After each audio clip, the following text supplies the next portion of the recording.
Ladies and gentlemen, boys and girls, and lovers of Golden Era charm, welcome to the one and only Vintage Airwaves. I want to thank you for tuning in to tonight's broadcast. To all my friends out there in Radio Land, please don't forget to like, subscribe, and share. Let's get started with the program.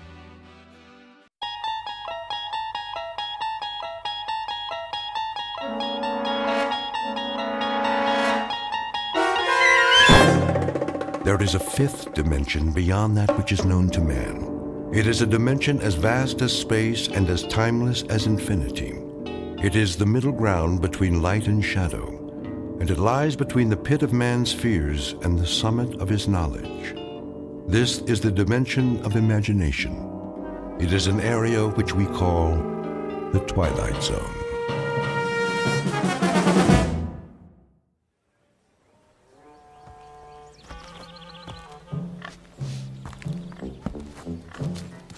Out of my way, you vermin! What are pigs doing out on the street anyway? It's not sanitary. You should be in a sty or a sandwich. Good morning, friend Woodrow. What's so good about it? Oh, that's the spirit. Keep your chin up. What'll it be this morning? Daily Courier. Daily Courier. That'll be 2 cents, Mr. Mulligan? 2 cents? 2 cents. Same as always. Seems more expensive. Thank you very much, sir. Now, let's take a look. Government surplus. Can you believe it? Believe what, Mr. Mulligan? Government only earns $1.5 million more than it spends. First thing you know, they'll owe money. Then everything will collapse. Inventory predicts every 100th man will own a horseless carriage someday. Oh, that's all we need. I already know what the newspaper says, Mr. Mulligan. You don't have to read it back to me. You read it? Of course. My copy? Not your copy, Mr. Mulligan. My copy. I wouldn't dream of tampering with your Daily Courier. I can assure you no human hands have touched that newspaper. Well, except for the printers, of course. I should think not. At least some people still have standards. Not like Mr. Beaumont, the butcher. You know how much he's charging for steak? Well, why don't you tell me, like you do every morning round about this time? 17 cents a pound! What do they think we are? Millionaires? I don't know. 17 cents seems a fair price to me. I really don't know what you have to complain about, Mr. Mulligan. Things aren't so bad. Hello? You were saying? The only customers you've had in your store this morning are me and this here pig. Thank you for the overpriced newspaper, Mr. Swanson. Always a pleasure, Mr. Mulligan. Get out of my way! Out of my way!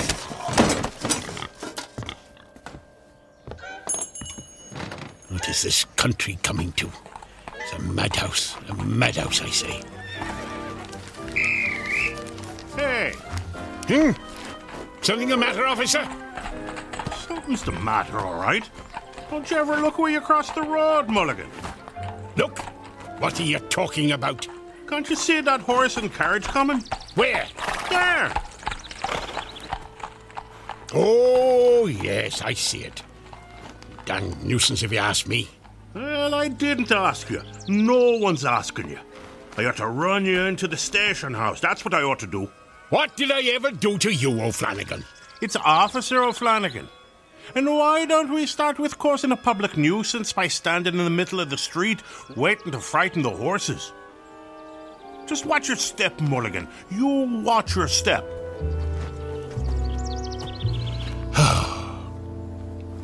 Just watch your step, Mulligan. Some time to live in, this is. Steak at 17 cents a pound. Hats, $1.95. And that lady in the advertisement for Belson's buggy whips. Shameful. You can see her ankle. Her whole ankle. Hey, better move, mister. Whoa! Hey, get off the street. You're gonna get run over. You wanna get yourself killed? You crazy fool! Don't you know the speed limit's 8 miles an hour? Remember what I said about watching your step, Mulligan. Or you just might fall in a horse trough.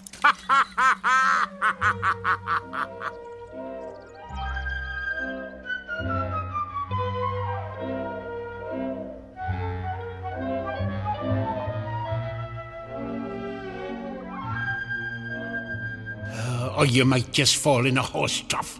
Well, hardy, ha ha ha. Look at me. I'm a working man, an honest man, a prideful man. And here I am working as a janitor for some crank of a professor and drying out my soaking pants in a wringer. Where's the dignity? Whole world's going to the dogs. That's where it's going.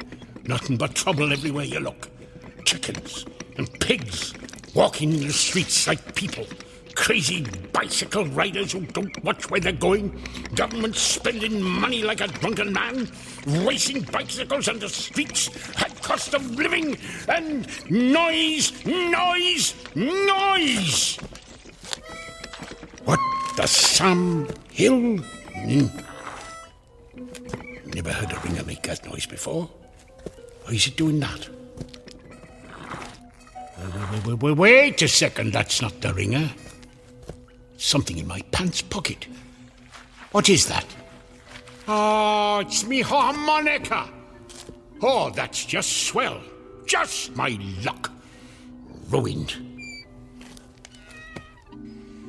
Better hang it up to dry next to my pants, I suppose. I guess I should run the newspaper through the ringer too. Might be able to save it.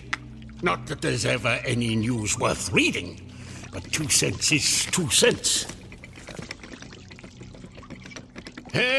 There you have it. Hot off the press. It's down here, Fenwick. I want you to be the first to see this. Professor Gilbert? Oh, can't let him see me without my pants on. Here it is, Fenwick. Huh? Well, what do you think? Why, it's astonishing, Professor Gilbert. I've never seen anything quite like it. Me either. What the heck is that thing anyway? So this is it, Professor. Yes, Fenwick. I call it the Helmet of Tomorrow. Well, that's a stupid name. If this invention's any good, why not call it the Helmet of Today? Very interesting. Just think of it, Fenwick. You put this helmet on your head. Twist this dial. Press here to activate. Here? Oh, not now. And you can visit any year you choose. Any year? You could even travel into the far future. Future. How about 1891? No, farther than that. 92? No. Think far into the future. How about 1970? Now you're thinking. Incredible. But there is a time limit on its operation. There is, Professor? There is. Purely a precautionary measure. No man should be allowed to interfere with the course of history. Well, how long a period would it function, Professor? 30 minutes only. 30 minutes? That's almost half an hour. Yes, it is. 30 full minutes in which to study the events of whatever future date we care to witness. Professor, you're wonderful. Eh? I said it's wonderful. Indeed it is, Fenwick, indeed it is. Are you ready to test it? In good time, all in good time. When I'm ready, I shall take my first journey into the future. To the year... 1962?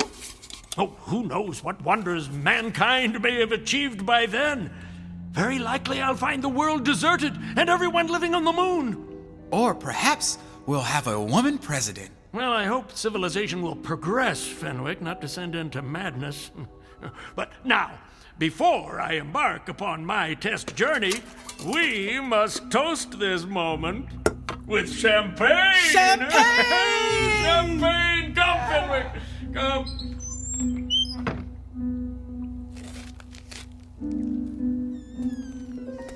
A time helmet.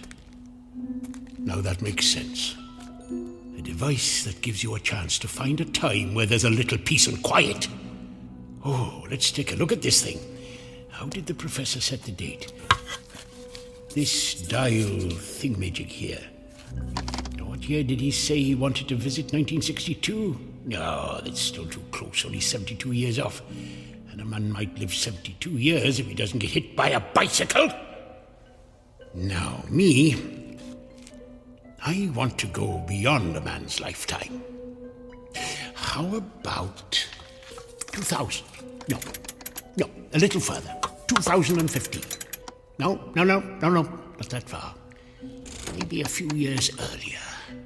Now, it's called the helmet of tomorrow, so I suppose I wear it on my head like this.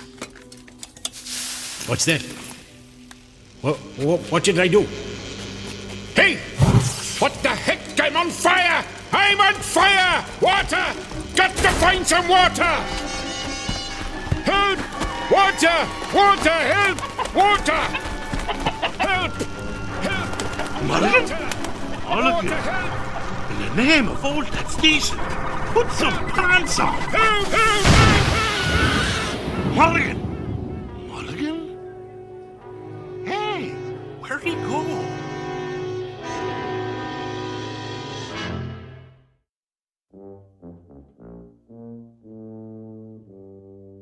This is our hero, Mr. Woodrow Mulligan, a disgruntled citizen of a small town called Harmony, New York, circa 1890. Complete with the high cost of living, bicycles that exceed the speed limit, and horses pulling carriages with reckless abandon, not to mention an oink-oink here and a cluck-cluck there.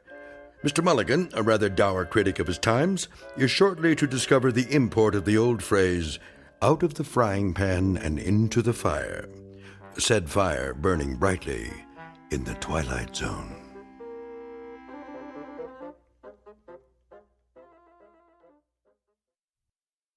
And now, The Twilight Zone and our story, Once Upon a Time, starring John Rhys Davies, with Stacy Keach as your narrator.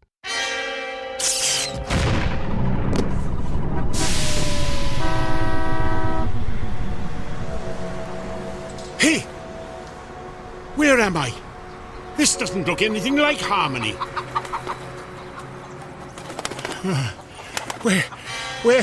Where the heck am I? Oh, well, wait a minute. It must have worked. I'm in the future.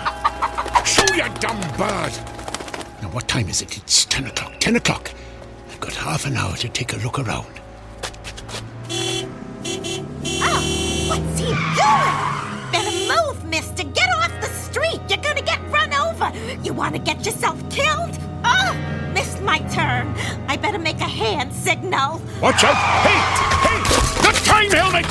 Let go of that! That's right! Hey, give it back! You've got it hooked on your arm! Oh, I was trying to turn right. Oh, can't get this thing off my hand. Oh, there, got it. There it goes. Oh, it's rolling down the street right in front of that kid. Awesome! A new helmet. You there, boy! That's mine! Give that to me! Finders keepers. It's mine now. Come back! No way, you freak! This is crazy. How are you supposed to catch the little brats if you put them on a board with wheels on the bottom? I got to catch him. Hey, kid! Come back! Flanagan to headquarters. Hey, Clancy, the emergency at the drugstore was a false alarm. There's not a thing going on here. Just quiet as a... Hey, hold on there. Pull you back, Clancy. I got some lunatic in his underwear chasing after a kid on a skateboard. I'm in pursuit. Stop, police! For God's sake, put some pants on. Flanagan? Oh, no, book. No good. The boy's getting away. There's no way I can... Ah! A bicycle! Now we're talking. Hey, that's my bike. Sorry, lady, I just need to borrow it. Thanks. Somebody stop that jerk. He stole my bike. Wish everyone was living on the moon. Streets are more crowded than ever, and he's still too far ahead. I'd take a shortcut through this thing. What is a car wash, anyway? Ah! getting all wet. What the blazes is this thing I'm in?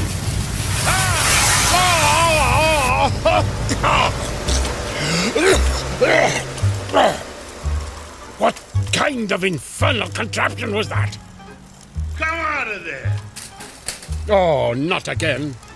That's the boy. He's going inside that store. At least the sign says it's a store. It's more like a palace than any store I ever saw. Oh, look out, you people! Here I come! Hey, watch out! Hey! Who closed the doors? Somebody help! I'm gonna crash! I'm gonna crash! I got through. Do they have invisible doormen in this century or something? Hey, kid, give me that helmet back, you little thief! Take it. It's stupid anyway. Catch. Whoa! Whoa! Whoa! Whoa! Whoa!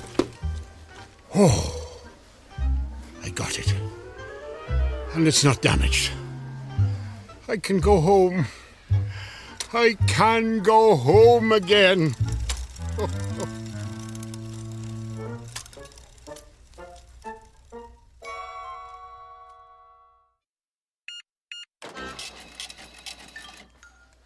$6 for a pound of steak? Madam, do I look to you like a millionaire? Look out! Look out!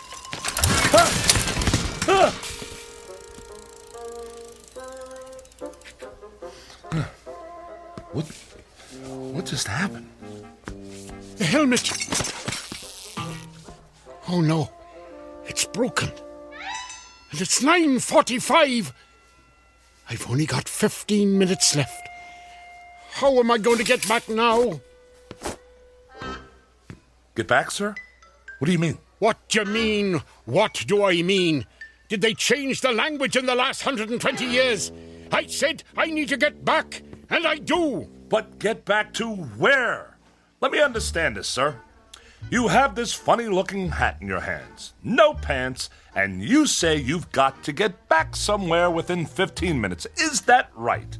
Right. And this hat-like device, what precisely is this thing? This is a time helmet, mister. Time helmet? That's what brought me here. You see, I'm from 1890, and that's where I got to get back to. What? You say you're from 1890? What proof have you of this, sir? Proof? Yes, proof. Well, I didn't think I'd need any. Aha! That watch, your shirt and tie, your shoes. Where did you get them? They're mine.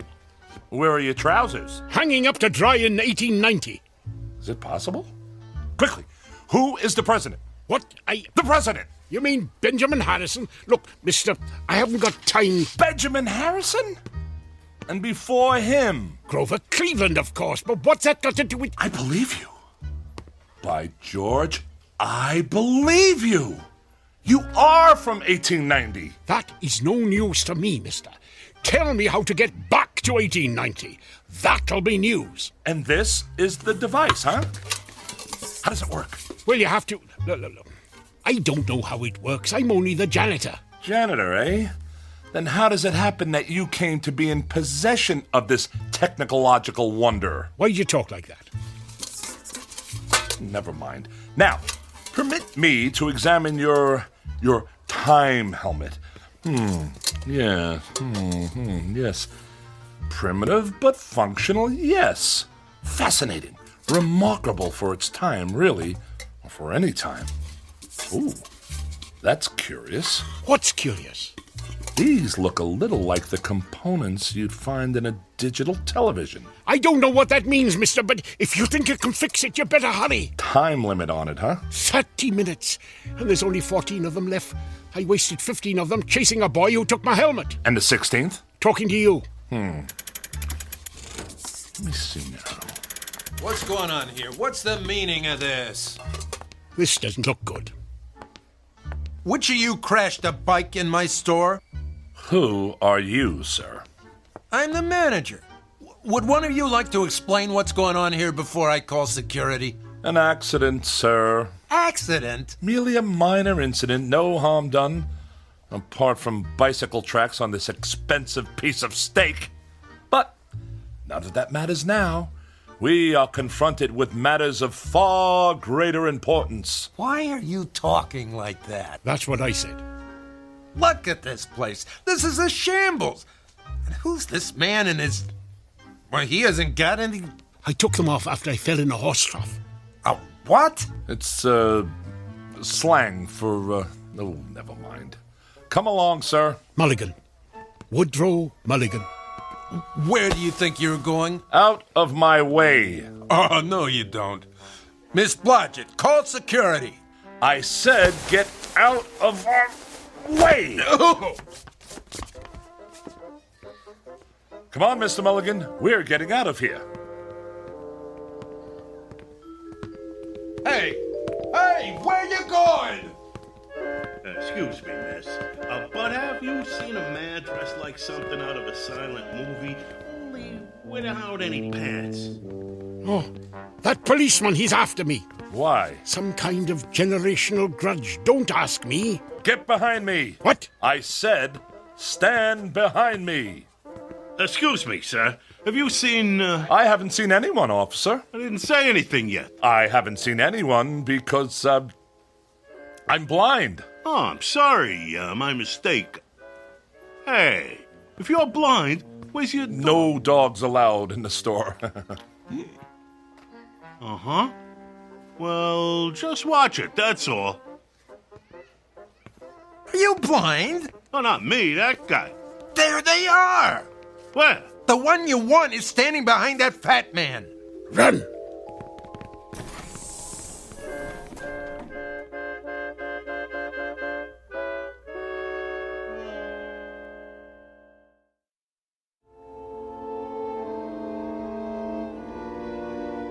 What's the time, Rollo. My name is Rollo, and the time is, almost 9:50. Sorry, madam. I guess you still need pants in the 21st century, huh? Not in Europe, I believe, but in this country it's still considered polite. Lend me a coat, will you, Rollo? Oh, of course, here. Excellent! The home entertainment department. We should find the replacement parts we need here. Keep watch, this'll only take a moment. It'll have to. Keep a lookout. I want to address the typical American worker. Howdy. Now, you listen to me. I'm listening. I'm going to ask you something. Yes? Do you think it's right that your hard-earned money winds up in the pockets of those people who are quite capable of working but prefer to be a drain on our society? Heck no. But those dummies in Washington say it should. I say, wise up. Hold on a second. Hey, Rollo. This fella says I should wise up. That's probably good advice. Who said that? This fella here in the window. That's TV. Who's TV? TV? Television? Oh, you wouldn't believe me if I told you. Trust me, you're not missing anything. Can you fix it? The television? The time helmet! I'm certainly going to try, sir. Try? Oh, this is useless. Give me the helmet. No, wait! Where are you going? I don't have a lot of time to take in the sights, but I'm pretty sure I saw a repair shop around here. Over there.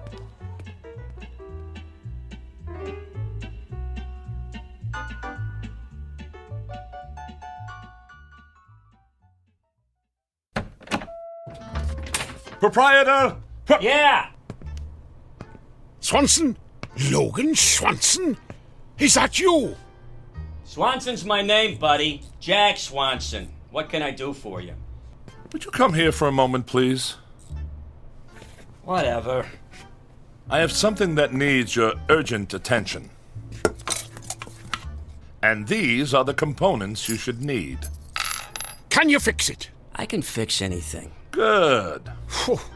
Leave it with me. Come back Thursday about 2 o'clock. Oh, very kind. Yes, we'll be back on Thursday?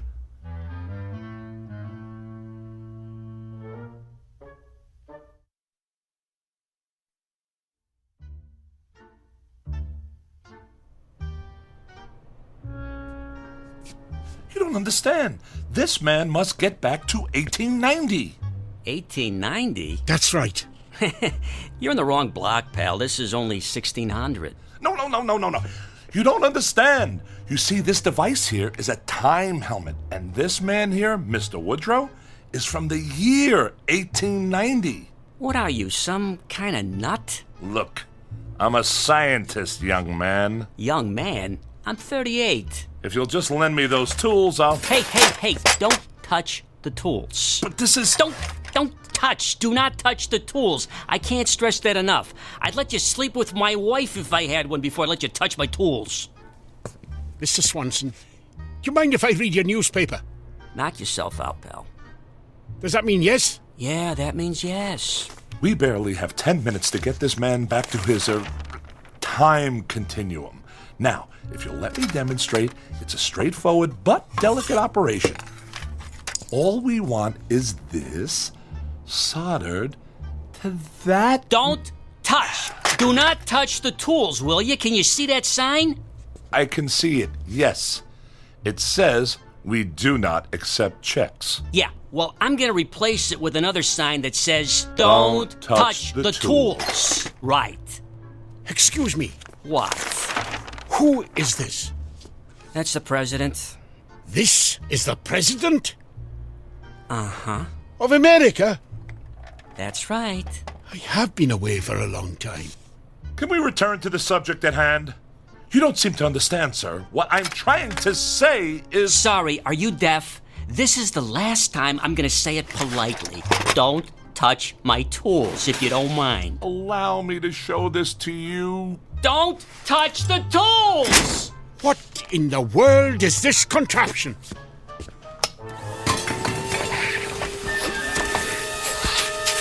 What did you say? I'm trying to explain to you that the front... Don't yell at me! I don't like to be yelled at, okay? Get it off me!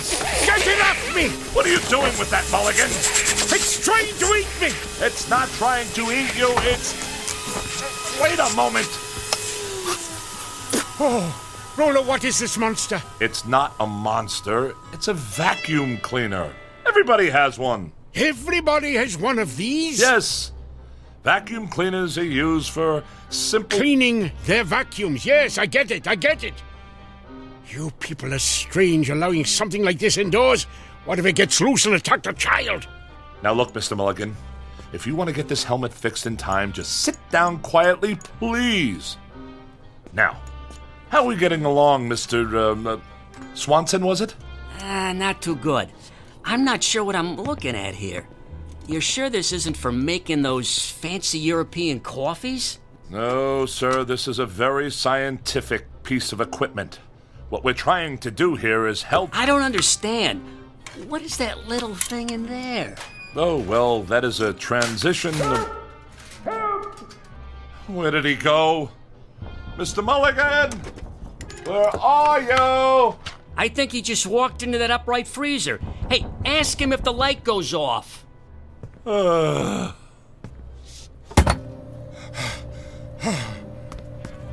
on earth were you doing in there? Don't you know how dangerous that is? I thought it was another room. It's not another room. Just stay away from everything. Sit down if you must, but everything else is out of bounds. Now, sir, where were we? Beats me. Yes, and I wanted to draw your attention to this node over here. Don't touch my tools if you don't mind. You see, I'm merely trying to point out to you that in order to facilitate... Don't point with my tools, please! Would you allow me to please make this clear to you? All we have is... Don't you understand? I assure you I do understand. This happens to be mine. Oh, just a moment. What now? Now, where's he going? Stay here. Stay here? I work here. Why would I be anywhere else? Just keep working. The clock's ticking. Yeah, it's ticking, because I fixed it.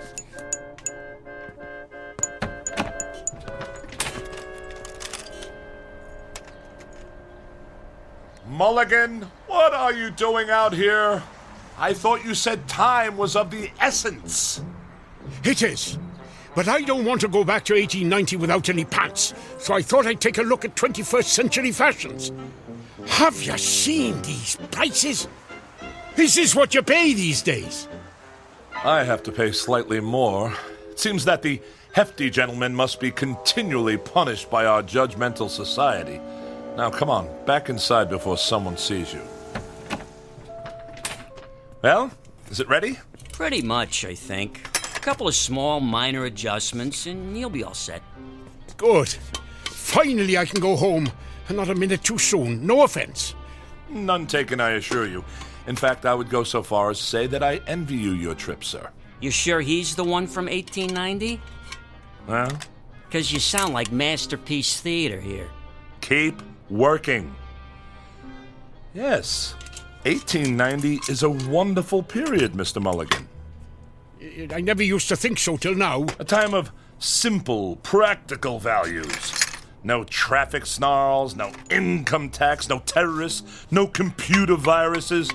Only peace and quiet.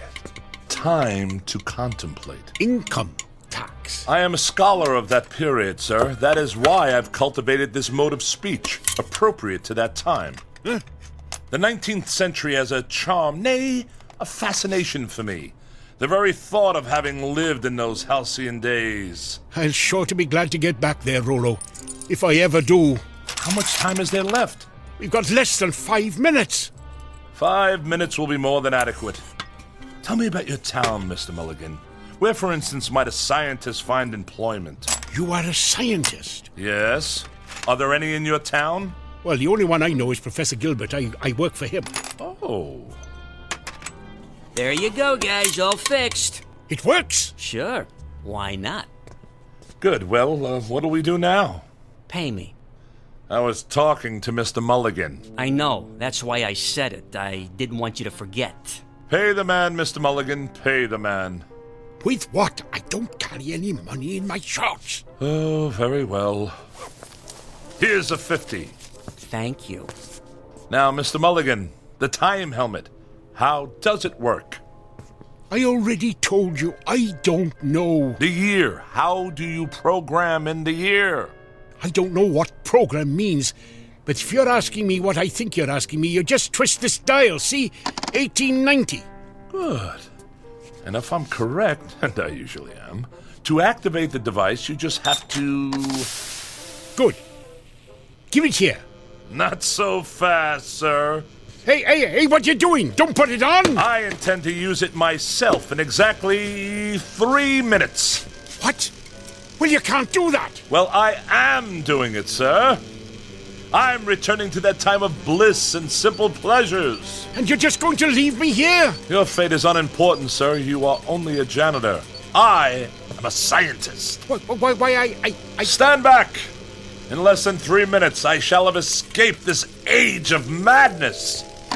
Wait, look, Rollo, I just thought of something. Oh, congratulations. I brought a chicken with me, all the way from 1890, and all I did was hold it. We can go back together. You're lying, sir. I am not. Oh, no, the copper. Ah! Now I gotcha. What's the idea of running around the street with no pants on?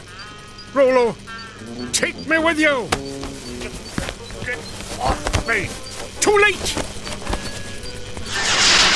1890, here I come. You're under arrest. Aw, shoot.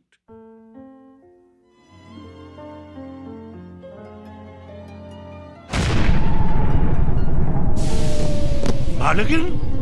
Where in the name of St. Pat did you spring from? I'm back. I'm back! For pity's sake, man. You're still not wearing any pants. Officer O'Flanagan, you are a sight for sore eyes. Ho, ho! Ho, ho! 1890. Charming. Charming.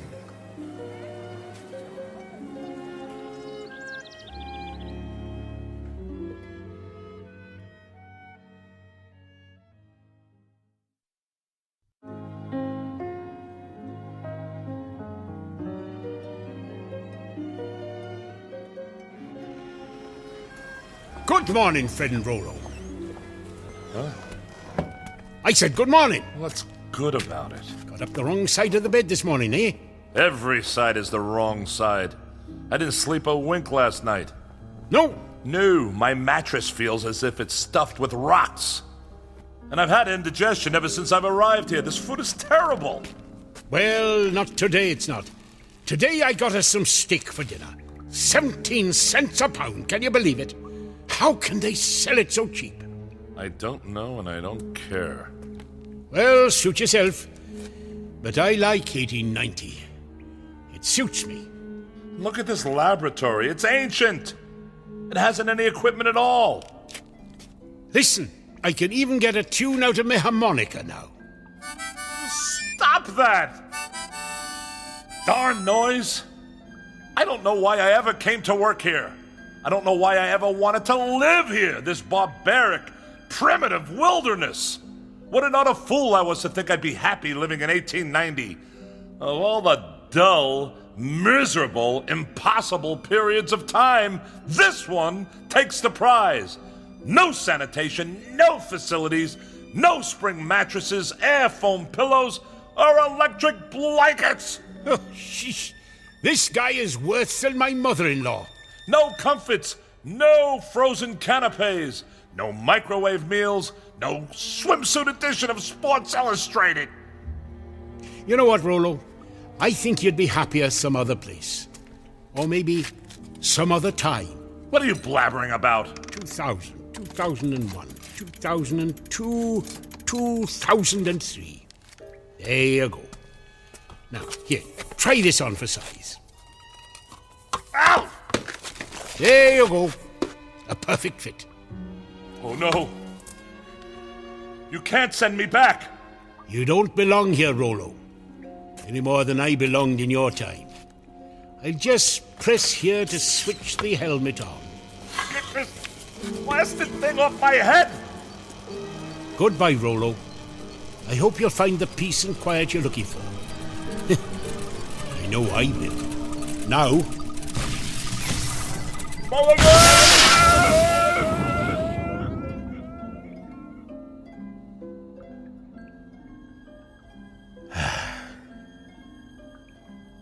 Silence. Just what I was looking for. Well, this laboratory won't clean itself unless Professor Gilbert invents something.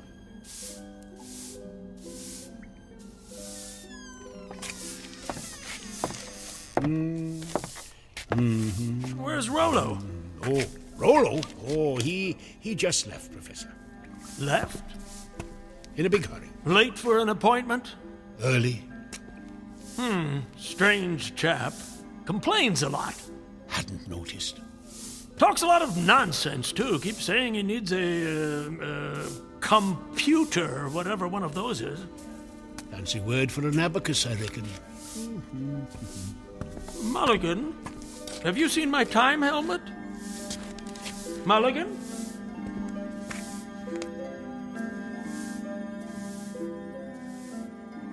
To each his own. So goes another old phrase to which Mr. Woodrow Mulligan would heartily subscribe. For he has learned, definitely the hard way, that there is much wisdom in a third old phrase which goes as follows: stay in your own backyard. To which it might be added, and if possible, assist others to stay in theirs. Via, of course, the Twilight Zone.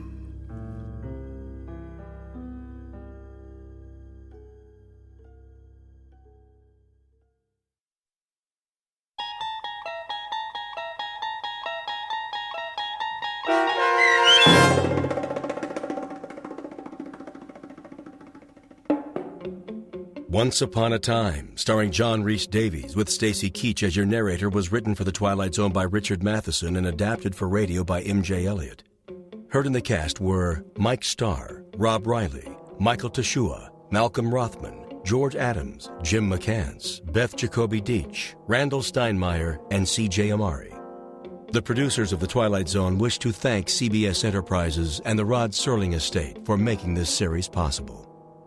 This copyrighted radio series is produced by Carl Amari and directed by Joby Cerny for Falcon Picture Group. Sound design, custom Foley effects, recording, and editing are done in the Cerny American Sound to Picture Theater by sound designers Craig Lee, Bob Benson, Todd Beyer, and Tim Cerny. To learn more about the Twilight Zone radio dramas and to download episodes, including 3 free episodes on our homepage, visit our official website at twilightzoneradio.com. Doug James speaking.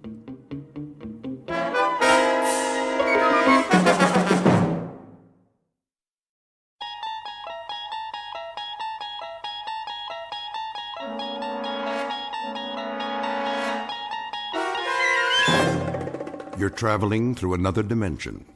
A dimension not only of sight and sound, but of mind. A journey into a wondrous land whose boundaries are those of imagination. Your next stop, the Twilight Zone.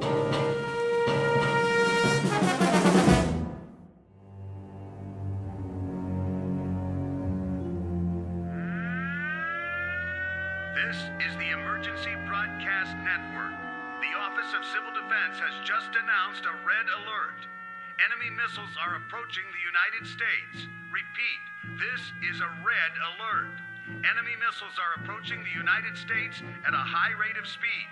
Arrival time is estimated at only a few minutes from now. All citizens are advised to get off the streets immediately and take cover. This is not a test.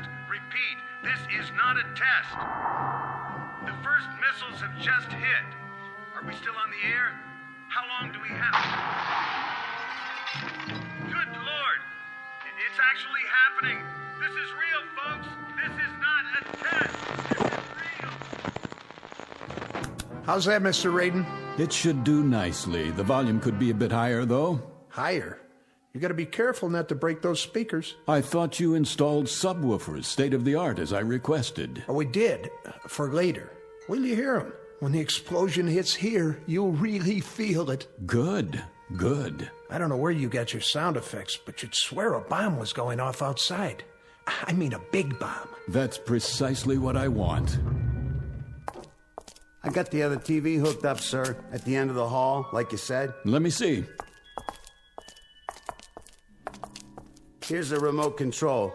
You got your on, and then you got your off and your volume. Did you load the videotape? Sure did.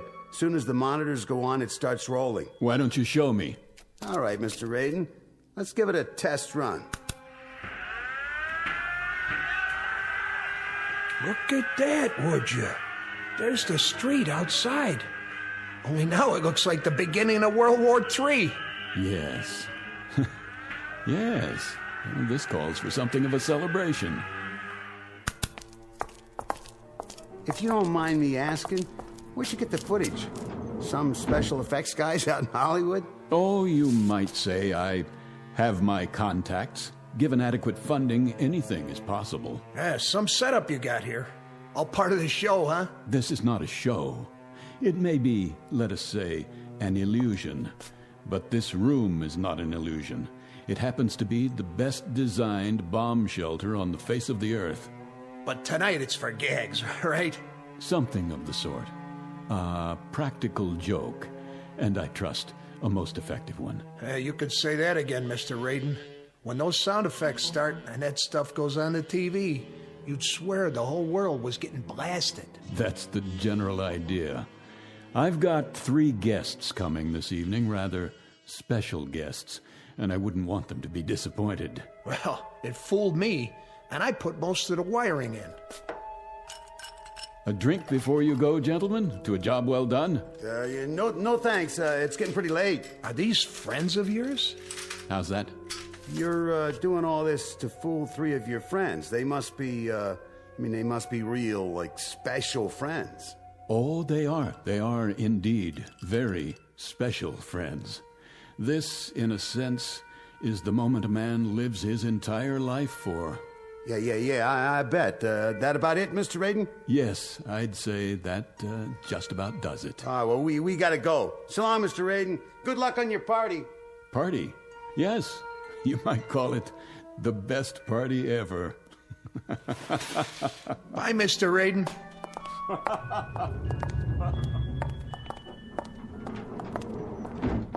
That guy gives me the heebie-jeebies. I know what you mean.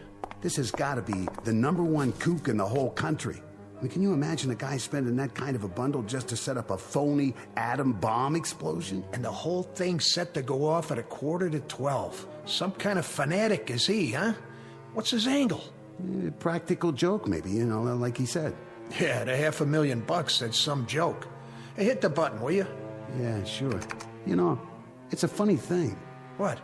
If they was to drop a bomb, I mean, if the whole world was to go up for real, it'd be kind of a pity if the one guy left alive was somebody like him. Wow, no kidding.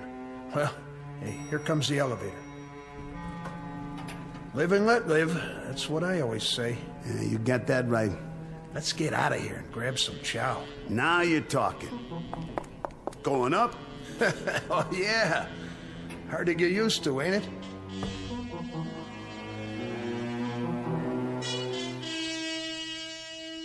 This is the basement of a fashionable midtown skyscraper and office building. It's owned and occupied by one Paul Radin, whom you've just met. Mr. Radin is rich, eccentric, and single-minded. How rich, we can already surmise. How eccentric and single-minded, we shall see in a moment. Because you have just been invited to a very special party, catered and conducted exclusively for residents of the Twilight Zone. And now, The Twilight Zone and our story, One More Pallbearer, starring Chelsea Ross, with Stacy Keach as your narrator.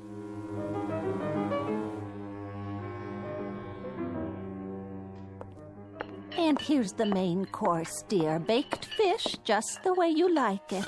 Splendid. Would you care for some more milk? Not just yet, Mary. Sit down, please. Oh, who could that be? I'll get it. No, you won't. I hope it's not one of the parishioners. Wait here. But you've been on your feet all day. Dinner will keep. Nonsense. I'll see to it, dear.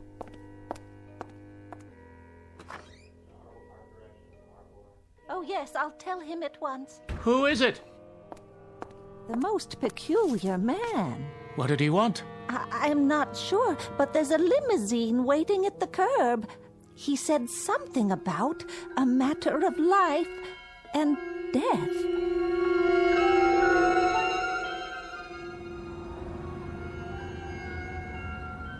Odd, isn't it?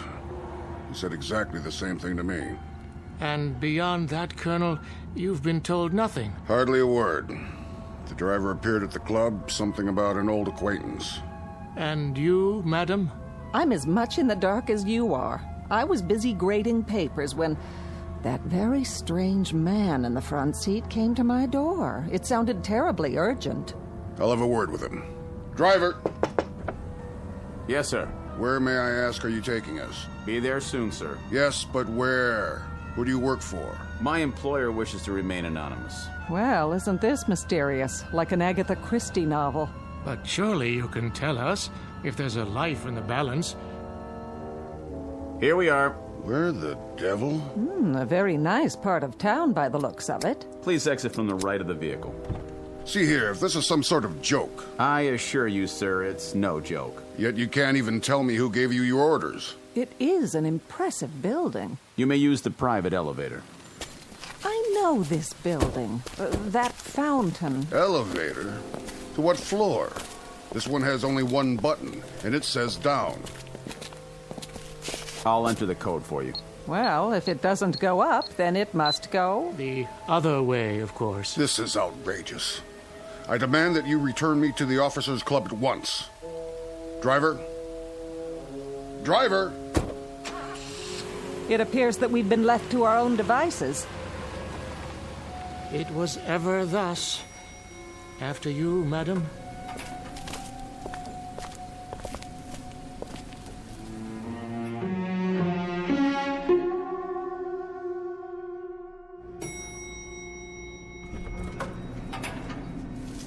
What in the... Good evening, friends. That voice. If you'd be so kind, Just follow the hall to the security door at the end of the hall.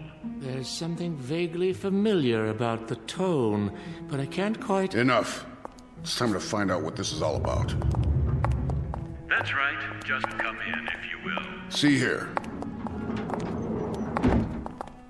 Do sit down and make yourselves comfortable. Wait, I remember now. Yes. The accommodations are a bit Spartan, but I trust you'll find them adequate for your needs.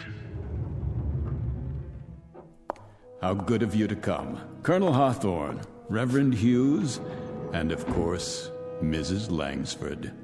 I'm delighted to see you all. What? Such blank faces? Don't tell me you've forgotten. It's Raiden, isn't it? Aren't you Paul Raiden? You have an excellent memory, Reverend. And how about you, Colonel? Do you recognize me? Yes, I believe I do. You served with me once, didn't you? I did indeed. A second lieutenant. Yes. In an infantry regiment under your command. I recall it vaguely, and I seem to recall something else, too. It's not surprising that it doesn't come flooding back.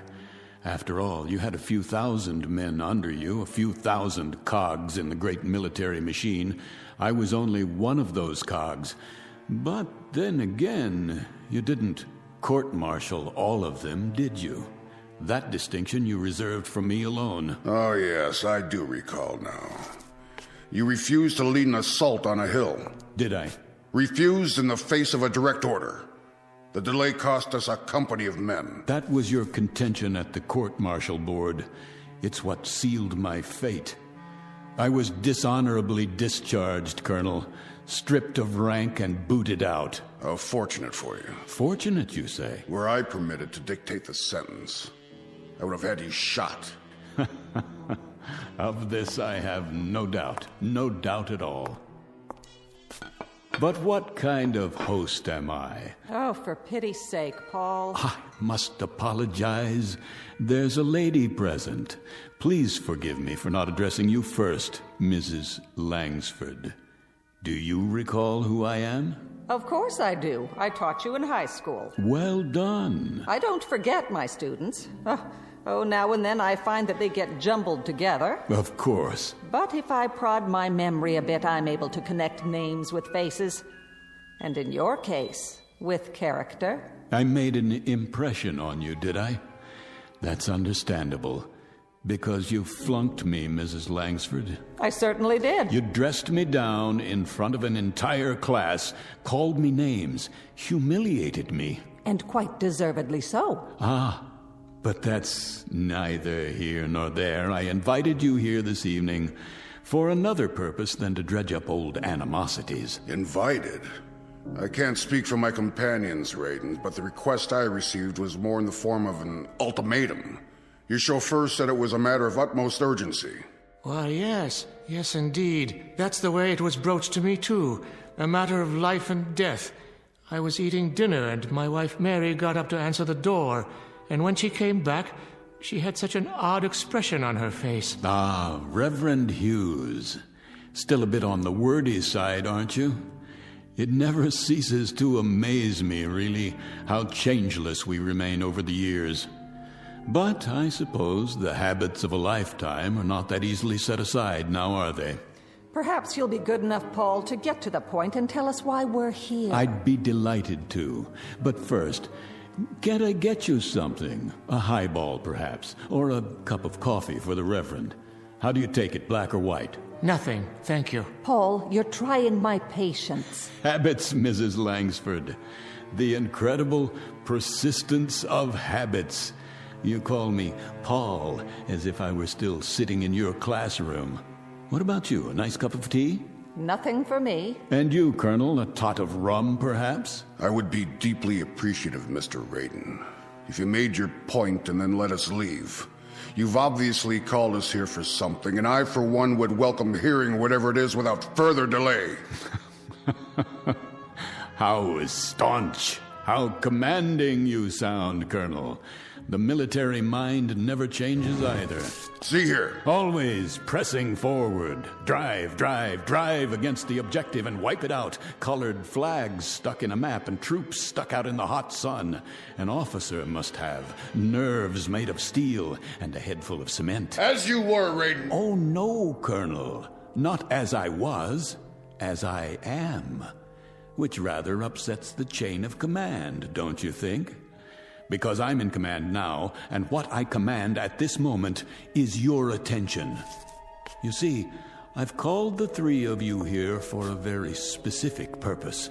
I think I'm beginning to understand. Of course you are. Always so intelligent, so insightful. Let's do it in proper chronology. My dear old schoolmarm shall begin. That staunch and intrepid educator who would look so incongruously out of place without those severe spectacles covering those severe eyes looking out of an equally severe face, who possesses such vast prerogatives from the local school board and the vast courage that comes from pitting all her wits and training and knowledge against poor captive children. Are you quite finished, Paul? My dear lady, I haven't even begun. May I make an observation, then? You have permission to speak. Would you like to address the class? Oh, just a comment, Paul, on how incredible this whole thing is. That a man like yourself, a millionaire many times over, a big, important man who walks with kings and heads of state and industrial tycoons... You followed my career. How gratifying. How incredibly tiny a mind this kind of man must have. To dwell on an incident in a high school classroom of some 20-odd years ago, and to let it fester inside of him, as it's done with you. I've never liked humiliation, Mrs. Langsford, whether it occurred 20 years ago or in the past 10 minutes. Humiliation? All right, Paul, let's talk of humiliation. Let's talk of your humiliation. Mr. Raiden was caught cheating during an examination, caught red-handed. Oh, not a federal crime, of course, but perhaps just a bit commentative on the nature of the person. And when accused of the act, he tried to plant his crib sheet on an innocent student. How right you are, Mr. Raiden, that I stood you up on your feet and in front of the entire class I told you what you were. But no room then, was there, Mrs. Langsford, for just a moment of compassion? An iota of sympathy for a frightened and desperate boy? Oh, Mr. Raiden, I've dealt with frightened and desperate children all my life. And it might surprise you to know that I've given them more sympathy and compassion than learning. But neither sympathy nor compassion can be handed out wholesale like cheap bubblegum. The recipient must be worthy of them, and you never were. You were a devious, dishonest troublemaker. And for all your millions, my guess is that you are still devious, you are still dishonest, and I have no doubt that even now you're a troublemaker. You haven't changed either, Mrs. Langsford. Mr. Raiden, after so many years, what can be gained by... A great deal can be gained, Reverend. A great deal. But surely... You can go to the devil, Reverend. Raiden! You too, Colonel. And that's not a figure of speech. Tonight, my friends, just a few short minutes from now, you all most assuredly can and will go to the devil.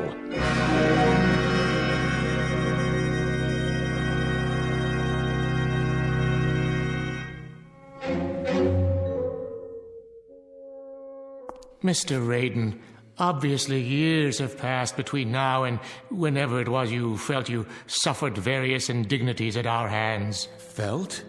How conveniently you forget the extent of my suffering. You, for example, accused me of lack of character, and worse, you put a scandal over my head and all but destroyed my reputation. I do remember now. A young girl whom you drove to suicide, because even at that early stage you were not a man to hold honor in very high regard. So merciless and so judgmental. What of her responsibility, her character? You're far from consistent in your dispensation of forgiveness. No, the robes of a man of God never became you, Reverend. For all your pious pronouncements, they never quite fit. Enough of this. I'm getting out of here, now. You can try, Colonel. This is outrageous. Save your strength. You're going to need it. Open this door at once. The doors don't answer to your command, only to mine. They're made of solid steel. The walls are 18 inches of reinforced concrete sheathed in 6 inches of lead. I have my own generator plant, my own air system, and at the other end of the hall, a storeroom the size of a warehouse stocked with food and supplies. But in God's name, why? What are you afraid of? Afraid? Hardly. Prudent might be a more accurate word. Remember the story of the 3 little pigs, houses of straw and so forth, and only one built to withstand the blast. Blast? What blast? Colonel, you of all people should understand logistics. Does it occur to you why a man would go to all this trouble and expense? You've built what amounts to be a bunker. So I have. But we're not at war. Not at this precise moment. You're insane. Am I? This is the middle of the city. Ah, now you're getting warm. Closer to the point. What are you talking about? About beginning a vigil, my friends. The long wait and the countdown to oblivion. Will you start making sense? I taught you better than this gibberish. You are correct, Mrs. Langsford, about several things. I've walked with kings and tycoons, as you so rightly perceived. I've walked with them, and more importantly, I've listened to them, to the things they have to say, the special knowledge they are able to impart because of their positions of privilege. As a result, I managed to keep abreast of the times and usually well ahead of them. The point. Patience, Reverend. I'm coming to it. You see, I know things that are going to happen. I pay informants, couriers, high-level attachés and the like for a service. Information.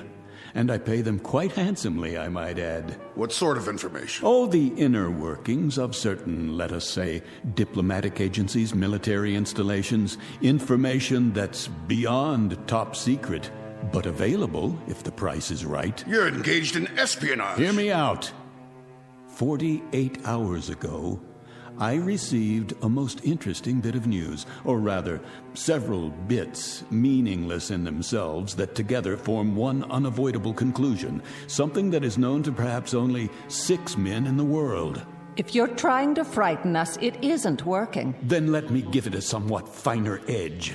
This evening, this very evening, the world is coming to an end.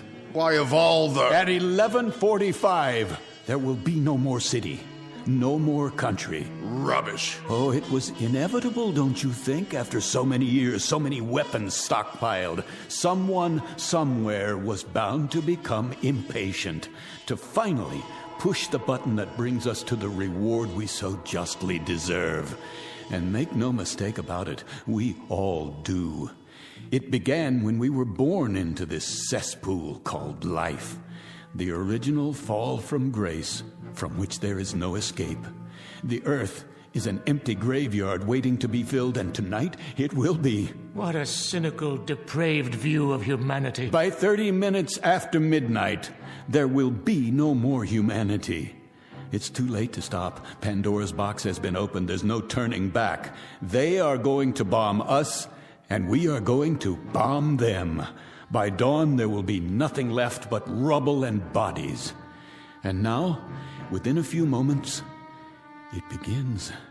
You'll be hearing the sirens very shortly. That's the red alert. It means their missiles are on the way. Ours will follow soon after with proper military efficiency. And you are to survive, Mr. Raiden. Is that the idea? I am to survive. As long as I stay here 300 feet under the ground. Already buried, one might say. How about you, Reverend Hughes? Or the rest of you? Would you care to survive too? Or shall I be the only pallbearer? What? It can't be. Don't panic. This whole thing may be a hoax. Please remain seated. If you require proof, I'll turn on the radio. Broadcast Network. The Office of Civil Defense has just announced a red alert. Enemy missiles are approaching the United States. Repeat, this is a red alert. Enemy missiles are approaching the United States at a high rate of speed. Arrival time is estimated at only a few minutes from now.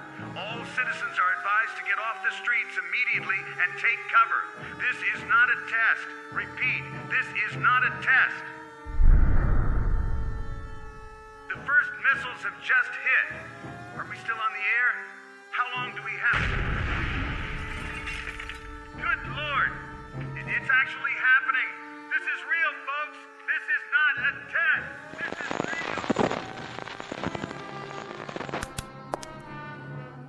Comments? Perhaps a little military sophistry now, Colonel. A quote from General Grant or Lee or Patton. And you, Reverend, something enriching from the gospel? Oh, my, such silence, Mrs. Langford. Nothing in that vast reservoir, that Pilgrim's Progress mind of yours to fit this situation? No mental eraser you can use to wipe out reality? I've got to get to my wife. Oh, by all means, Reverend. Certainly, get to your wife. Hold hands and die together.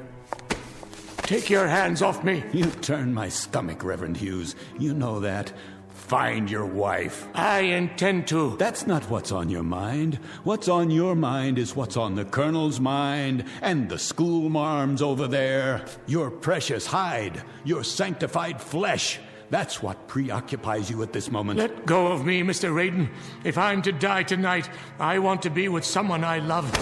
Very theatrical, Reverend Hughes, but far more burlesque, I'm afraid, than legitimate theater. Kindly have the decency. Why don't you have the decency, Reverend, to depart this earth with just a fragment of the truth in your mouth? What truth? Tell me to my face that you are so scared, so miserably frightened, that you'd sell your wife by the pound if it meant your survival. Admit it. If those were the last words I ever spoke, Mr. Raiden, they would also stand as the worst falsehood I ever uttered while living. Why am I not convinced? Will you open the door, Mr. Raiden? Will you let me leave now? Take a look at the monitor first. You might want to consider what awaits you outside before you open that door. How did you know, Raiden? How could you possibly have known exactly when? What difference does it make?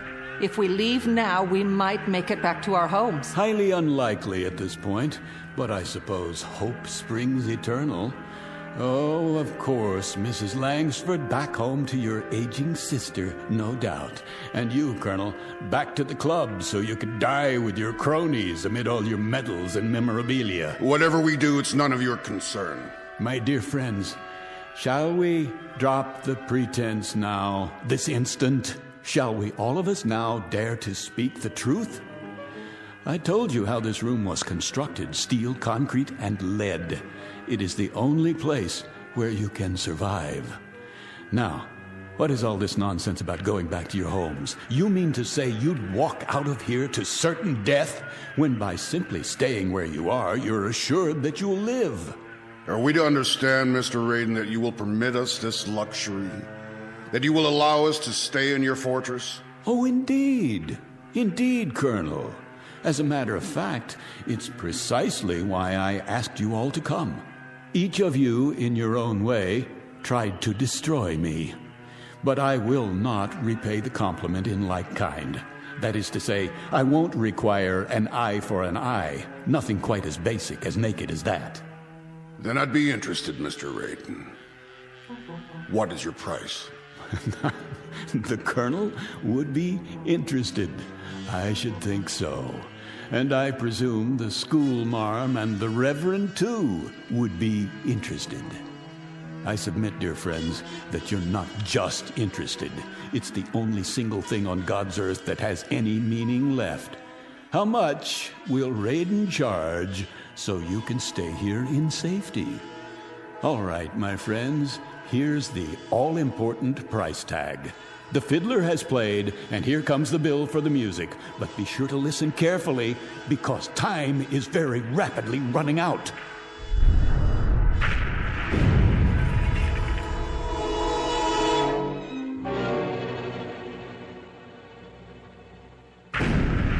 Say it, man. What is your price? You will, each one of you in turn, beg my pardon, ask my forgiveness, and if need be, you'll get down on your hands and knees to perform that function. Is that all? That's all. Our Father who art in heaven. I suggest you prepare your requests without delay. The first bombs have just exploded somewhere near the city. I assure you, the next ones won't miss. Did you hear what I said? I need your decisions now. Say pretty please. I beg your pardon? Pretty please with sugar on it. How's that, teacher? Speak up. Pretty please with sugar on it, Mr. Raiden. It's what children say to exact a favor. Children, Mr. Raiden, but they say it by rote. It comes out pure. There's no meanness to it, no cruelty. That's something that comes much later in life. The capacity to damage other human beings. That's enough. Not quite. You let me out of here, Mr. Raiden. If I'm to spend my last quarter hour on Earth, I'd rather it be with a stray cat, or alone in Central Park, or with a city full of strangers whose names I'll never know. Have you lost your mind? The door, Mr. Raiden. Will you open the door now? You heard them. Heard what? Stubbornness for its own sake? Sheer contrariness? Absolute irrationality in the face of that? Open up, Raiden. Yes, open it. You're too blind, or you're too stupid. That must be it, because none of you understand how simple it is. All you have to do, literally all you have to do, is to say a sentence. Just a string of silly, mindless words, like a command, Colonel, like a prayer, Reverend, like a lesson. Nothing more than that. All you have to say is that you're sorry. I have nothing to be sorry for. You deserve that, court-martial, and more. I'll hardly withdraw my complaint now. And I, Mr. Raiden, pity you that you still can't see the error of your ways. May God have mercy on your soul. All right. You want to go out there and die? Go! But you'll all be back inside of 5 minutes. There's the elevator. Go ahead, use it. Carry the farce to its conclusion. Stand aside. Where are you going? Up there? To what? As far away from here as I can get. Do you hear that? Are you deaf? You still want to go up on the street? Why? To get a good look at the frenzy and the panic and the horror before you come back down here to your only salvation. Move away from the elevator. But you don't need to see it firsthand. Watch it from here on the monitor. You can see it happen, the whole thing. Watch as your world is shoveled into a grave and covered over. Move, or I shall be forced to move you. You fool. After you, ma'am. Last chance. I mean it. It's your last chance. What about it, Hughes? Is life so stinking cheap you can throw it down a drain? No, it's not true. This is no fantasy. You'll be back. You'll see. You'll be back. This is the Emergency Broadcast Network. The Office of Civil Defense has issued a red alert. The United States is under enemy attack. The first wave of bombers and long-range missiles slipped through our defenses by unknown means and are on the approach now. Evacuation procedures are underway in all major cities. The President will make an announcement as soon as this is real, ladies and gentlemen. This is not a drill. This is not a test. This is an actual emergency. What? That's not what he's supposed to say. We interrupt our regularly scheduled programming to bring you this live coverage. Just before midnight this evening, several of the country's major population centers suffered missile attacks, resulting in severe casualties. Siege mentality. Unconfirmed report of nuclear detonations. The White House, the Midwest, the coast. We will remain on the air for as long as... What's wrong with this? Off! I want this tape off!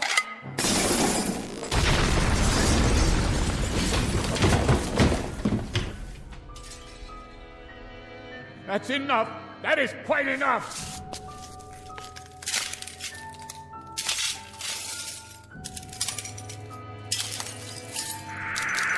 and gentlemen, this is my last assignment as a broadcaster. I can see the bombs going off. And now they're streaking down, lighting up the sky, heading directly for us. A great wind from the firestorm.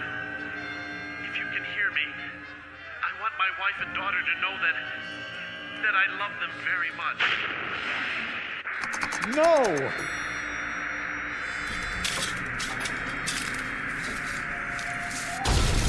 No! No!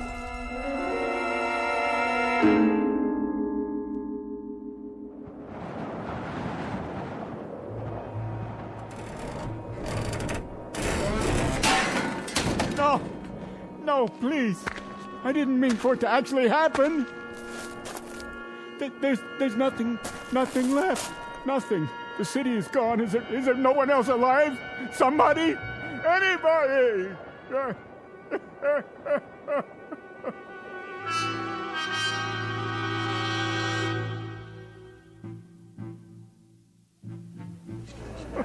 What's wrong with him? Must be drunk. Poor man, he looks crazy. Yeah, look at his eyes. What's he crying?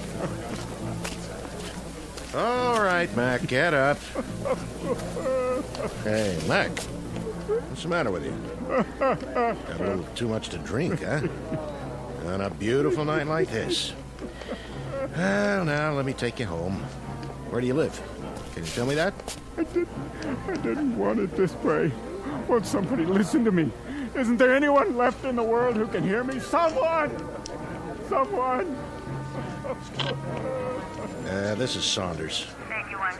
I'm in front of the Raiden building. I want to send a car over here right away. Some poor devil's lying on the ground off his rocker. No ID. Yeah, it could be anybody. Yeah, okay. It's okay, Mac. Help's on the way. Now, why don't you come on over here and sit down by the fountain? That's right in front of this nice building. You weren't gonna try taking a bath in it, were you? No. Because then I'd have to arrest you, and I wouldn't want to do that. Can you hear me? Can't you even tell me where you live? You know where you are? Anything around here look familiar at all? What happened to him? Another nutcase. Never saw him before. Is he deaf or blind? Okay, folks, let's move along. Move right along. Give the poor fella some breathing space till the ambulance gets here. Easy, Mac. Take it easy. You're gonna be okay. No,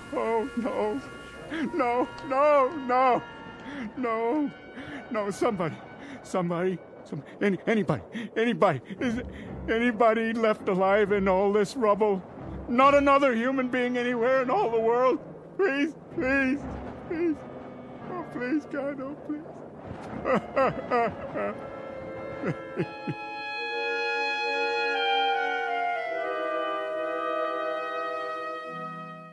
Mr. Paul Raiden, a dealer in fantasy and human misery, especially his own. Trapped in the graveyard of his mind, and now, as it has always been for him, the only person in the world. The sole pallbearer at a funeral he alone manufactured, in a bleak and empty landscape called the Twilight Zone.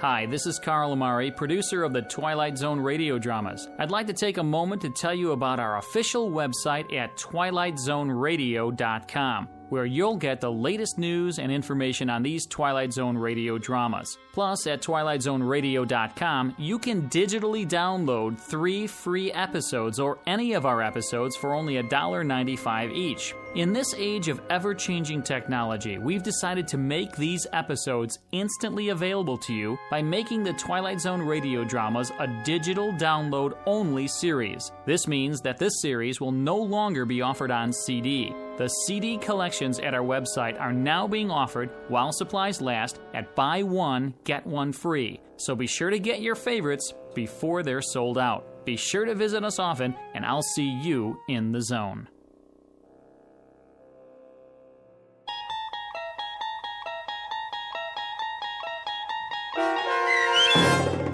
One More Pallbearer, starring Chelsea Ross, with Stacy Keach as your narrator, was adapted for radio by Dennis Etchison and based on a script by Rod Serling. Heard in the cast were David Darlow, Meg Thalken, Rich Kominick, Turk Muller, Norm Woodell, Jeff Lupetin, Roderick Peoples, and Lawrence Nepidal. To learn more about the Twilight Zone radio dramas and to obtain audio cassettes and CDs of these programs, visit our website at twilightzoneradio.com. This copyrighted radio series is produced and directed by Carl Amari and Roger Wolski for Falcon Picture Group. Doug James speaking.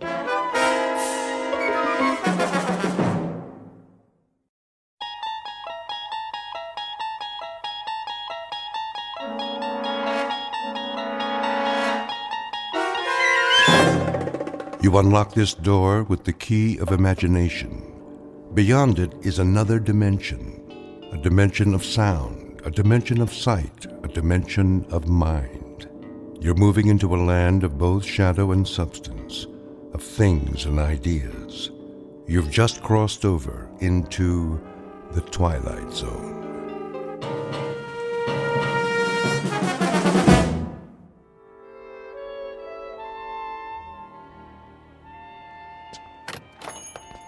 Yes, and will that be all then?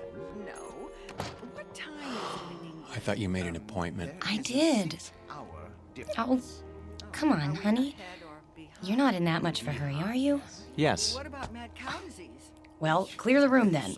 Tell them they're keeping the head of McClellan Enterprises waiting. Tell them that we... All right. You want to forget the whole thing? No, I don't want to forget the whole thing. I just want to get this nonsense over with. Send you a postcard. Oh, that would be wonderful. Bon voyage. Ta-ta. Yes, ta-ta. Come on. Hello. May I help you? Mr. Spirito? I am he. We're the Ransoms. My wife called for an appointment. Oh, yes. Please be seated. Now, where exactly do we intend to go? We intend to go to London. Splendid. Of course, you've been. Oh, no. Charming place. You have picked a rather bad time of year, though, but... Excuse me, we're kind of rushed today. I wondered if you'd... Certainly. Now, have we decided on an airline? No. Well then, if I may suggest... We're not going by plane. I beg your pardon? I said, we're not going by plane? Ooh, but you must, unless you're planning this for some time in the future. No, it has to be right away. Oh, then I'm afraid a ship would be out of the question. You see, it's the off-season, and the liners have all been booked up, or put on short runs. All of them? All the acceptable ones, yes.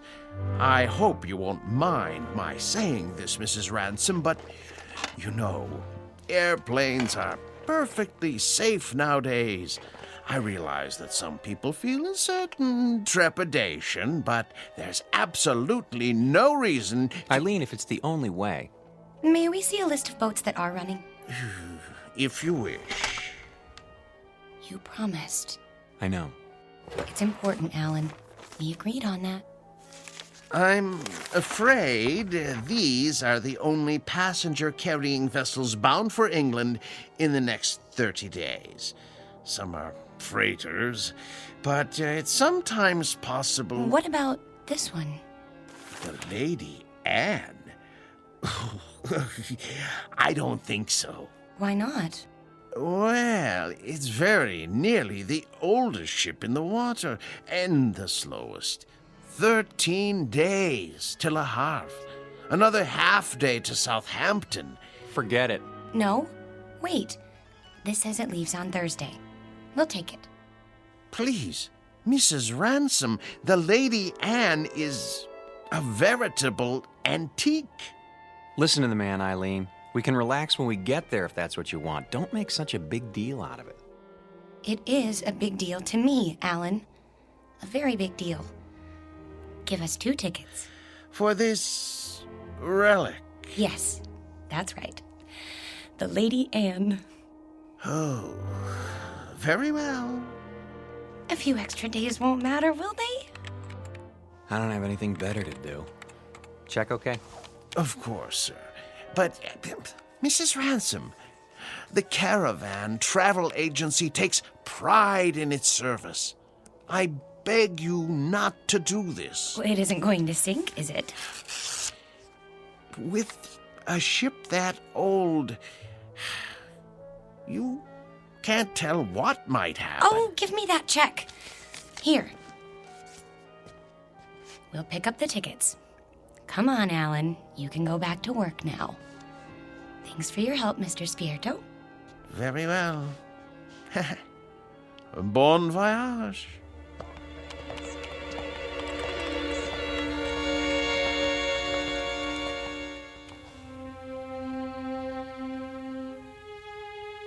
Portrait of a honeymoon couple about to embark on a journey.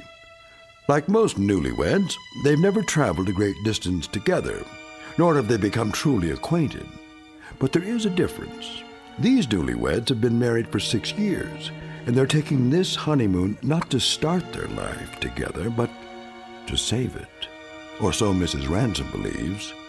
She's not sure why she insisted on an ocean liner, except that it will give them some much-needed time together, even if it is the Lady Anne. The tickets read New York to Southampton, but this old ship is bound for a very different port. Its final destination?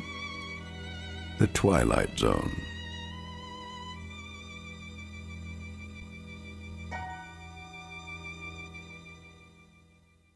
And now, The Twilight Zone and our story, Passage on the Lady Anne, starring Martin Jarvis and Rosalind Ayers with Stacy Keach as your narrator.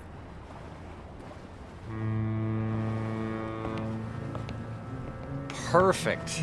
A foggy night. Can't even see the ship. Where is everybody? Already on board. We're a few minutes late. I was ready. If you hadn't taken so long packing... There it is! Oh, Alan, isn't it beautiful? No, not it. She. The ship happens to be a lady. Sorry. She's beautiful. Indeed she is. Oh, yes. There's the gangplank, is that what they call it? Come on, Alan. I can hardly wait. No, from the descriptions we were expecting a cross between a kayak and the Flying Dutchman. You're seeing someone off? No, we're passengers. What? How's that? Passengers. Oh, no. No. I hardly think so. No, you see, this is the Lady Anne. Toby, please. You have no right to badger them. Be quiet, woman. Well... Now, young fellow, look here. If you'll consult your tickets, I think you'll find there's been a mistake. I repeat, this ship is the Lady Anne. And I repeat, there's no mistake. Show me your tickets. Why should I do that? Call it curiosity. Do you mind? Go ahead, Alan. All right. Let's see. Mr. and Mrs. Alan Ransom, New York to Southampton. You're not going to read the fine print, too, are you? Well, they seem to be in order. Thank you. It's good to know that. Well, there must be an error. This is a private passage, you might say. A mistake in booking it. No, it's a terrible mistake. Come along, dear. But, Millie, I don't understand. I really don't. I said come along.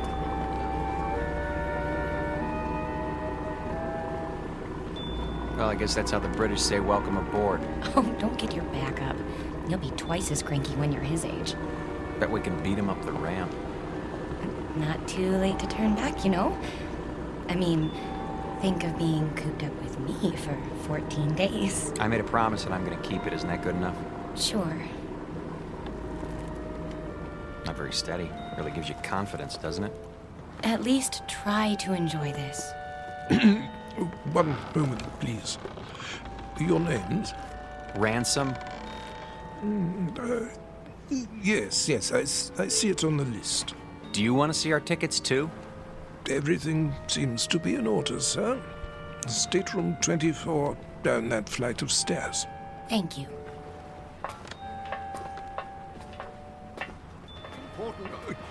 Oh, here we are. Yes, here we are.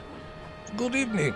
I say, you're not going to let them do this, are you? I'm afraid it's out of my hands. Out of your hands? Well, we'll see about that.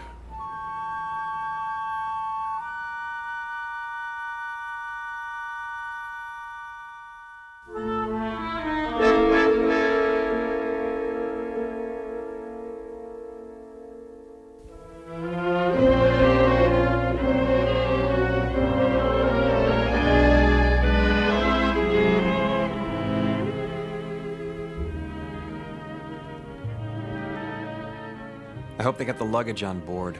It'll be waiting in our room. You'll see. It better be. We're due to take off in 10 minutes. Take off? Sail. Disimport. I think it's disembark. Alan, you have to admit, it's a real showpiece. Did you notice this carpeting? And the oil paintings? And brass everywhere. Great, where's the bar? I could use a drink. Number 24. This is it. What in the... Alan, look! It's like an old-fashioned drawing room with a tapestry and gold everything. Pigeon's blood vases. I don't believe it. Are those plaster cupids on the ceiling? Oh, it's marvelous! And the canopy bed. Shaped like a swan. It's got a goose feather mattress. Oh, Alan, isn't this fabulous? It's probably the most ridiculous room in the entire world. You realize that? Probably? It is! And you actually like it. Don't you?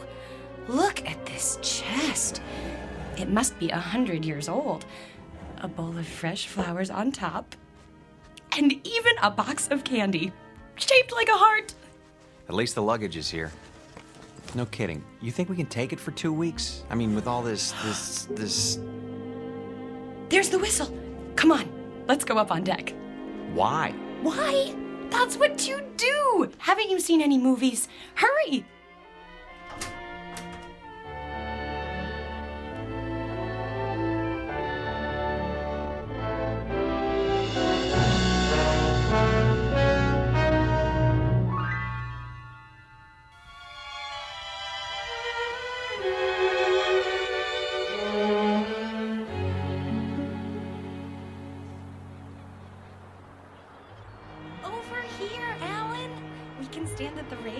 Those are the ones I mean, Burgess. Not the ones going with us. Yes, I tell you. Nonsense. Obviously a silly blunder. No, they have tickets. Calm yourself, Mackenzie. This needs to be settled at once. Very well. Here they come. Hello. Hello. How do you do? Oh, very well, thank you. Now then, no doubt you young people aren't aware that this is a rather, well, how shall I say, private sort of cruise, you see. Very tight. Dear me, yes, unquestionably a slip-up on the part of the, Look, mister, we're getting a little tired of this routine. Try to understand. There hasn't been any slip-up. This is our ship, and we are sailing to England on it. Her. What did I tell you? They're determined. This is bad news, very bad indeed. Oh, really? For you or for us? Don't argue with them, Alan.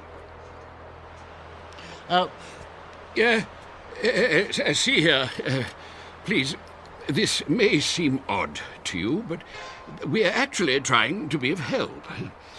Yes, exactly so. You see, there are things you don't know about this ship. Yes. But what does that mean? Well, for example, it isn't common knowledge that... Burgess. No, Mackenzie. We've got to tell them. But... this vessel is over 50 years old. We knew that. Oh, but there are other things you couldn't possibly know, because you haven't had time to look. Such as? Well, she's falling apart everywhere. The deck chairs wouldn't support the weight of a baby. Yes, that's true. And the staircase is about to collapse at any moment. And the food, food, dreadful. It's positively poisonous. Ptomaine, you know. Yes. But the worst of it is the danger at sea. Those boilers, not to be trusted. They've been ready to burst for years. Oh, yes, for years. So you can see how impractical the whole idea is. There's just one thing. Yes? If it's such an awful, dangerous ship, what are you doing on it? What? Oh. Well, we're old and eccentric. Well, yes. Well, we're young and eccentric. We like impractical things, the challenge and all. Besides, we think it's an absolutely charming boat.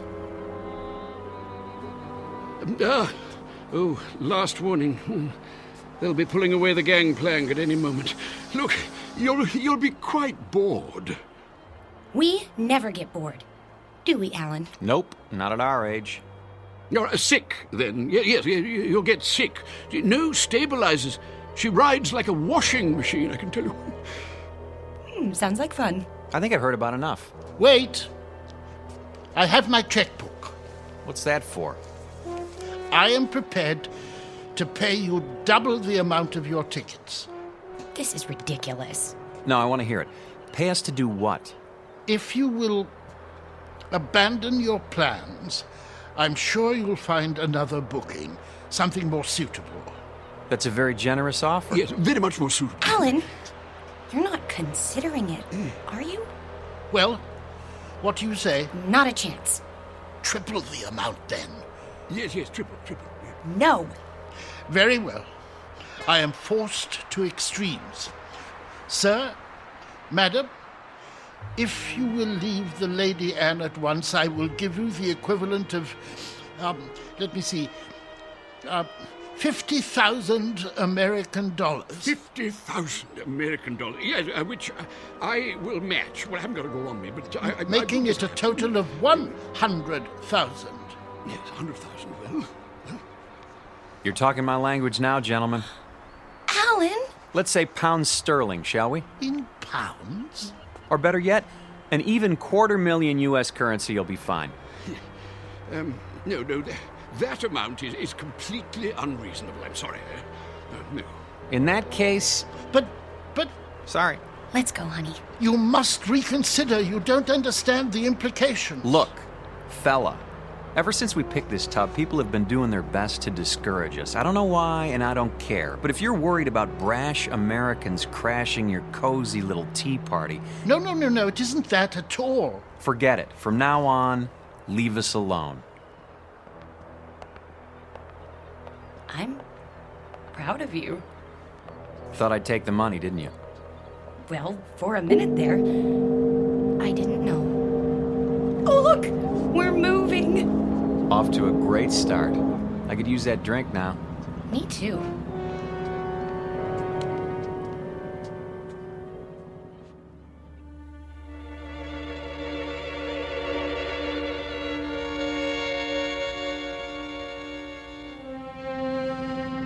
Too late. We did our best. We should have tried harder. But the funds he was demanding... Highway robbery. Nevertheless, it was our duty. The duty of everyone on board. Who knows what the consequences will be? I fear we should have done whatever was necessary to keep them off this ship.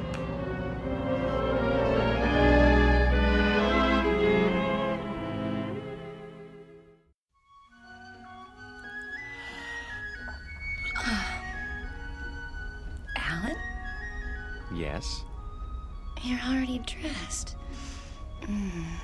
Why are you up so early? It's almost 11.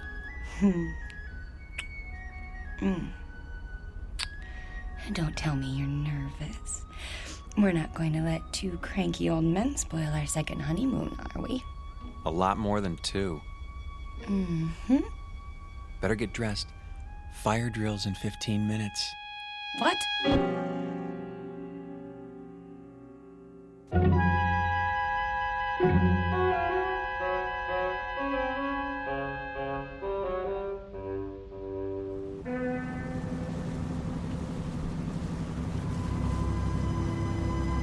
Honestly, you could at least tell me what this is all about. You act as if we're going to an execution. There. See for yourself. Look at all of them. And all wearing their life preservers. Oh no. Alan, some of them are even on crutches. And wheelchairs. Pretty hard to stand for inspection. Is that what they're doing? Apparently it's a safety requirement. Well, there was the Titanic. I picked up a few more names. The Mackenzies, of course, and Mr. Burgess. How could I forget? The one on the end is named Van Vlyman.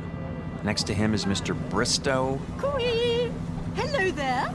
Care to join us? Yes, do join us. Hello.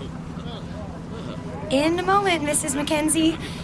You don't suppose that everyone else on this ship is... Everyone. I checked this morning. The youngest person I saw was 70.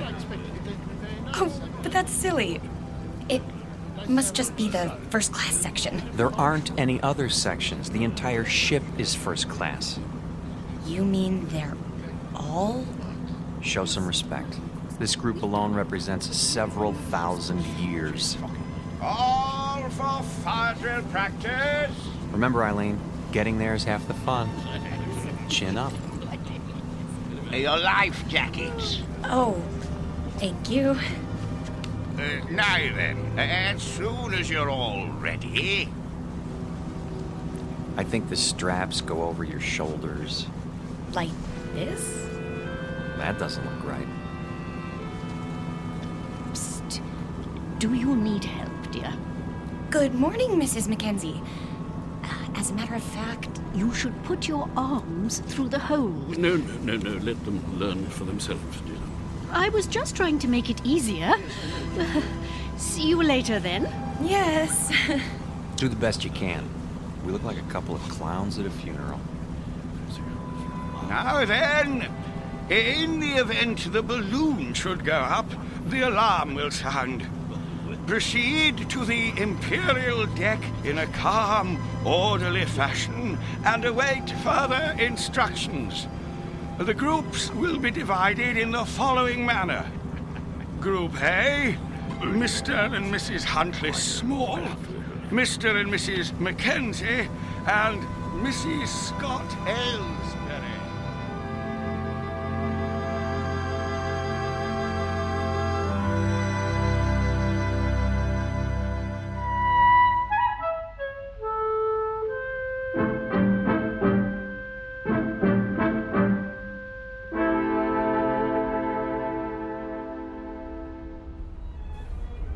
Here we are. The Imperial Lounge. Looks like we're in time for the noon orgy. Alan, I think it's elegant. Like a private club. That's the problem. We're not members. This isn't a ship. It's a floating rest home. Shh. You wish something from the bar? Do you suppose you could fix us up with 2 double martinis? Very dry? Yes, sir. Alan, I'm sorry.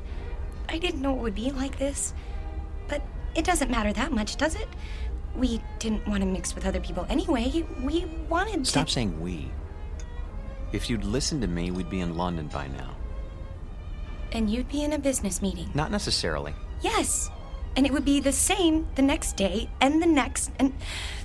Oh, Alan, that's what this is all about. Don't you see? Your drinks. Thank you. Look, I know you've been unhappy, but do you think I enjoy working 28 hours a day? It comes down to the same thing, doesn't it? We never see each other. We never talk, or... I told you, after I close this deal, I'm going to start taking it easy. Which is what you said 2 years ago. You closed that deal, but it didn't make any difference. There were more deals. There'll always be more deals. Because that's all that matters to you now, isn't it? Bartender, another. Yes, ma'am. Try to control yourself. I have been controlling myself for 6 years, and I'm tired of it. I am tired of begging for little bits of your time. You're not interested in me anyway. You're interested in success. Fight your way to the top and then fight to stay there. Stop making a scene. Why? Does it take your mind off mergers and board meetings? No, it takes my mind off the fact that we're supposed to be on a trip together. Come off it, Alan. You're going to England on business. I happen to be along. That's all.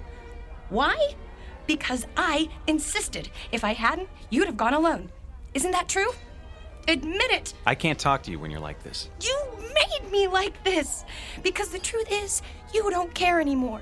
I was stupid to think that a few days together would make a difference. You're a flaming success now. Alan Ransom, the financier. And I'm the nagging wife who doesn't understand. Eileen, please. What's the matter? Are you afraid they'll catch on? Don't worry. They think we're a happy couple, made for each other. Shut up. Yes, sir. Well, when this tub finally gets there, you can relax. Because I'll be leaving. That might be a good idea. Oh, it is. You'll have all those nice deals to keep you warm with no silly woman around. It should be marvelous. It will be. For now, I'll be on deck reading the Financial Times. Here's for the drinks.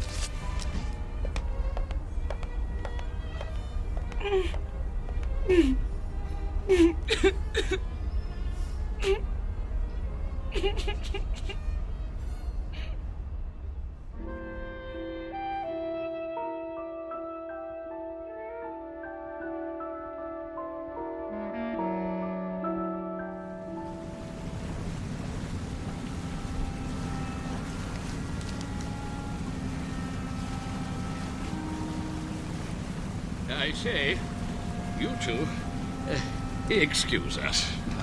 Not you again. Well, yes. Not really.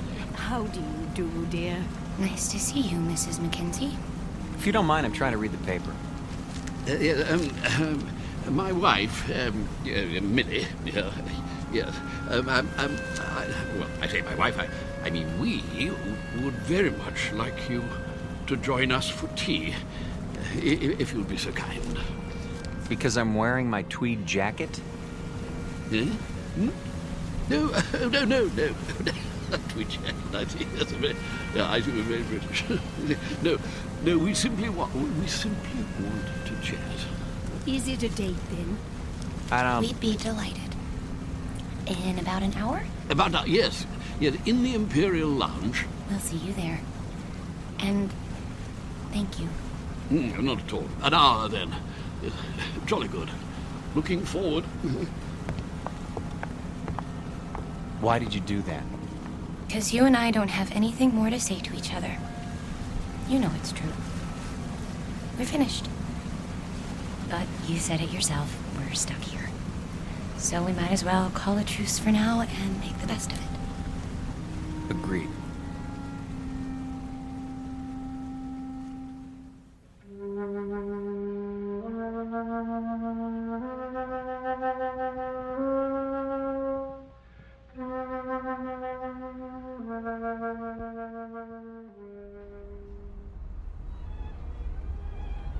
Hello. Over here. Hello again. My dear. So glad you could make it. Charmed, I'm sure. Do sit down. Do sit down. Not at all. Nasty day. What? Now look. The reason for this meeting, apart from the pleasure of your company, is Go ahead, Toby. Yes, thank you. Millie, yes, my wife, Millie pointed out that we've all been, something less than hospitable to you, if not rude. And so I expect I ought to apologize. And do you? Oh, yes, most sincerely. But you see, there is something more important. Good news, in fact. Yes, we've been talking the whole thing over, and we've decided that you won't have to leave the ship after all. We won't? Say, that is good news. We were afraid we were going to have to swim back, and it's had us sick with worry. Really? No. I see. I see. Very good. No, I'm sorry about that, my boy. But we were quite concerned, all of us, as I dare say you gathered. You see, it simply hadn't occurred to us that an outsider would ever want to travel on the Lady. The last time she took on a new passenger was, well, according to Captain Prothero, was some 16 years ago. So you can understand. Yeah, but never mind that. It's all settled now. What's all settled, Mr. Mackenzie? Oh, no, we'll get to that in good time. You simply must forgive us. We can't have been very good company so far. Well, frankly. The point is, we spent a good many fine hours, Millie and I, my wife Millie, on this old, scow. And when we heard they were going to retire her, well, it seemed right somehow that we should join her on her last return voyage. Yeah, absolutely. And the same is true of the others. Yeah, well, the other people. And that's what accounts for the number of senior parties aboard. We didn't understand. No. And you still don't, really. More tea? It's quite bracing. Yeah, there you go. Yes, one thing that hasn't changed. Yes, tea is still the best in the world. What about the others, Mr. Mackenzie? What, the others? Oh, yeah, yes, like us, as I said. Sentiment, you know. Of course they know, Toby. Why else would they have chosen the Lady Anne? Yes, that's true. Our story isn't so different, I guess. My husband and I had never really been alone in 6 years. Excuse me. I'm going to get us a drink. Scotch all around? Oh, yeah, well, splendid. Thank you. He's embarrassed, isn't he? I seem to be doing that to him all the time now. You were saying the two of you hadn't been alone? Well, he's a busy man. You get wrapped up in things if you want to be the best, and I don't know. When I heard he was going on a business trip to England, I made him promise to take me. But that doesn't explain the Lady Anne. No. No, I suppose it doesn't. Mostly it was the time. More days together. And, well, it just seemed kind of special. Oh, my dear, the Lady Anne is special. Very special. More special, I should say, than either you or your husband could imagine. You see, this is the ship Toby and I sailed on when we were married, which would be 53 years ago. 52. Yeah, she was a splendid thing then. Yeah, the ship, I mean. No. Oh, Toby, really? I thought you told us it was an old rust bucket. Not it. She, yes. Oh, I should have been struck down by lightning for such a fearful lie. Mrs. Ransom, mark this. The Lady Anne was the finest ship that ever crossed the sea. Queen of the fleet, she was. Oh, yes, indeed. Is, Mackenzie, is. No other ship can touch her. Quite right. Sit down, Burgess. This is an old companion of mine, Ian Burgess, Mrs. Ransom. Ah, yes. Congratulations. I don't follow. I hear there's been a decision made in your favor. Not now. Nonsense. Quite a relief, I must say. What is? Why, what else? My good lady, you are in luck. How so? Haven't you told them? It's about you and your husband. It seems you won't have to die after all. Oh, I'm so sorry.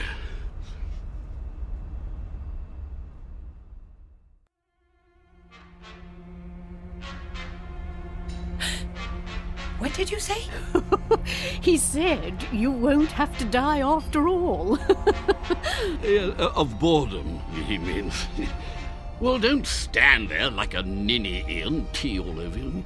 Yeah, but sit down, sit down. Yes, to be sure.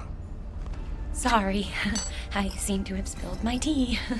Well, you see, Mrs. R., she was the only one of her kind. Specialized in honeymooners. That was her freight then, yes. Oh, yes. Young people in love. Ah, marvelous. The drinks. Ah, yes. You see, that's what makes your presence so... Sweet? No. Well, it was that. It certainly was that. Young married couples, you see, that's all you'd ever see.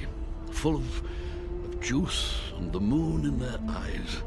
All those children trying to act grown up and worldly and used to it. And everyone as nervous as a mouse. Yes. But that sort of thing, it lasted for only a few days. The Lady Anne gave them time to know each other. Oh, she was a wise ship. Cheers. Cheers. Cheers. Everything was arranged for young people. Love has its own point of view, you know.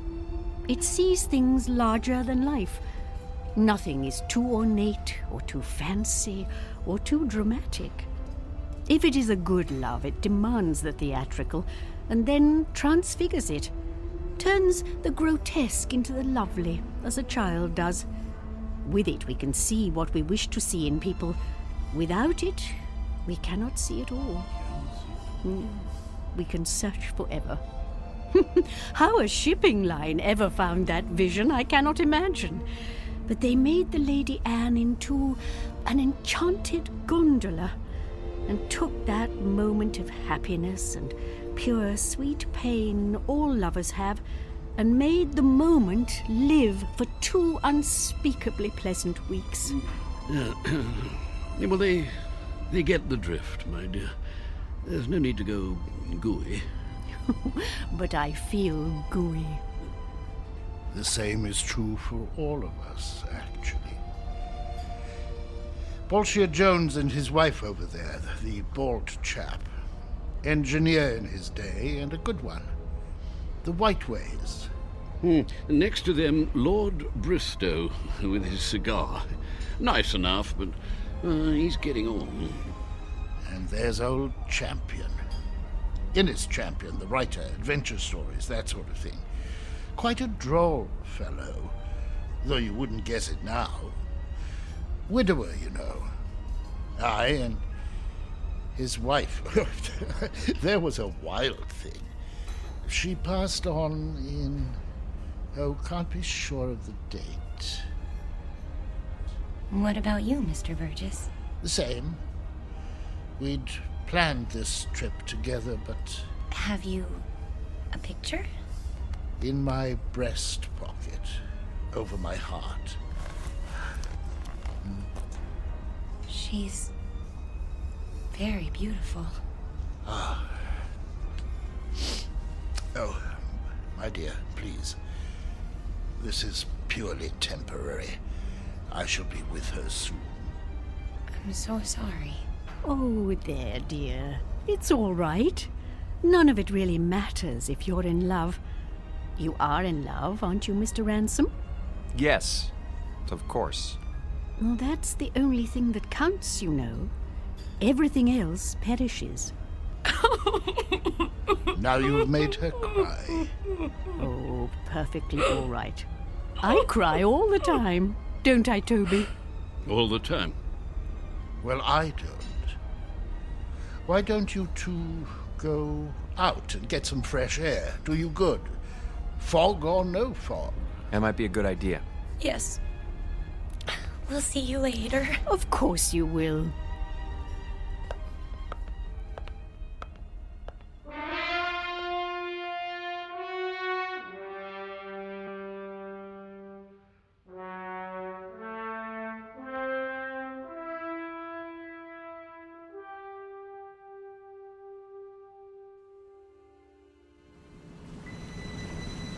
I think they're all very, very nice.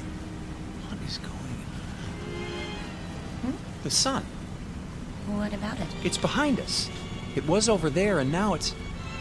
We're heading north. So we're heading north. We should be heading east. Blame it on me. Everything else is my fault. Why not this? There you go. Starting again. I don't know what I'm doing here. Look at them down there playing shuffleboard. Or sitting, wrapped up in their blankets. Really, Eileen, this whole idea was ridiculous. Eileen? Eileen, where are you? Eileen? Eileen!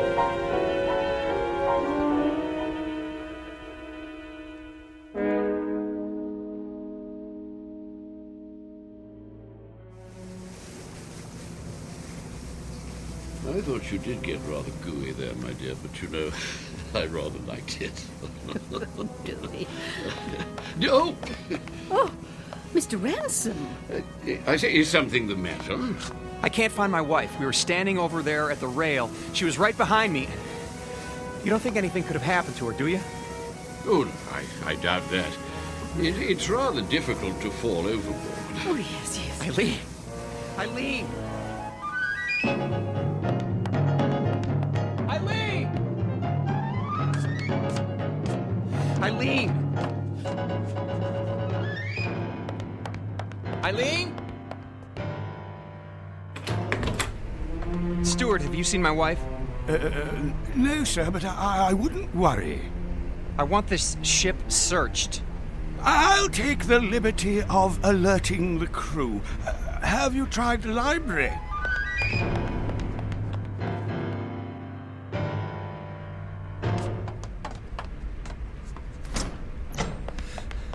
Eileen? Not here, sir. But she's got to be somewhere. Still looking, sir. Haven't you found her yet? Easy, sir. We'll let you know. Eileen? Eileen, where are you?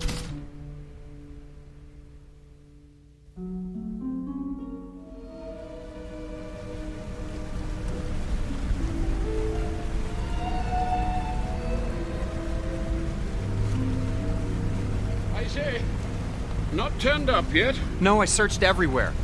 She'll turn up. Have a nip with me. Come on, boy. Let's go inside. Yeah, maybe she's inside. Come on. Let's go into the Imperial Lounge, what?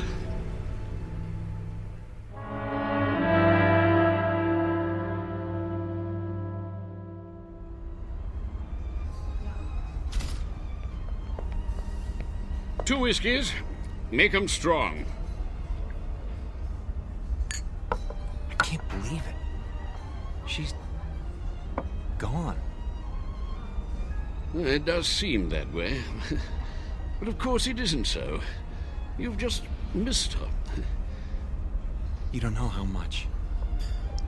A toast to the Lady Anne. Here, here. Oh, yes. Yeah. Lady Anne. Yes. It's a pity. What's going to happen? A crime. An evil, black-hearted crime. Easy, Burgess, easy. Easy? Gad, they want to scrap the lady. Outlived her usefulness. Nonsense.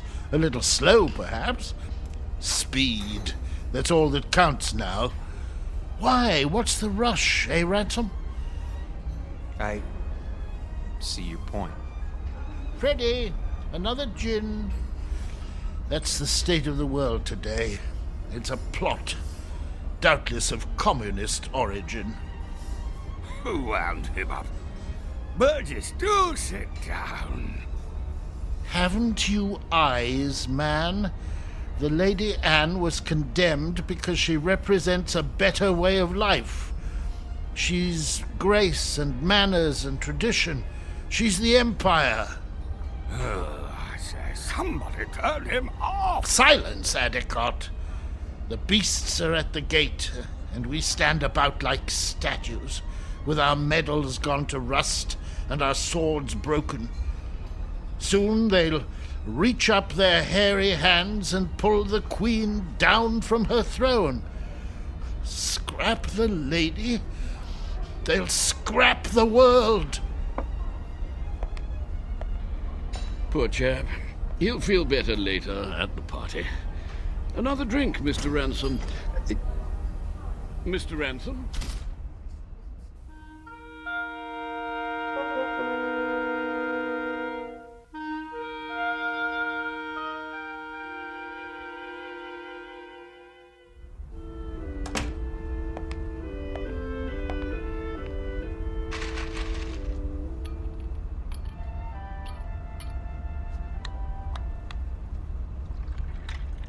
Pour me one, too. Honey, where have you been? I decided to take a nap on our swan bed. You mean you were here all the time? But I've been searching for you. I'm here. I've always been here. Oh, Eileen. Are you drunk? Maybe so, or maybe this is the first time in 6 years that I've been sober. What's that you're wearing? The nightgown? Oh, Mrs. Mackenzie gave it to me. She wore it on her honeymoon. It's beautiful. You're beautiful. This whole stupid world is beautiful. What happened to you? I don't know. But I'm going to try not to forget. I'm going to try very hard. Oh, Alan?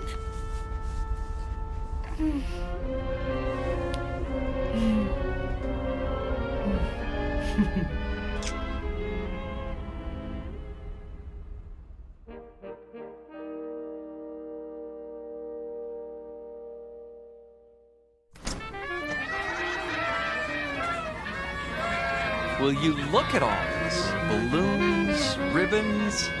Over here! Join us, please. Mrs. Mackenzie! Come on, drink up. The champagne's getting warm. Well, you found her. Oh, you're as bad as Alan. I think we'd like you to meet Captain Prothero. Mr. and Mrs. Ransom. Happy to meet you, sir. My pleasure. You've had a pleasant voyage, I trust. Oh, yes. We're grateful to be a part of it. Indeed. Your presence has been good for us as well. You packed your things? Shh. They don't know yet. Oh, well, I suppose it doesn't matter. Know what? Nothing important. If you'll excuse me, I have to make some preparations. Be back shortly.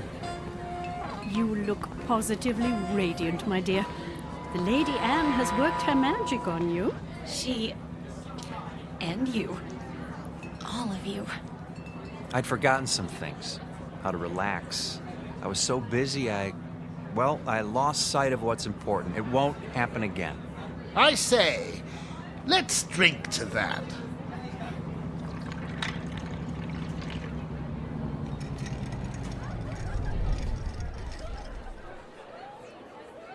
Have the engines stopped?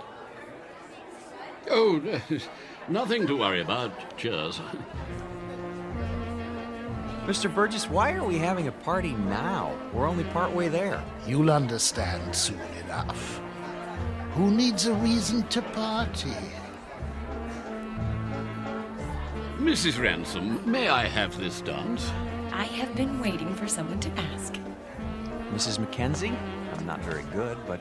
Oh, delighted, Mr. Ransom. Oh, splendid.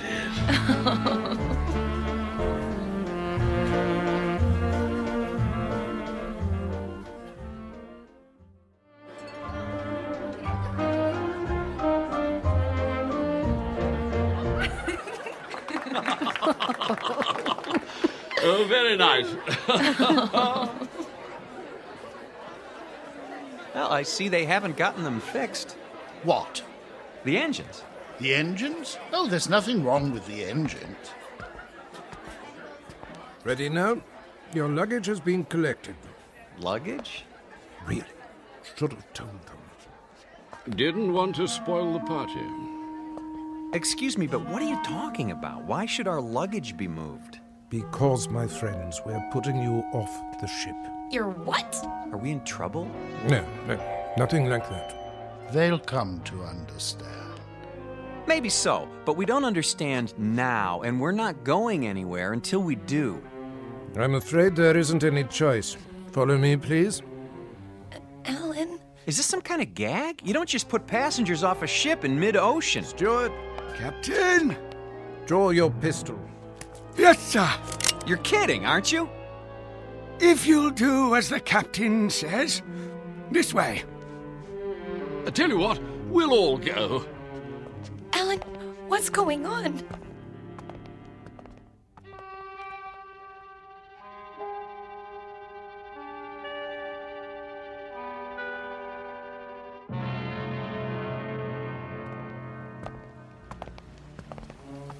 You can't be serious. There's nothing to worry about, my boy. Your exact position has been radioed. Even now, help is on the way. Alan, I'm not kidding. Captain, this is outrageous. Your luggage is in the boat. Flares, a tin of biscuits. Champagne? I thought of that. The lifeboat sends out a signal so you'll be picked up straight away. Everything you need, really. Except a reason. It's time we were off. Into the boat with you. No, please, But why? Is it something we've done? Not a bit of it. Then tell us. You can't do this without a reason. Cause, my boy, you can't go with us. Not yet. Yes, come along. Not where we're going. No. Step carefully, please. We liked you people. We thought you liked us. They do, Alan. Don't you see? They do. Lower away. Don't forget the blankets. Alan, look. Everyone's at the rail. Goodbye. Bye. Goodbye. I say, what are those papers, dear? They're your letters, Toby. Don't you remember, dear? I've kept them for so long.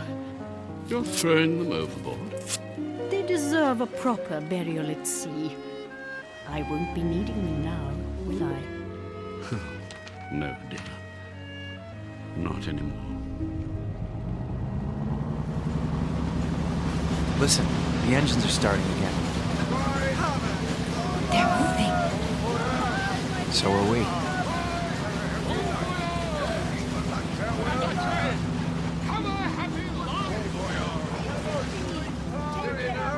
We will. I promise you.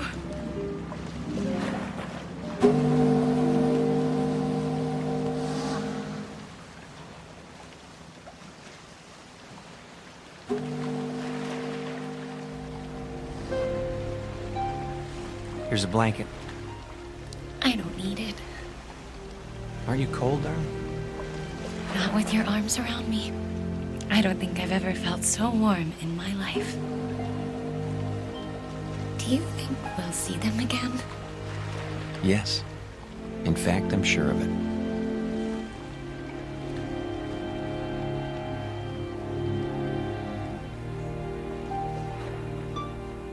Lady Anne never reached port.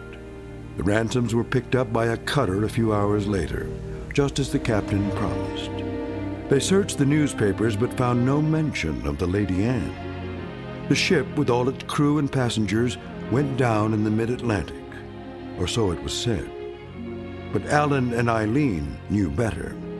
They knew it had sailed on to a better port, its final destination on a distant shore called the Twilight Zone.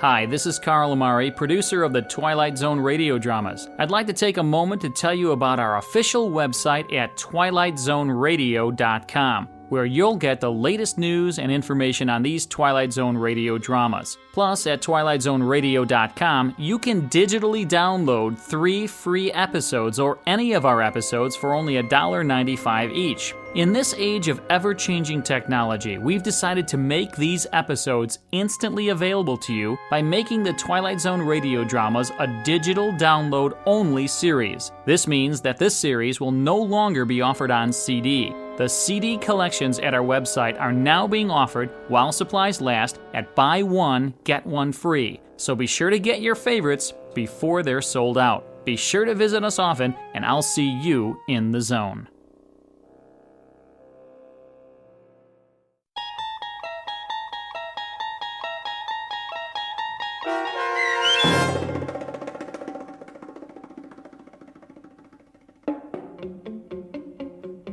Passage on the Lady Anne, starring Martin Jarvis and Rosalind Ayres, with Stacy Keach as your narrator, was adapted for radio by Dennis Etchison and written for The Twilight Zone by Charles Beaumont. Heard in the cast were David Pasquesi, Anne Somerville, Jim McCants, Joby Cerny, Eleanor Weingart, Martin Astrop, and Nick Ruddle. The producers of The Twilight Zone wish to thank CBS Enterprises and the Rod Serling Estate for making this series possible.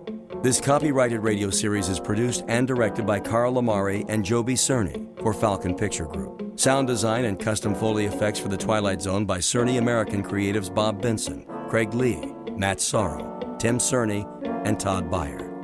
To learn more about the Twilight Zone radio dramas and to contact us, visit our official website at twilightzoneradio.com. This is Doug James speaking.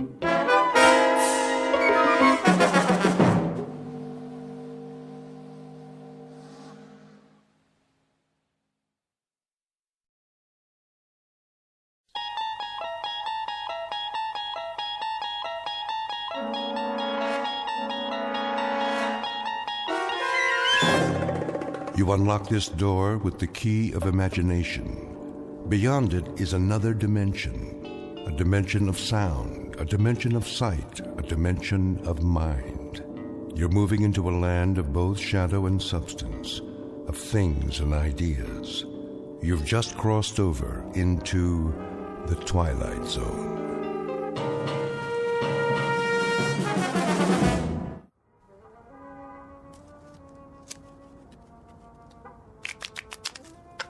Time to feed the kitty. I've been feeding it all night. Yeah, that baby's hungry.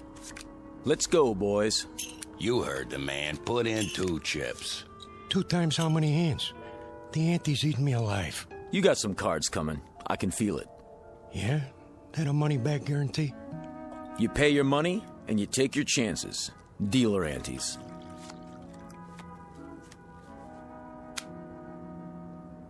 Let's go, Johnny. I gotta give it some thought. My stack's getting pretty low. Look at who's sitting this one out. That right, Johnny? I'm thinking.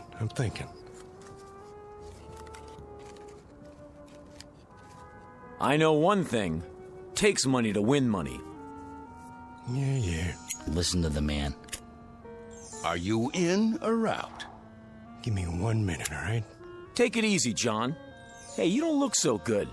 Maybe you should kick back, watch some TV. Hey, hold on. I came here to play cards. Hand me that remote. Say, what are you... Just give it to me. The old fire hall is... There. You gonna let one lousy player hang up the game? Don't worry about it. Johnny here needs some time out. You know the old saying. What's that? Money talks, and suckers walk. Scientists are baffled as all communications in and out of Peaksville remain blocked. For live coverage, our Eyeball News team takes you inside the city limits following this broadcast on the 11 o'clock report. And that's a wrap of today's news. I say deal them. All right, boys, here we go. Down the derby. Okay already. I'm all in. You ain't even looked at your cards. What's the difference? 1 more hand and I'm out. Sure, Johnny, maybe you'll double up. I got a good feeling this time. Me too. I'll see that and I'll raise you. Raise? Everything I got's in the pot. Separate side bet. I fold. Dealer raises again. Call. Cards, John? 3. Keeping a kicker, huh? All right, 4. Come on in! Who's that? A friend of mine. Said he'd stop by. Heck of a time for it. It's open! Jody Hallam? Who wants to know? Mr. Hallam, will you come with us? You got a warrant? No, sir, but... Then get out of my room. My associates and I are having a friendly game of cards. This is a federal matter. We have a car waiting downstairs. Oh, good for you. You see any money on this table? Because I sure don't. There's no time to lose, sir. If you'll just come with us. Hey, why the cuffs? Someone wants to see you in Washington. Be seeing you, Jody. I'll just hold on to my chips for now. Let me call my lawyer. No need for that. What's this all about? A matter of national security, sir. You might say a matter of life and death. Excuse me, gentlemen, if you don't mind. We'll just fast forward out of here. Hey, will somebody tell me what this is all about? Winning lottery numbers coming up, but first the news. In world news, the asteroid known as Wanderer continues on a path toward our solar system. But there's no cause for alarm. Scientists say it will miss Earth by several million miles. Repeat, despite rumors, there is no danger. Wanderer poses no threat to our world. And now, here's a handy household hint from our home economist. Portrait of a man who has just been granted a reprieve. Not from a card game, because it's a sure bet he would have won, given his considerable skill as a dealer. No, the 2 men in gray suits have saved him from almost certain deaths. His name? Jody Hallam, a gambler and con man who lives by his wits, and wants above all else to go on living. At the moment, the odds still look good for Mr. Hallam, but he is about to discover that the laws of chance don't always apply in the Twilight Zone. And now, The Twilight Zone and our story, Pattern for Doomsday, starring Henry Rollins, with Stacy Keach as your narrator. And I can tell you that its progress has been closely watched for the past month, as is the case with all unidentified objects sighted in space. May we have the slide, please? Excuse me, General? Yes? The 8th man, he's here. Showman? Yes, sir.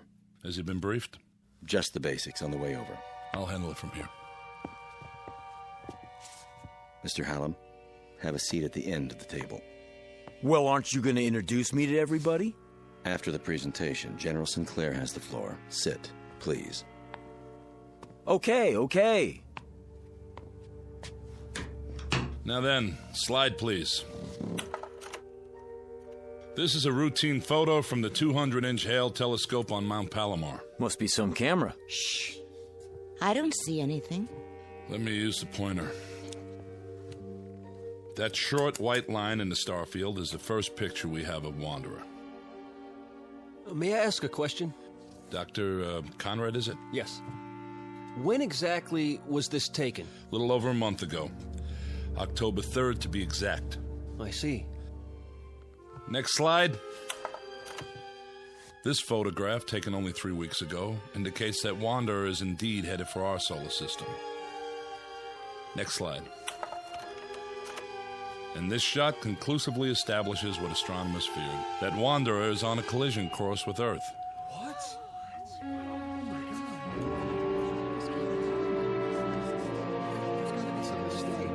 Next. This picture from 2 days ago allows astronomers to accurately measure Wanderer.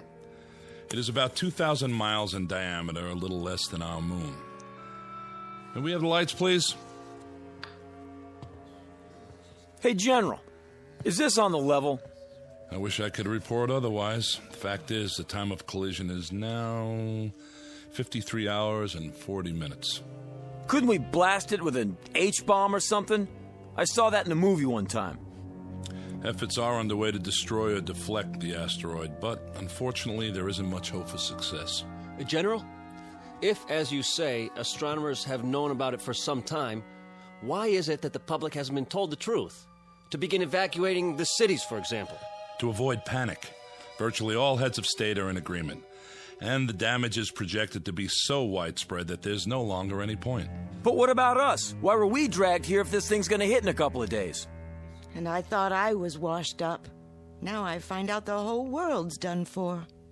What do you expect us to do, General? Most of us are ordinary citizens. Mr. President.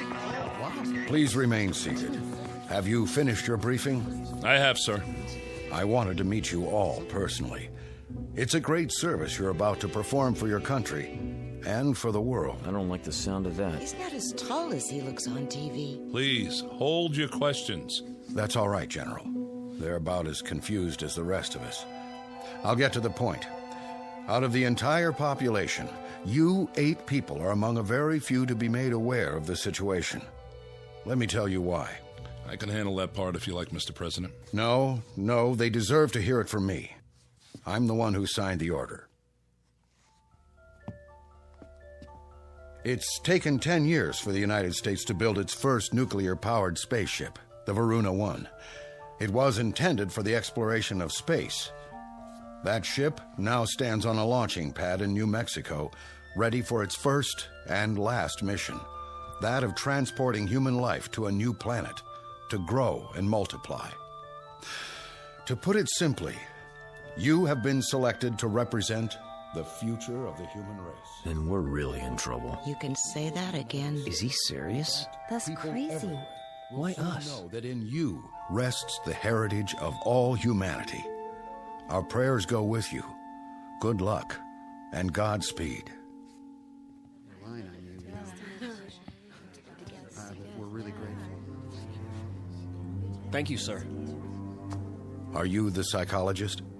Dr. Russell Conrad, Denver, Colorado. I'd like to shake all of your hands.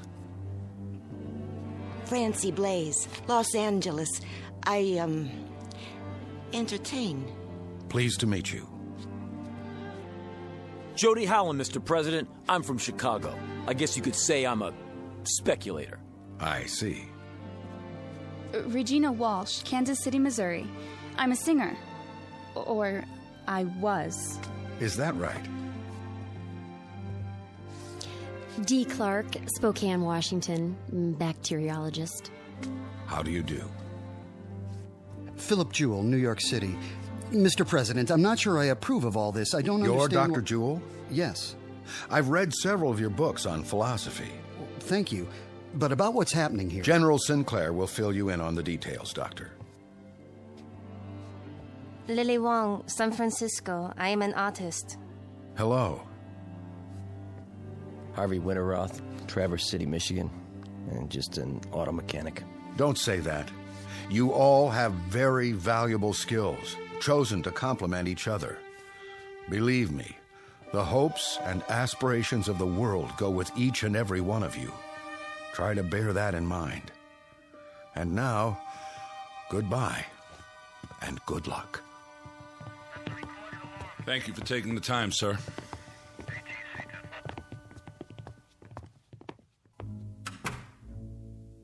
Never thought I'd get to meet the president, but there I was, shaking his hand and talking to him. General, I demand to know... Yes, Mr. Jewell? Just how did 8 people get picked to represent the human race? It was not at random, I assure you. It was a matter of careful selectivity. A computer was programmed with all relevant factors, physiological, psychological... Who did the programming? Panel of experts from several disciplines. Based on what criteria? General health, adaptability, fertility. That's why you all had examinations. Varied backgrounds, genetic history, immunity to disease, long-term stability on the cellular level. Out of what sampling? The entire population, Doctor. At least those we had preliminary data for. General, how come the president isn't going? He's a very important man. I would have thought... He's married, which was one of the disqualifying factors. For those of you who are interested, the criteria are listed in the background report. I have copies if you like. I'd like to see that report. On the table at the back of the room. There's a packet for each of you.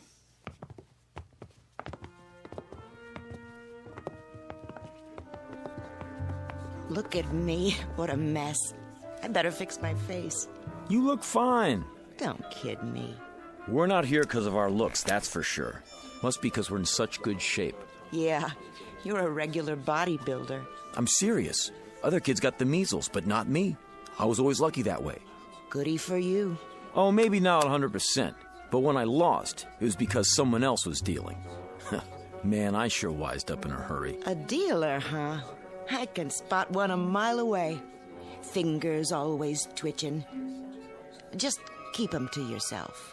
Hey now, baby, I never done anything crooked with these fingers. I know. You just help the cards along. The suckers get greedy, that's all. So they get restless and overplay. Is that my fault? Can I help it if they want to make it all in one night? I ask you, who's the smart one, me or them? You heard what the general said about brains. We'll see how you make out where we're going. Listen, Jody Hallam always makes out. You remember that. Just don't try any magic fingers on me. Ha! Don't flatter yourself. Come on, I want to get the lowdown on this game.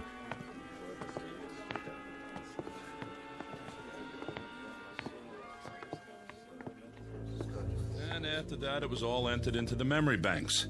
The results were collated and sorted until we had it down to this number. Ah, so we have a machine to blame for being here. Blame? You should be happy the machine picked you. Should I? Then why do I feel as if I'm deserting humanity in its hour of need? General, how soon will the Varuna leave Earth? In less than 24 hours, we will all be flown to the launch point. What about food on the ship? It will be stocked with bread, soup, meats, even ice cream, in a concentrated form. Enough for a lifetime if necessary. You won't be hungry. How can they get that much chow on one ship? It will be made from continuously harvested tanks of chlorella, a fast-growing, single-celled plant. A plant? That doesn't sound very palatable. Hey, General, where are we supposed to land? There's an area on Mars if we can confirm it's suitable for a small colony. How about if it's not? Ship's nuclear power pack can take you all the way to Alpha Centauri if necessary, using a new form of hyperdrive. That's the nearest star system with habitable planets. Maybe there'll be people there like us. I read a story about a princess on Mars. Then you can go into your dance and knock their eyes out, if they have eyes. Who's kidding who? I was never a very good dancer. I was never very good at anything. But I got along because people would pay for it. All that's over with now. You better believe it. I'll start over up there. Be me this time. I'll be what I want to be, not what they want me to be. Right. Keep that attitude. I have a question. Who's flying us to where we are going? We've assigned a crew of 2. That should be sufficient. Captain Gerald Vickers and Lieutenant Robert McKenna. You will meet them when... excuse me. Sinclair? Yes. Right away. Limousine is downstairs, ready to take you to the airport. No calls for us? To say our goodbyes? I'm sorry, Doctor. We can't risk breaching security. Now, if you'll all come with me, please. You have a great adventure ahead of you. Perhaps the greatest in the history of mankind. Oh, wow. This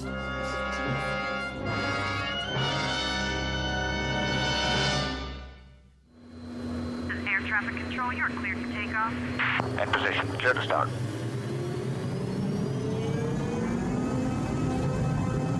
Made a move. Nose job back in front.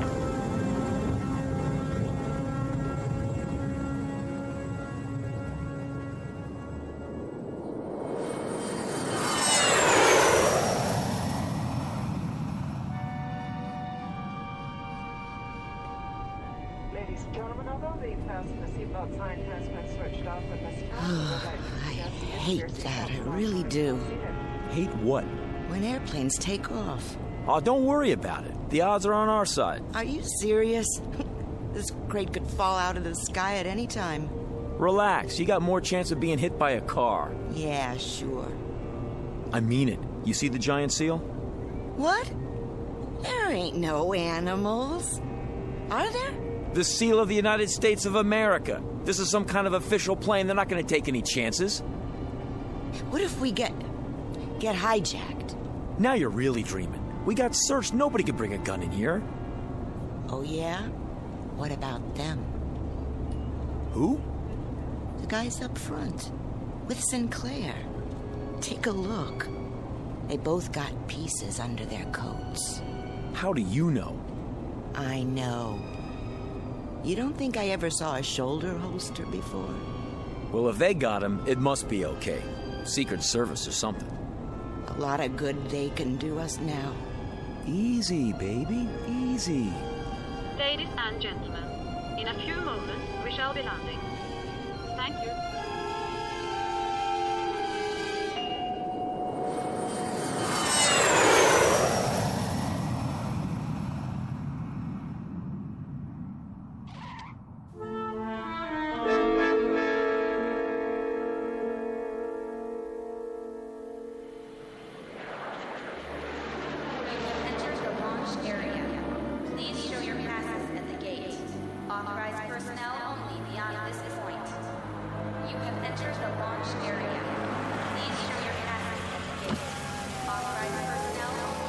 ID, please. General Sinclair and Company to operations. Oh, right, General. Operations is the first building, straight ahead. I know where operations is, son. Yes, sir. Open the gate.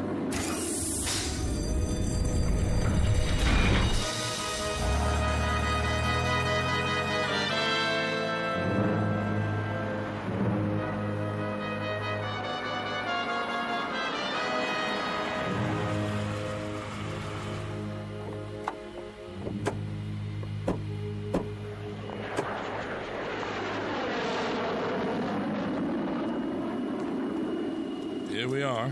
If you'll just follow the walkway to the entrance. How do you do, sir? Good to see you, Cap. Lieutenant John McKenna, General. At ease. This is your pilot, Captain Gerald Vickers, and Lieutenant McKenna. Mr. Hallam, Miss Walsh. Welcome. Hiya. Captain, huh? Miss Blaze, Dr. Conrad. Hello. Miss Clark, Dr. Jewell, Miss Wong, Mr. Winteroth. Hi. Nice to meet you. You're the pilot? I'll do my best. I sure hope you know what you're doing. Well, there she is. Where? Out in the field. Take a good look. That ship's gonna be home for a long time. It's beautiful. Wow, some design. A little small, isn't it? Not really, Miss Blaze. It's a very efficient design. Just enough room for 8 passengers. 8? Don't you mean... I'll go over the details in a few minutes. For now, they're expecting us inside. If you'll follow me...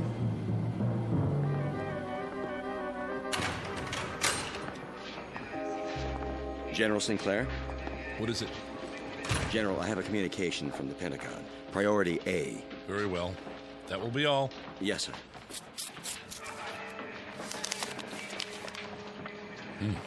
What is it? Don't tell me. The flight's overbooked. You might as well know. The nuclear missiles we sent up from 3 countries to intercept Wanderer have made contact.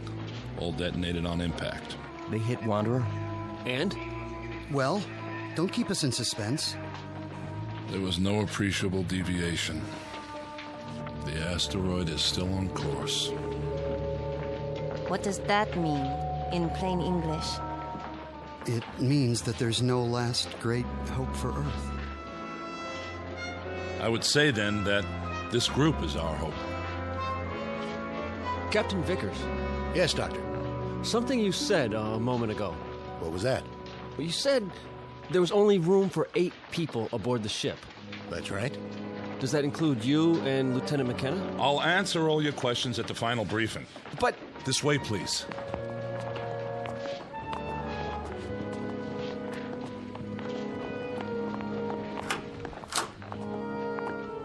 Sit down, if you will.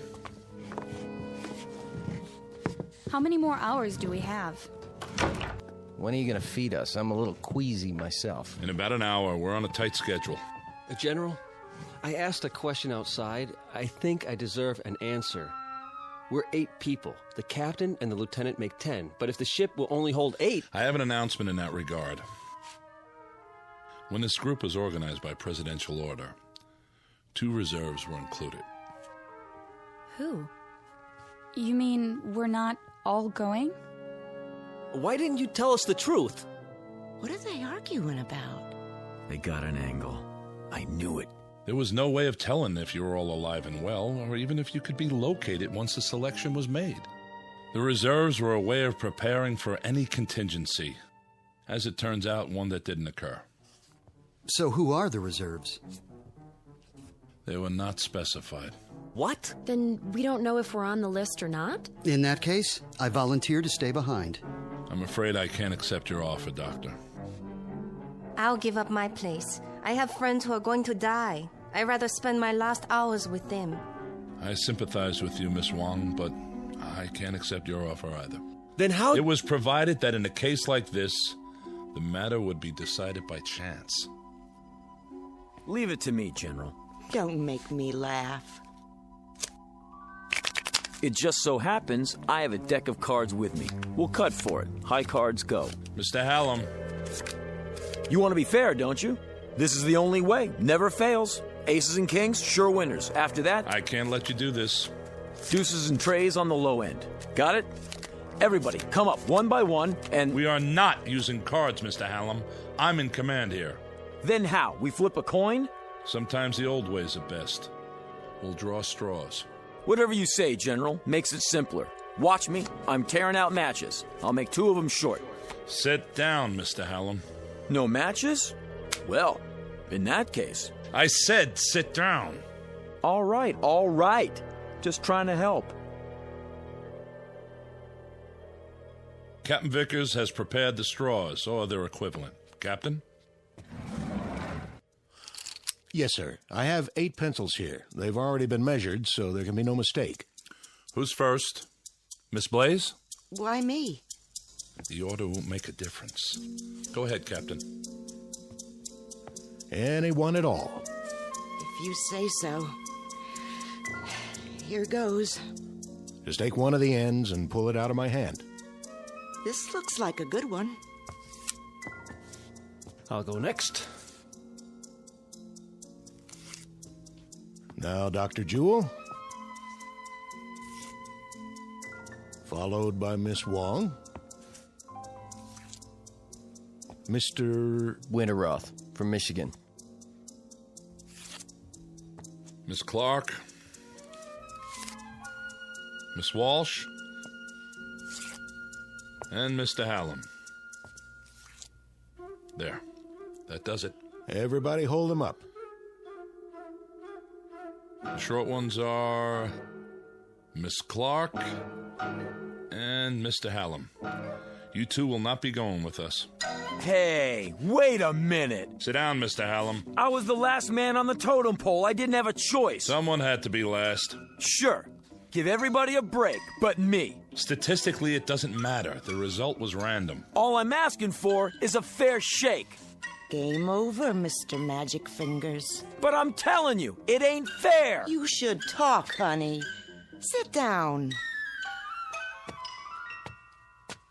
Are we free to go? You are, Miss Clark, with my profound thanks.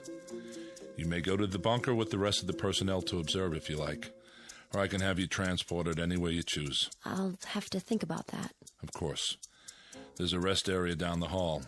Lieutenant McKenna will open the beverage machines for you. Thank you. And goodbye to you, Mr. Hallam. And thank you, Mr. Hallam. Yeah, thanks for nothing. Come on, let's get out of here.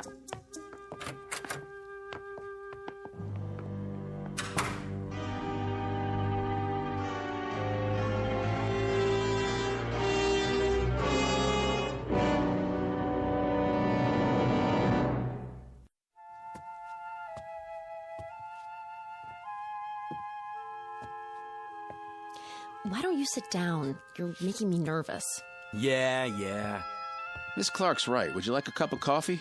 I'd like a shot of scotch if you want to know the truth. Cream and sugar? Black. Do you have family, Lieutenant? Yes, ma'am. I mean, miss. Back in Austin. Oh. Are you going there to be with them? I sure hope so, if there's time. It's a terrible thing, I suppose. The little tragedies. We have time to absorb them. But something like this, it's too vast to comprehend. I know what you mean. Cut the chatter. What is this, a funeral? You might call it that. Well, I tell you one thing. The game isn't over till it's over. You never know what's going to happen at the finish. This isn't a horse race, Mr. Hallam. We'll see about that. Give me the coffee, will you? Of course. Yeah, tastes like mud. If you'd rather have a soft drink. Forget it. Sorry you didn't care for it. Yeah, sure. Where do you come off so high and mighty? Uniform, shine on your shoes. You know something? Underneath, you're just like the rest of us. Scared out of your gourd. I'd better see how the general's coming along. Will you sit down? It won't be much longer. Then you'll be back with your own kind. I don't see why you're so anxious to go home. One of them in there could have a heart attack or something. And then what would we do? Draw straws again to see which one of us goes? Sure, why not? At least try to face reality and make peace with it. Listen, if they let me do it my way, you think I'd be sitting out here? Oh, you mean you'd have fixed the cards? Lady, when your life is on the line, you try anything. Even if it means pain or misfortune for others? If that's the way the chips fall. You amaze me. I thought I'd seen all kinds. You ain't never seen Jody Hallam before. Thank God for small favors. I would say, Mr. Hallam, that you're nothing special on the evolutionary scale. More along the lines of a throwback. I mean, you've hardly advanced beyond your one-celled progenitors. Say, is that a wisecrack? I've seen your kind under microscopes. Bacteria don't have a conscience either. Oh, but they do? In there? How do you know Vickers didn't fix it the way the general wanted? Don't be absurd. It was impartial, and we lost. I'm ready to leave whenever they let me. Go ahead, give up. That's what you learned in your school. But where I come from, it's a different story.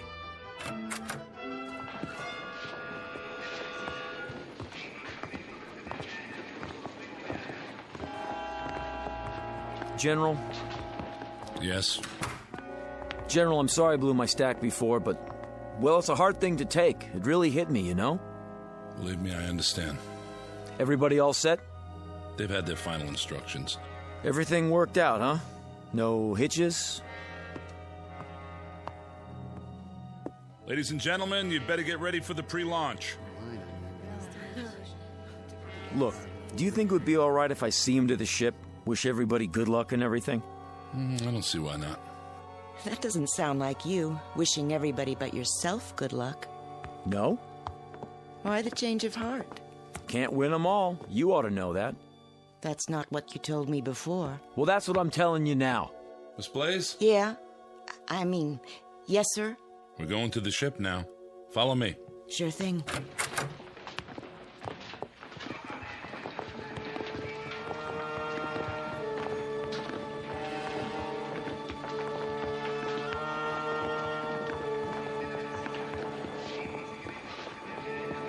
Not you. General Sinclair said it was okay. Only flight personnel on the field. I know. I'm going to say goodbye to him on the ship. General? It's all right, guards. Let him pass. Proceed. Sure, thanks a lot. Nice gun you got there. 15 minutes and counting. Oh, you coming with us? All unauthorized personnel must exit the launch area. You'll have to use the ladder. One at a time, please.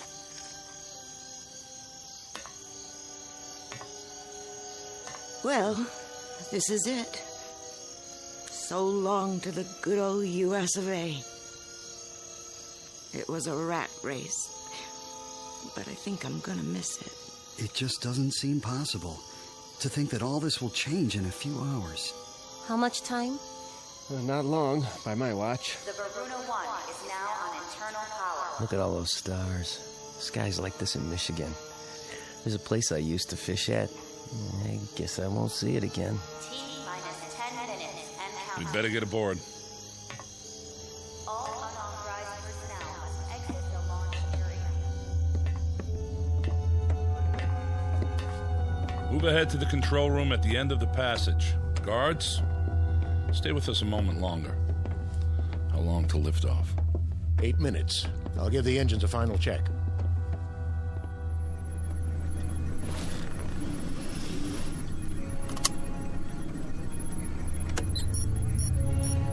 Thrusters powered up. Retros all clear. Gyro stabilizer charged. I feel like a sardine already. Relax, baby. This is one tin can nobody's gonna open. Aren't you supposed to wave bye-bye now? Let me have your attention. This is it, Mr. Hallam. Shh. I want to hear what he says. President has asked me to extend his blessings and his hopes for a safe journey.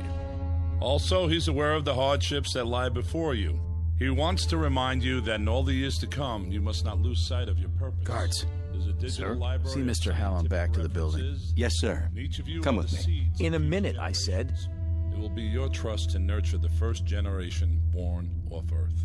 For upon this, a new civilization will be built, long after we are forgotten. This way.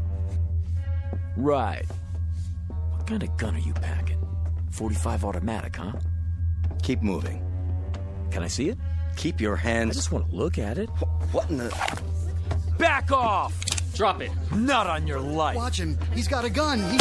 Ah! Hold it! Now, General, since Dr. Jewell here won't be making the trip, as his reserve, I'm electing myself to take his place. He didn't want to go anyway. Do you think these people would have you after this? No more pretty speeches. You and the guards, make yourselves scarce, and drag the doctor with you. Something wrong with your hearing? General. Touch your holster, flyboy, and you're a dead man, too. Do as he says. That's better. Well, what do you know, honey? Looks like we're gonna get better acquainted after all. What do we call you now? Little Caesar? Just what do you expect to gain by this murder? Life, my friend, in the big blue up there like the rest of you. Oh, I know you're thinking you'll make me pay, but you won't. Not if there's only 8 people left. You're gonna need me. Keep your distance, Buster. Now, Francie, you know better than that. A man gambles, he loses here and there, but the game's not over till the last card's been played. Am I right or am I right? Hey, you! Keep your hands where I can see them!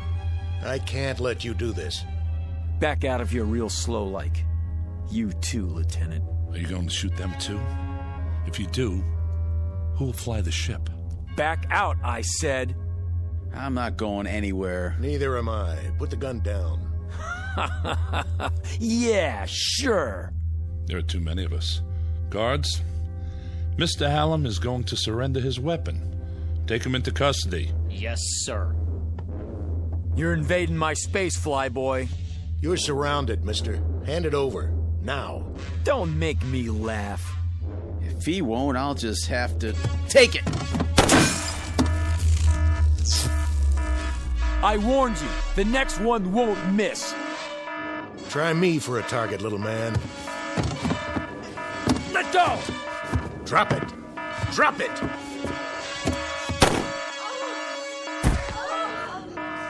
Now look what you've done. That ain't in the rules. Does he have a pulse? No, sir. Dr. Jewell, are you all right? It's just my shoulder. The bullet passed through. Guard, get the medical kit. Right, General. We won't be going anywhere, General. The second shot took out the control panel. Can it be repaired? Not the telemetry system. Then replace the module. There is no replacement. It would take days to assess the damage. He's right, General.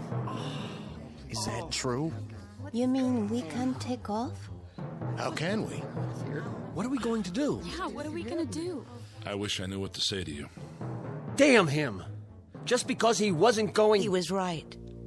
What? He always said he was lucky. And maybe he was. Now he won't have to face the odds. What's that? Whatever it is, he's sure in a hurry. General, up here!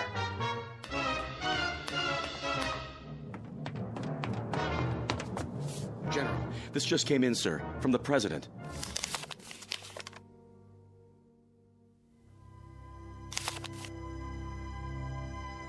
I am happy to tell you all that the danger is past.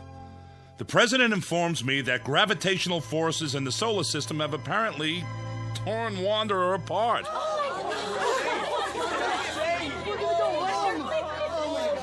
You mean it's not gonna hit Earth? Initial reports are that it is broken up into 5 pieces. Each will miss us by many thousands of miles. Let's get out of here. One at a time, folks.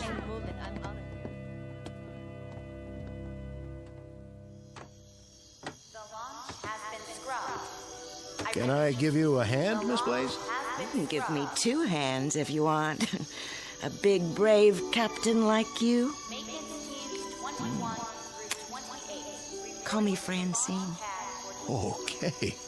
Francine, I'll help you down. What about him, Mr. Big-Time Gambler? There'll be an ambulance on the way. He doesn't need an ambulance. He needs a hearse. Jody Hallam from Chicago. I got 3 words for you. So long, sucker.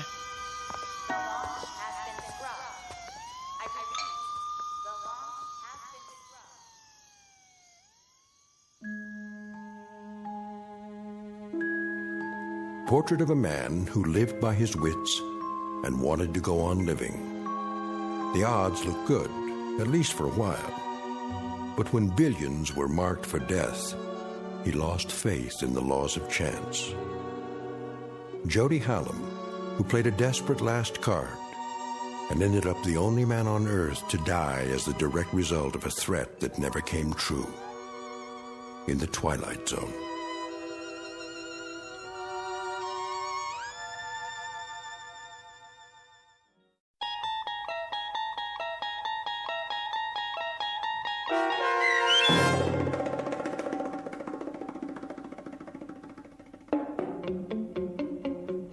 Pattern for Doomsday, starring Henry Rollins with Stacy Keach as your narrator, was adapted for radio by Dennis Etchison and written for The Twilight Zone by Jerry Soule. Heard in the cast were Mike Starr, Linda Ryder, Richard Hensel, Roderick Peoples, Jeff Lupetin, Jamie Barron, Steve Key, Nikki Lindgren, Elaine Robinson, Kurt Nabik, Jennifer Joy, Doug James, Carl Amari, Alex Sopener, and Vince Amari. The producers of The Twilight Zone wish to thank CBS Enterprises and the Rod Serling Estate for making this series possible. This copyrighted radio series is produced and directed by Carl Amari for Falcon Picture Group. Sound design and custom Foley effects for The Twilight Zone by Cerny American creatives Bob Benson, Craig Lee, Michael Slaybach, and Matt Sorrow. To learn more about the Twilight Zone radio dramas and to contact us, visit our official website at twilightzoneradio.com. Doug James speaking.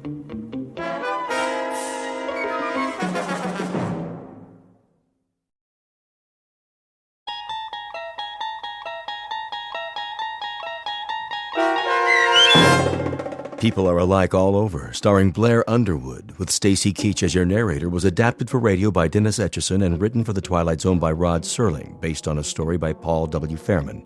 Heard in the cast were Christian Stolte, Lisa Joyce, Richard Hensel, Steve Key, Derek Purcell, Doug James, Linda Ryder, Brooke Reed, Charlie Kummerer, Amanda Amari, and CJ Amari. To learn more about the Twilight Zone radio dramas and to obtain audio cassettes and CDs of these programs, visit our website at twilightzoneradio.com. The producers of The Twilight Zone wish to thank CBS Enterprises, Carol Serling, Dennis Etchison, Dick Brescia Associates, Claire Simon Casting, Terry Jennings, XM Satellite Radio, Sirius Satellite Radio, our sponsors, and our radio affiliates for helping make this series possible. This copyrighted radio series is produced and directed by Carl Amari and Jason Mallow for Falcon Picture Group. Doug James speaking.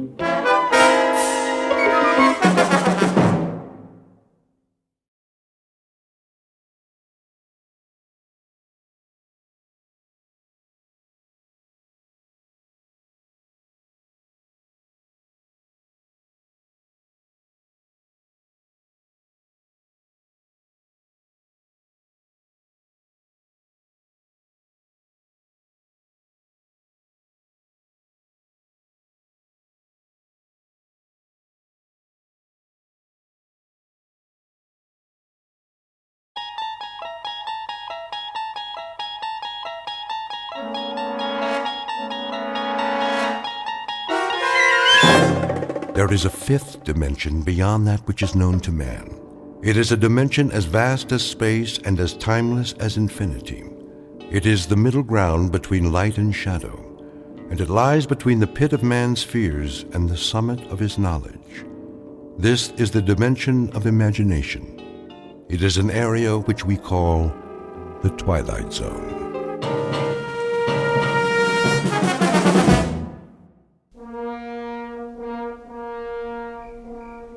The blast-off area must be cleared by 0200 hours.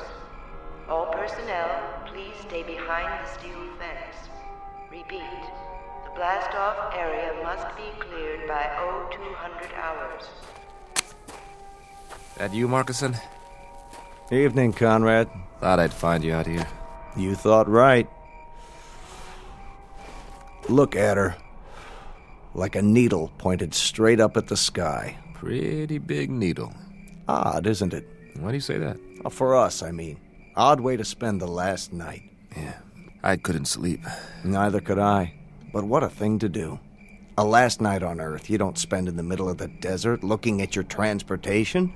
A last night you spend it enjoying Earth. You walk around its streets, you go into its bars, you dance with its women. Yeah. You drink in its view, savor it, enjoy it.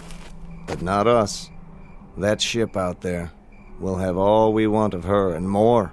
She'll be our world for quite a while. 113 feet long by 18 feet wide. And yet here we stand, Conrad, watching her. Just 3 hours before we take off. Maybe we're trying to get used to the idea. Oh, we'll have plenty of time to get used to it. That'll be our city and country and house and front yard and backyard for the next 3 months. And we won't have any choice in the matter. Markson, could I ask you a question? Go ahead. Are you afraid? Of some things, I guess. The unknown, loneliness, the silence up there. But the ship, after all the work that's gone into her, I don't think so. How about you, Sam? It's different. You're ready for this. 3, 4, 5 years. It's all you've prepared yourself for. But it's not the same with me. We both went through the same flight training. I know, but I'm a scientist, Markison, a biologist. My whole life, my world has been books and slides and microscopes. I'm being sent up there because they need my mind. Pity they just can't send that and leave my body back here where it belongs. But speaking frankly, yeah, I am afraid. I'm frightened of the place we're going and what we might find there. Martians? Well, that's not very likely. They're the one thing you don't need to be afraid of. They shouldn't be feared, even if we do run into them. Whoever we meet up there, whatever kind of creatures they are, if they exist, they'll still be people of one sort or another. You don't really think that? Why not?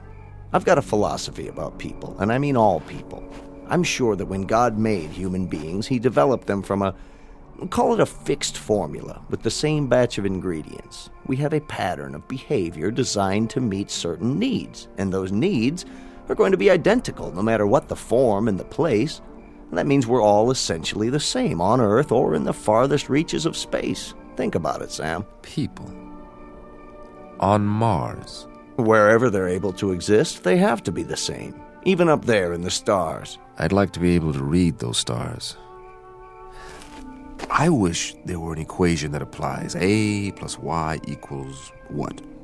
A rocket ship plus 2 men equals... Equals a wondrous adventure. Let's get ready, Sam. We've only got a couple of hours.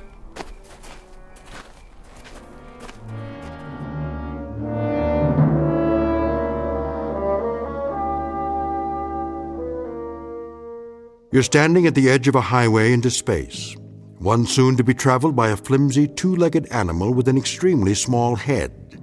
His name is Man, and he is about to send his tiny, groping fingers up into the unknown, bound for a once mythical place known as Mars. The participants are Samuel A. Conrad, age 35, and Warren Markison, age 31. They are the first to undertake such an ambitious voyage, and in a moment we'll travel with them to a location only slightly off course, in the Twilight Zone. And now, The Twilight Zone and our story, People Are Alike All Over, starring Blair Underwood with Stacy Keach as your narrator. Prepare to correct course? Not yet. Fire retro rockets on my mark. Wait, I said. For what? I want to run a thermal scan on the landing gear. You did that. Well, I'm doing it again, plus a spectrographic on the planet's surface. We can't even see the surface till we correct. By the time we finish the turn, it'll be too late. Too late for what? To change the flight plan, the gravitational field will take effect. Exactly. We cut the main thrusters and fire the retros for a nice soft landing, right? Isn't that right, Conrad? What if something's wrong? Nothing's wrong. But what if it is?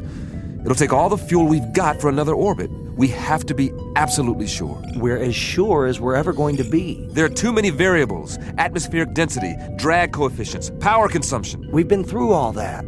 I just checked the readings. The readings could be wrong. If we're off by a factor of 0.01, we'll miss the landing site completely. I'm going to run the numbers one more time. No, you're not. I'm in command here, and I say we're going in now. At least wait till the planet rolls up on the view screen. I want a spectrographic readout. 5, 4. Not yet. Cancel the sequence. I'm not canceling anything. 2, 1. Fire retros. I said fire. All right, if you won't do it... Don't touch that switch! Fire! Fire! You fool! Strap into your seat now!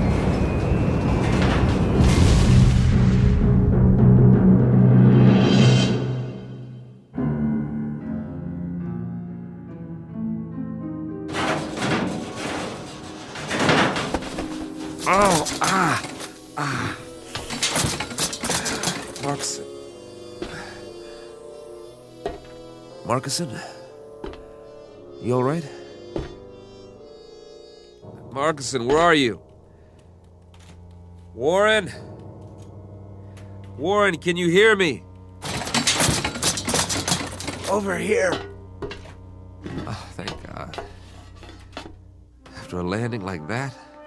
Any landing you can walk away from is a good landing. If you can get this instrument panel off me, I'll try to do that. Hang on. It's split in two. I'll see if I can lift it. How's the rest of the ship? Nose down in the bottom of a crater, as far as I can tell. Air pressure seems to be holding. Here, take my hand. Whoa. Not just yet, Sam. I've got a little bit of a problem with this leg. But we made it, didn't we? Yeah, we made it. With or without my help. It wasn't your fault. Sure it was. If I'd followed your order... We still would have come down at the wrong angle. The flight plan was off. There's nothing wrong with the flight plan. It's the terrain. It's not like the reconnaissance photos. Close but different. Somehow... Then you were right to be cautious. Do we have power? I don't know. I haven't had time to check anything. Try to get the lights running. It's dark in here. I may be able to rig a new circuit. You do that. I'll give you a hand. Don't be crazy. You can't even stand up. I'll do it. Sam? Yeah? Hurry if you can. Will you, Sam? I want to take a look outside. I want to see what's really there. There's plenty of time for that. Is there? I told you, we've got air. That means the hull's intact. You rest easy. I'll get the medical kit. If you say so, Sam. If you say so.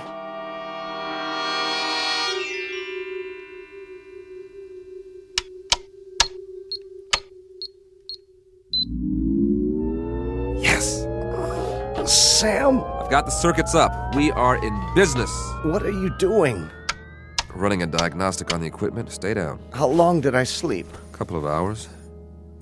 Don't worry, you needed it. You run an atmosphere check? Yeah. So, is it safe out there? That's the question. What's the matter? Something wrong with the sample? No, I got a good one. More than enough. That's the problem. You couldn't get a reading? Oh, I got a reading all right. A complete analysis. Down to the last trace element. So, what did it say? It says the air is fine. Almost identical to the mix on Earth. Well, what are we sitting here for? Let's go plant the flag. Hold on, you're not going anywhere with that leg. You go then. Just get the hatch open so I can see what's out there. I'm not going anywhere. Of course you are. Sam, we're the first men on Mars. What's the matter with you? Not yet. What are you waiting for, a printed invitation? It's the reading. But you said it was fine. It can't be right. Don't you trust the equipment, Sam? You designed it, remember? You and I both know there's no breathable atmosphere on Mars. Well, maybe there is where we landed. That doesn't make sense. If we're in a crater, there could be a buildup of gases. Not according to any scientific literature I've ever read. Then it's obvious the literature is wrong. You trust your equipment? I've run the data 50 times. And everything checks out. We made it, Sam. We made it. You know what that means? I want to filter out another sample and run it through the analyzer. We've traveled 35 million miles. Exactly. Another few hours won't make any difference. We can't wait any longer. The human race won't wait. If you won't open the hatch, I'll do it myself.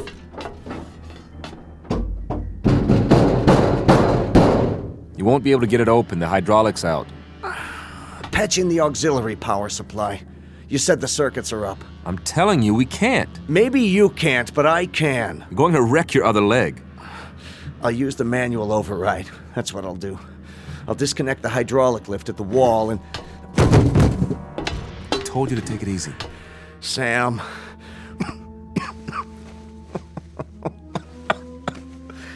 Just my luck, eh? 35 million miles through black space just to find a place to die. You are not going to die. It's all right. Really. It's just that I'd hate for this ship to be my tomb. Do me one favor. Anything. When it does happen, and I think it'll be soon. Don't talk like that. Get me outside, one way or another. Don't be afraid. I've got a strange hunch that if anybody's out there, they'll help you with the funeral. That's how people are. And they are people, Sam. As long as they've got minds and hearts, that means they've got souls. And that makes them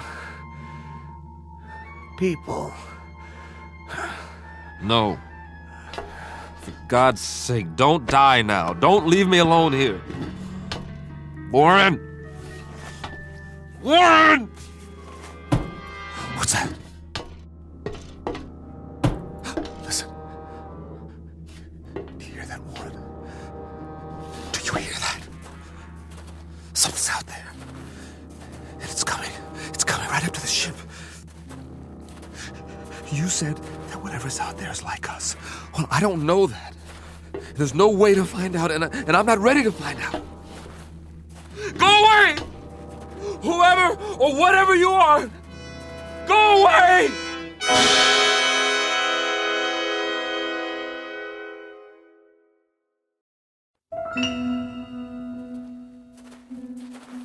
No, they're coming. Whatever they are, they're coming. The gun. Yes. Where's the survival kit? There. Nothing fancy, just a good old .38 automatic. That ought to do the trick. Get away! I said, get away from the ship! All right, if you won't go away, you want me to come out, I'll come out. You think you're ready for me? Huh? Huh? Where's that lever? Whoever or whatever you are, let's find out if you can eat lead. What the? Come on. Where are you? What are you waiting for? You see this? It's a gun. Know what a gun is? Want to find out? Step into the light so I can see you.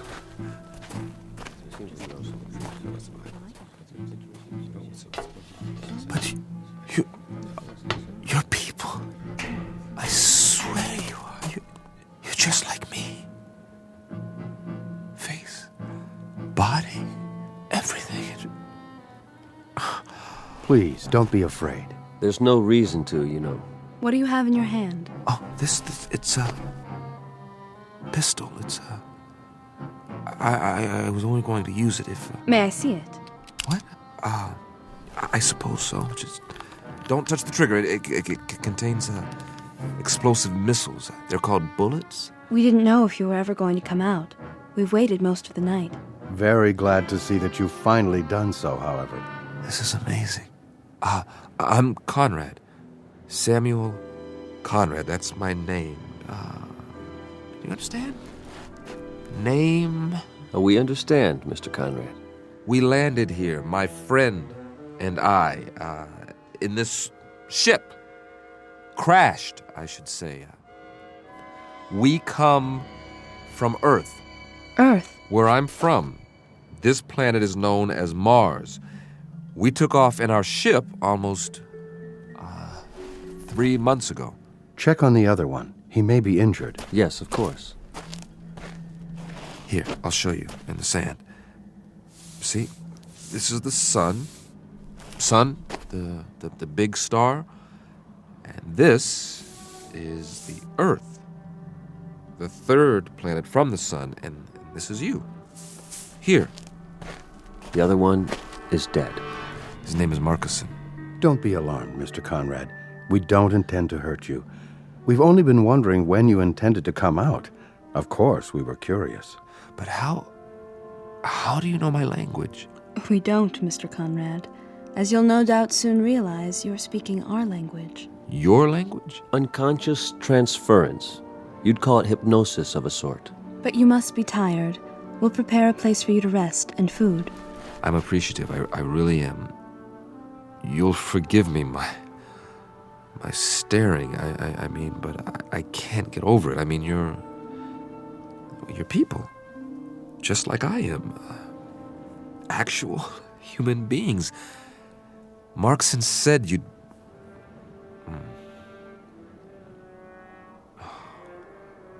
Marcus. We'll bear your friend for you. Later on, you can tell us the sort of marker you'd like. That is your tradition, isn't it? Yes, it is. We can also repair your ship for you. You can? If that would please you. Oh, yes, very much.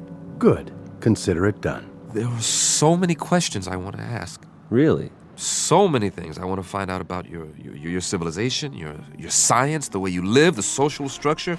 100 questions, 1,000. We will be glad to answer all your questions. But first, you must rest. Yes. Come with us, Mr. Conrad. You must have food and drink and sleep. After you. Where are we going? Not far. A structure we've built. I don't see anything. Oh, I know it's dark out there, but it's only a short walk. You'll understand more when we arrive.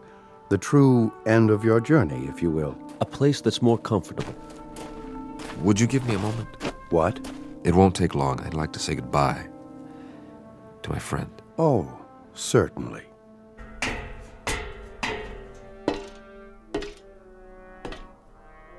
Marcuson, I hope you know what's happened. I hope you know that you were right. There are Martians, after all, and they're people. It's incredible, but they really are just like us. You knew, didn't you? Somehow, you knew. Oh, I'm sorry, old friend, that I didn't believe you. And that you didn't live to see them. Are you ready, Mr. Conrad? Yes. I'm ready.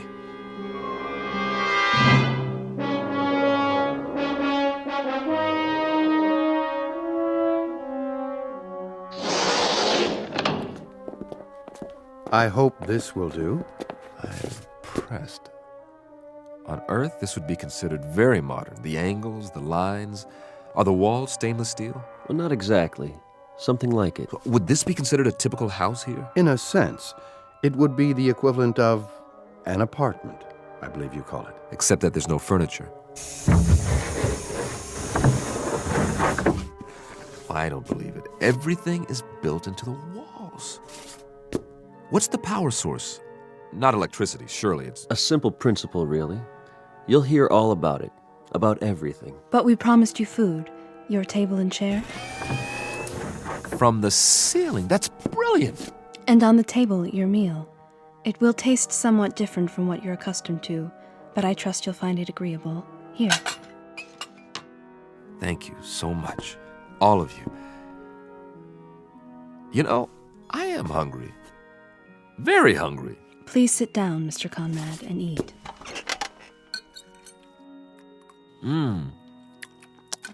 It's different, but I like the taste.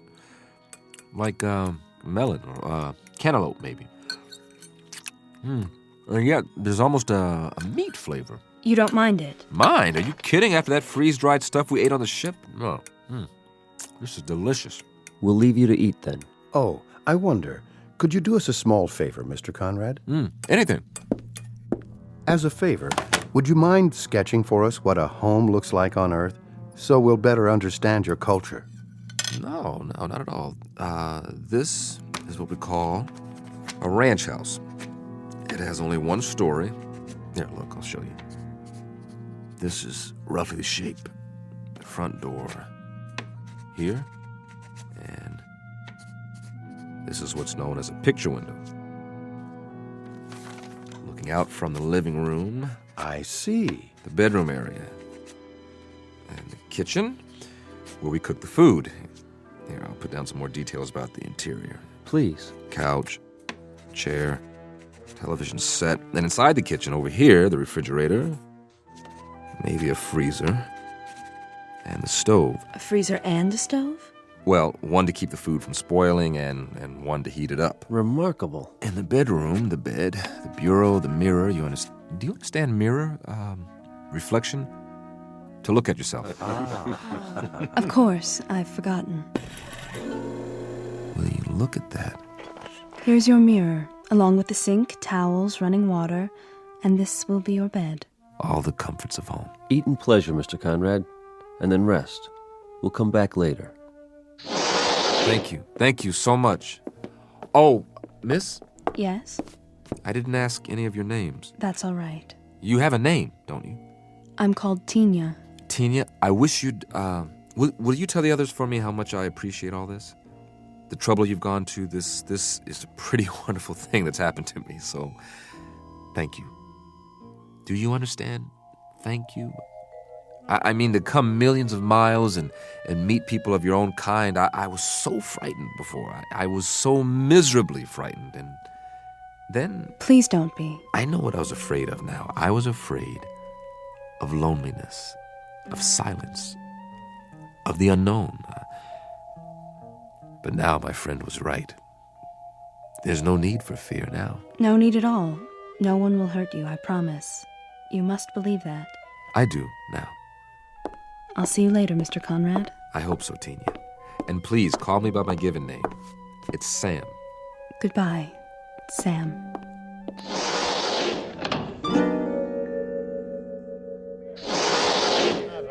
There she is. Sorry, he had more questions. What did you tell him? That we'd be back later. He understands. How did he take the language transference? Oh, quite easily. His quotient is low enough. You should see the wave chart. He has the mind almost of an infant. And you must have a look at his ship. I have done so. So primitive as to be almost unbelievable. You wonder how he made it here. Tina, how does he react to things? What? He asked you a question. I'm sorry, how does... His reactions. Most trusting, emotionally very complex. He feels loneliness, curiosity, excitement. He seems to crave companionship. And what is your recommendation? For what we should do with him. I think we should let him go. Let him go? How can we let him go? He means us no harm, and he's... He's what? Tell us what he is. Go ahead, Tina. Feel free to speak. He's so much like us, that's all. Did you hear that, everyone? He's so much like us. Excuse me. Tina, where are you going?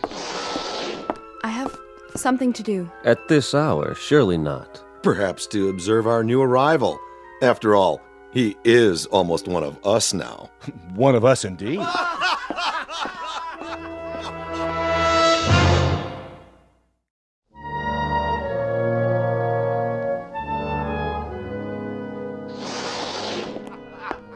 Tanya? Is that you? Yes, Mr. Conrad. I was just... What's the joke? Oh, something one of my friends said. Oh, what was it? Something humorous, that's all. At least he thought so. Won't you come in? I wouldn't want to disturb you. Not much chance of that. I'm too wound up. This is all a bit much to grasp at one time. You must have a great many questions. Perhaps you can answer a few of them. If you don't mind, that is. Won't you sit down? Well, maybe for just a minute. Have a seat. The couch is quite comfortable, thanks to you. Mr. Conrad, there's something you should know. Oh, that's an understatement. Where do we start? I don't quite know how to put this, but... Wait, I'm not a very good host. After all, you and your people have been so gracious, seeing to my every need. Is there anything you'd like? I assume there are refreshments. I don't suppose you people know what a drink is. In the cabinet, you'll find several varieties of beverages. Yeah? I hope they're to your satisfaction. Let's just have a look. Do you mind? Be my guest.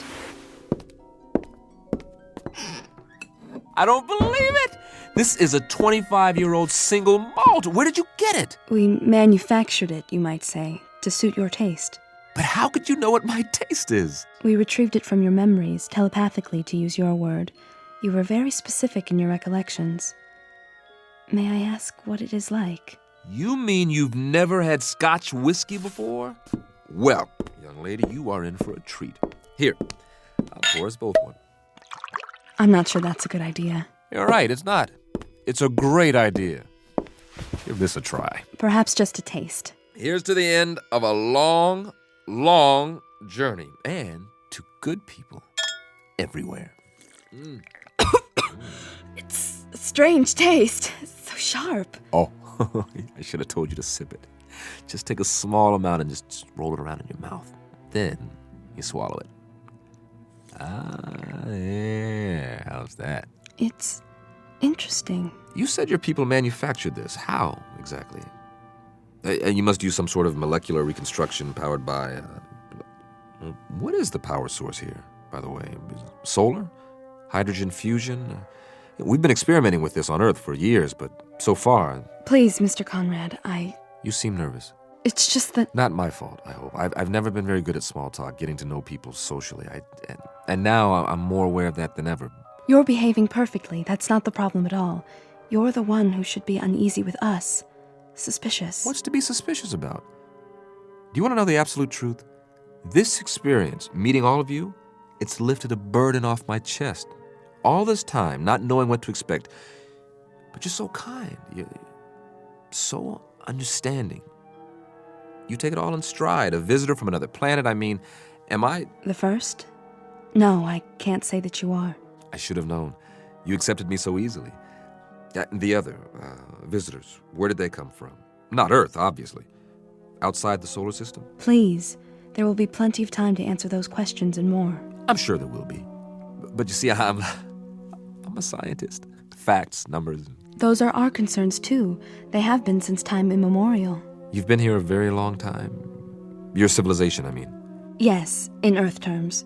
But Mr. Conrad, Sam, there is something I wanted to tell you. It's only fair that you know before... Before what? Mr. Conrad. Still awake, I see. Oh, come in. I was just telling Tina here... Mr. Conrad, we have a surprise for you. Really? A very nice surprise. You shouldn't go to any more trouble. Would you accompany us, please? Where are we going? That's the surprise, Mr. Conrad. You'll see soon enough. Isn't she coming? Tina will remain behind. Oh, we were just getting acquainted. She has other duties. Actually, Don't you, Tina? I hope I'll see you later. No. If you don't mind, Sam, I think I will go with you now. Tina. Great, I'd like that.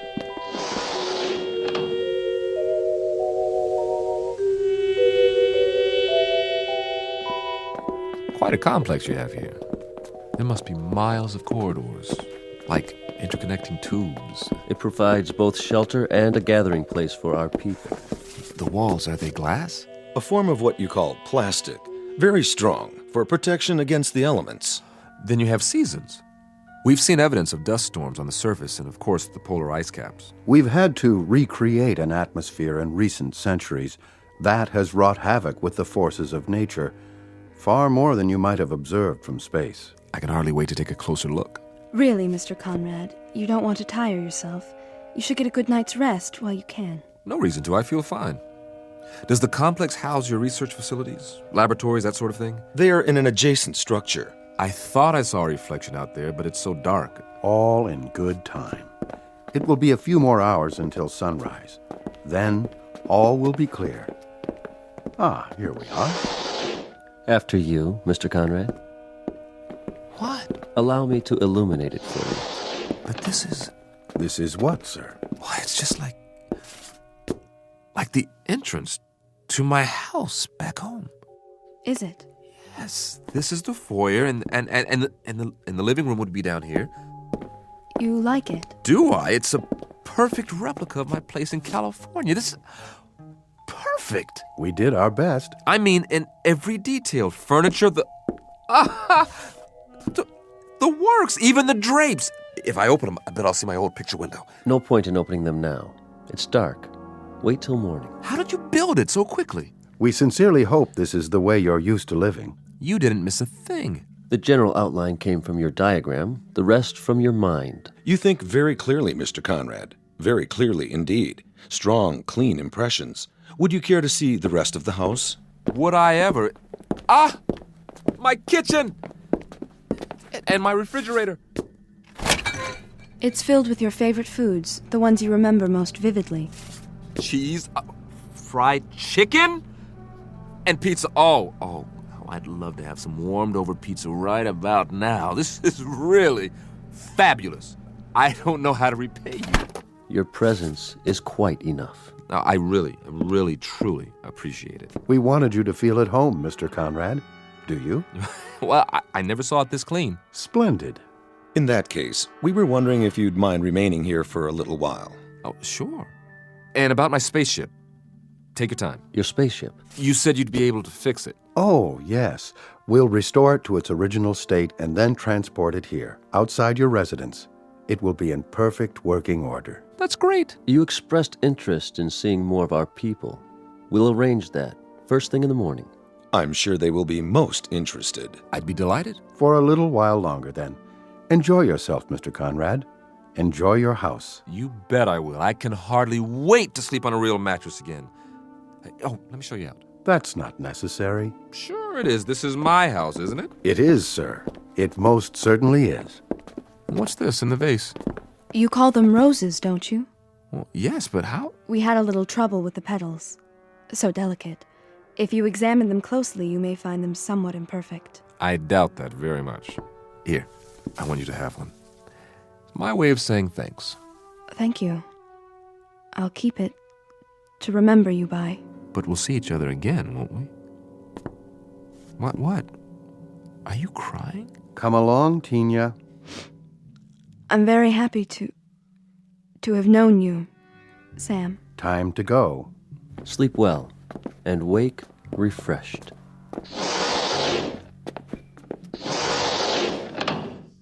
Man, will I. This is too much. Wonder if there's some more of that scotch in here. Yes! Well, all I can say is if this is an illusion, it's one a guy can live with. This is the best scotch I've ever tasted. I think I'll just sit down here, put my feet up.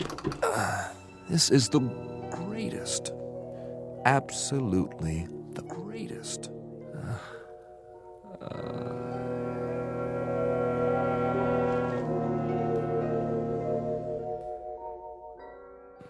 Where? It wasn't a dream. I really am here, after all. Never even made it to bed. That's okay. Slept like a baby. Must be morning by now. Well, let's take a look out of my famous picture window and see what morning's like on Mars. Oh, you look at that. Red sand.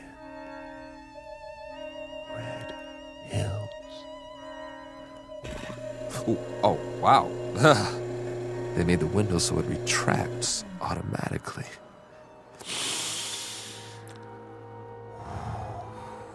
Smell that. Oh, real honest to goodness air. I gotta get outside. Come on. What's the matter with this door?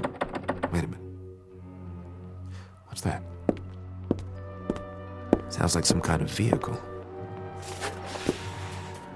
Hey! Hey, everybody! I bring you greetings from Earth! Hey, what are these bars for?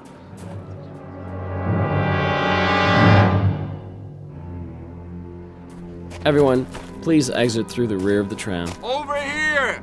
I'd like to shake your hands, but I'm locked in. Go to the main window, please. He's still in quarantine. What's he talking about?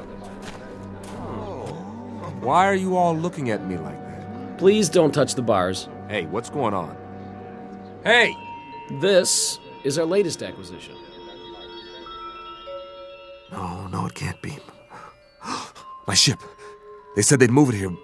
Wait, why would they? It can't blast off this close. It would set the whole house on fire. Unless they don't intend. Isn't he unusual? Careful, children. Can it talk? Yes, on an elementary level, a very limited vocabulary, of course. Its primitive spacecraft will soon be on permanent display. For now, you're free to observe the creature in its natural surroundings. I don't belong Note in the here. simple primal emotions. No! No! Let me out of here! You may take holograms if you like. And next, we'll move on to the Venusian habitat, the intergalactic breeding area, and the Alpha Centauri house. This again is a holographic opportunity.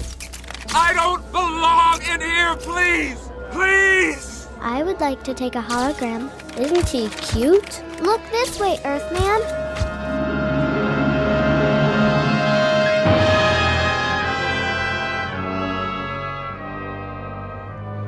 You were right, Marcus. You were right. People, they are the same. No matter where you go, they are always the same. It's a zoo. A zoo. A zoo! It's a zoo. Species of animal on public display. Physical characteristics similar to a human being. Head, trunk, arms, legs, hands, feet. Very tiny, undeveloped brain. Comes from a primitive planet known as Earth. Calls himself Samuel Conrad. And he will remain here in his specially constructed cage with running water and electricity and central heating for the rest of his natural life. Because Samuel Conrad finally discovered a flight plan that led him off course and into the Twilight Zone. More from the Twilight Zone after this. Hello, I'm Stacy Keach. I hope you're enjoying this edition of the Twilight Zone radio dramas. To learn more about this series, be sure to log on to our official website at twilightzoneradio.com. You'll find special discounts on our Twilight Zone audio collections, listings of our radio stations, links to other websites, and a photo gallery of our recording studio and some of our stars in action. Plus ways to contact us with questions or comments about the show. And for a limited time, when you log on to twilightzoneradio.com, you can send in for a free CD of the show.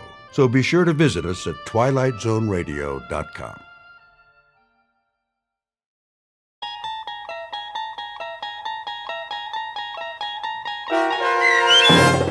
Perchance to Dream, starring Fred Willard with Stacy Keach as your narrator, was adapted for radio by Dennis Etchison and written for The Twilight Zone by Charles Beaumont. Heard in the cast were Mike Starr, Fernette Lebo, Doug James, Derek Purcell, Alex Sopener, Amber Lake, Rick Arthur, Elizabeth Lido, Carl Amari, Roger Wolski, and Vince Amari. To learn more about the Twilight Zone radio dramas and to obtain audio cassettes and CDs of these programs, visit our website at twilightzoneradio.com. The producers of The Twilight Zone wish to thank CBS Enterprises, Carol Serling, Dennis Etchison, Dick Brescia Associates, Claire Simon Casting, Terry Jennings, XM Satellite Radio, Sirius Satellite Radio, our sponsors, and our radio affiliates for helping make this series possible. This copyrighted radio series is produced and directed by Carl Amari and Jason Mallow for Falcon Picture Group. Doug James speaking.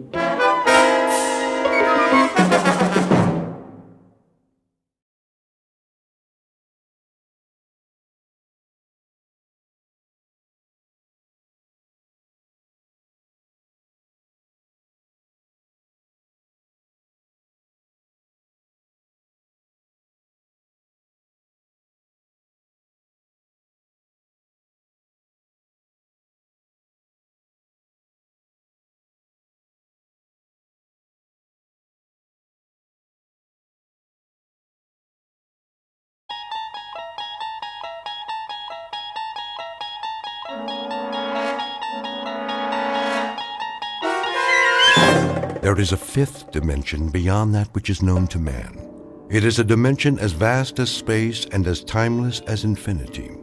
It is the middle ground between light and shadow, and it lies between the pit of man's fears and the summit of his knowledge. This is the dimension of imagination. It is an area which we call the Twilight Zone.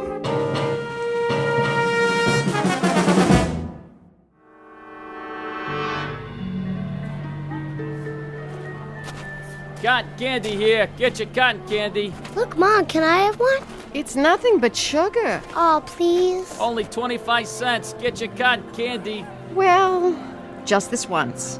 But that's all you're getting, young man. One, please. Excuse me, can I ask you? Mom, that man got in front of me. I just want to ask. Well, one cotton candy coming up. Please, I have to know. My son was first. Where's the exit? Do you mind? I'm trying to get out of here. One at a time. Which way? Hey, pal, you don't look so good. Why don't you take it easy? I can't take it easy. Somebody's after me. Move right in, folks. See the dancing girls, blondes, brunettes, any kind you want. Starring the beautiful Maya, Princess of Darkness. Quickly, where can I hide?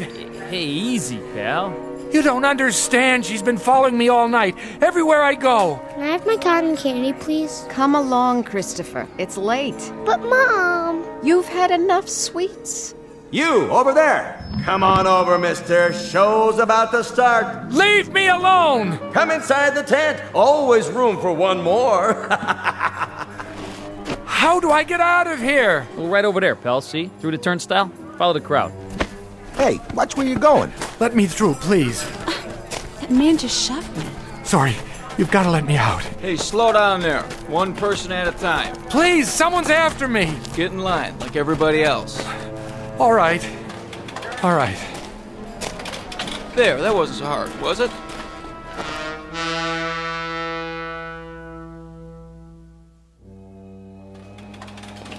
Officer, where's the uptown train? That's the next platform. Keep it moving, folks. Where am I? What's that? I don't know where I... Where are you going? What? Oh, I have to see Dr. Jackson. Who? I have an appointment on the Upper East Side. You don't need the subway. You're there.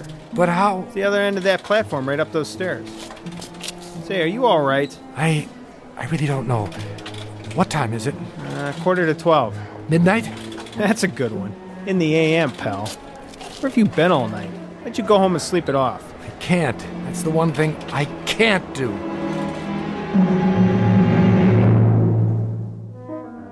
Noon in the city. Lunchtime for thousands of people. To most of them, the next hour will be a rest, a pleasant break in the day's routine. To most, but not all. The gentleman on the run is Mr. Edward Hall, an ordinary man who lives an ordinary life. The only problem is, his life has been turned upside down. He knows his way around the city, but he's had a bad night.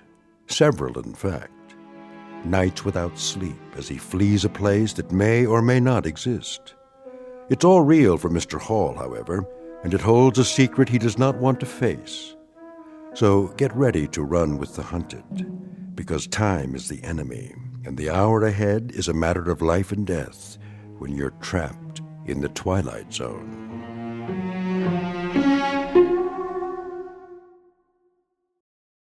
And now, The Twilight Zone and our story, Perchance to Dream, starring Fred Willard with Stacy Keach as your narrator.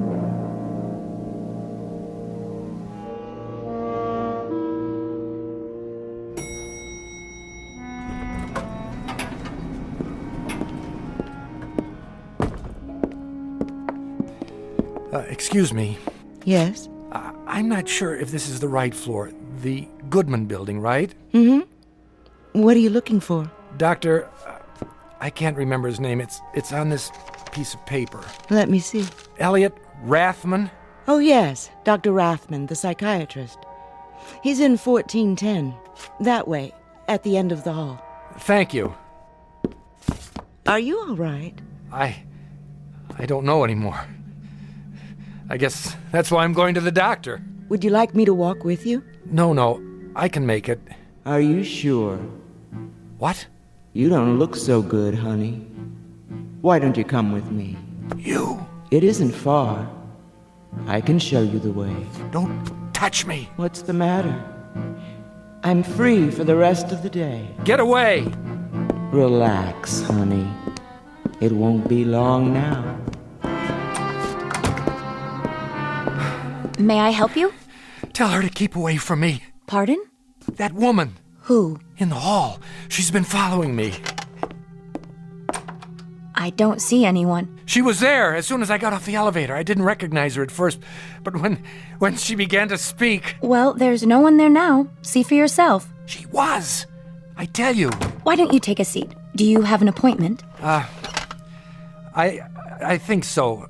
Dr. Jackson said he would call. Oh, yes. Mr. Hall. That's right. We've been expecting you. I'll tell Dr. Rathman you're here.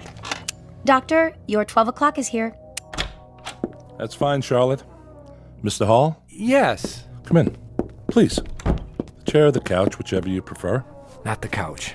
No? You look tired. I am, but I can't. Why not? If you're tired...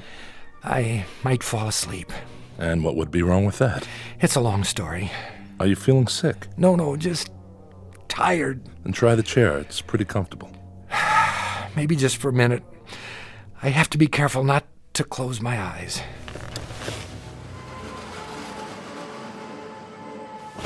No. I thought you said you were tired. I am. I am the tiredest man in the world. You know how long I've been awake? 87 hours. Almost 4 days and nights. And you can't sleep? Can't. No, doctor, that isn't it. Mustn't. I mustn't go to sleep, because if I do, I'll never wake up. Really? Mind if I walk around, keep the circulation going? Stand on your head if you think it'll help. I don't have that much energy. What's funny now? You are. You're sure you're a shrink? That's what the diploma on the wall says. Why do you ask? You're not what I expected. Oh? What did you expect? Oh, I don't know, something more like... An old man with the white goatee and a German accent? I've heard that before. It's what everybody expects. And they're always disappointed. I've often thought of wearing a disguise. Wait a minute. I have a pair of horn-rimmed glasses in my pocket there. How's that? Perfect. I hope it makes you feel more comfortable. Oh, you looked okay before. But I'm afraid I'm wasting your time. Why do you say that? You can't help me. Nobody can. You're sure? Yes. Then why did you come to see me at all? It was Fred Jackson's idea. He's my regular doctor. I know. What did he tell you? Not much. Your name, Edward Hall. Your age, 35. Your occupation, draftsman. Unmarried. That's right. Long-standing heart condition? Since I was a child. Dr. Jackson's treating you for that? Yes, with pills. And did you remember to take them? When? This morning. What day is this? Good thing you reminded me. You have a glass of water? Surely. Thanks. No history of mental illness? Definitely not. That's all I have. You want to tell me the rest? No, forget it. I'm sorry to take up your time. Mr. Hall. Yes? You really think running away will do you any good? I wish I knew. Don't get me wrong. Sometimes running away is the best answer. Depends on the problem and whether it's something that can be overcome. The fight or flight response. Precisely. But I don't know if yours is that sort of problem. Listen, you can do what you like, but I'm going to charge you for the appointment no matter what. So why not get your money's worth? Promise you won't put me in a straitjacket. I can't promise anything. It wouldn't make any difference anyway. Mind if I open the window? What for, if I may ask? To see the view. Cars look like ladybugs from here. People like insects. Quite a drop. Straight down. 14 stories, 13 technically. There's no 13th floor. Architects are superstitious. And are you? Not that I know of. I'll have to ask you to close it. I only wanted some air. I'll turn up the air conditioner. It works best with the windows closed. Did you think I'd jump? You might have. Not a chance. I want to live. That's my problem. Why is that a problem? There are people who don't want me to. Then get on with it. With your story, I mean. I don't know where to start. Start anywhere. Okay, but I'm warning you, you'll think I've lost my marbles. Marbles can be found, Mr. Hall. Please, go on. Nice office you've got here. Nice furniture. Glad you like it. The pictures on the wall. This one in particular. The seascape. You ever look at it? Really look at it? Why? Does it remind you of anything? Has it ever moved? Quite a few times. It used to be over the desk. My wife likes to redecorate the office. No, what's in the picture? How do you mean? The boat on the waves. You're serious? No, it hasn't. Not to my knowledge, anyway. Sorry to disappoint you. I can make it move. Can you? Yes. That would be quite an accomplishment. Not really. When I was a kid, we had a picture like that. Not the same exactly, but close. A boat, a sailing ship. One of those paint-by-numbers things. I remember those. I think my mother painted it when I was a baby. She used to tell me to look at it. If I looked at it long enough, she said, it would move. I didn't believe her. But the idea fascinated me. One night I spent a whole hour just staring at that silly boat. And did it move? Yes. You were lying in bed waiting to fall asleep, but you couldn't. That's right. You understand there's nothing strange about that. A fixed image on your retinas. Eventually your nervous system shifts the position slightly to remain alert, or seems to. In Gestalt psychology, we call it the figure ground effect. In plain words, it was an optical illusion. I know, except that after a while, I couldn't control it. Every time I looked at the boat, the sails filled and began to dip, moving over the bounding waves. I couldn't stop it. Imagination is strong in a growing boy. I realized that. I realized it even then. But the point is, I got just as scared as if it were really happening. Why would it scare you? Oh, I don't know. The movement, the change of scene, of being someplace else. Of being out of control? Could be. Even if you know it's not real? But that's just it. The mind is everything. If you think you have a headache, and there's no physical reason for it, you hurt just the same, don't you? Granted. Excuse me. I need some more of that water. Be my guest. Thank you. Dextroamphetamine? How did you know? I recognize the pill. Not one of Dr. Jackson's prescriptions. It's the only way I've been able to stay awake. How many grains a day? I don't know, 30, 35. I'll have to tell Dr. Jackson. Tell him! I don't have much longer anyway. Not if you keep taking those. You want to hear the rest or not? Yes, I do. All right, here goes. When I was 15, I developed a rheumatic heart. They said I'd never really get well, that I'd have to take it easy. No strenuous exercise, no long walks, no stairs, no shocks to the system. Shock produces excess adrenaline, they said. That was bad. Avoid any kind of shock. But they forgot about my imagination. Then 3 years ago, a woman was killed by a man who'd hidden in the back seat of her car. Maybe you read about it? I believe I did. Well, I started thinking about it. Maybe someone was hiding in the back seat of my car. Maybe I'd be driving over Laurel Canyon some night. I'd look in the rearview mirror, and I'd see somebody or something rising up out of the darkness behind me. I had to drive the canyon twice a day. The second time was always late at night. It's a tricky road. One slip and you're over the edge. One night, like every other night, I was headed for home. It was a dark stretch, only my headlights cutting into the blackness. Suddenly, I began to feel uncomfortable, as if I weren't alone in the car. It was ridiculous, but I couldn't shake the sensation. I kept thinking, there's somebody back there, directly behind my seat. If I look in the rearview mirror, I'll see his face, and then I'll see his hands reaching up. Here's the important thing, Doctor. I knew intellectually that I was alone, but I also knew that my imagination could make me see something if I thought about it long enough. And so don't ask me why, but I looked in the mirror. And there he was. I hit the brakes, lost control, and that was when I went off the road into the ravine and crashed.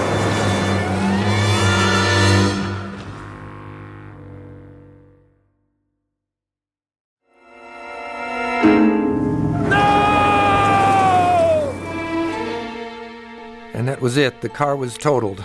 And you were okay? Not a scratch. Of course, there wasn't anyone else in the car. It was all in my mind, but what difference did that make?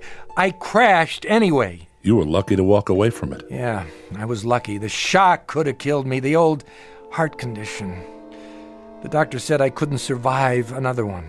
And has there been another one? No, but there will be. Just as soon as I fall asleep. The girl will be in this dream, and it will be the last. The girl? I'm getting to that. Do you have dreams, Doctor? Frequently. Does everyone? I'm sure they do. It's a way of processing what happens during the day, an attempt to come to terms with our experience, at least symbolically. Some people say they don't dream at all. I know. Probably a defense mechanism. They do, but the content is something they're not ready to face consciously. I've always had dreams, ever since I can remember. Sometimes they've been wonderful, sometimes terrible, but vivid. I'd wake up, and for a few seconds I wouldn't be sure which was real, this world or the dream. It's not uncommon, Mr. Hall. They say a dream takes only a few seconds, but I can't believe that. I've dreamed whole lifetimes. Generations have passed. Civilizations rose and fell. A single second, and it lasted forever. I'm sure that's the way it seemed. The experience of time can be very subjective. It expands, contracts. It's more than a feeling. Why do you say that? When I was a kid, I used to dream in sequence. I mean it. Remember the adventure serials they showed at movie theaters? It was like that. Every dream was the next chapter. And I'd always remember because when I woke up, I wrote down what happened. Do you think that's crazy? Not necessarily. It could simply be that the dreams conform to your notes and not the other way around. Then you don't think it's possible to dream in episodes? I don't say it's impossible. I just haven't seen it in the literature. It's possible. Believe me. For a while, the dream stopped. Then something happened. About a week ago, that was when it started again. What was it that happened? Nothing. That's just it. Why don't you tell me what you remember? Well, I went to bed around 11:30. I wasn't tired, but I needed the rest because of my heart. I don't even know when I fell asleep, but all of a sudden I wasn't home in my bed anymore. I was at an amusement park in the middle of the night. Can you describe it? Oh, the usual. A merry-go-round, a roller coaster, a funhouse, a shooting gallery. We could win a prize, that sort of thing. Colored lights. And it was crowded. People all around, pushing, yelling. I couldn't get my breath.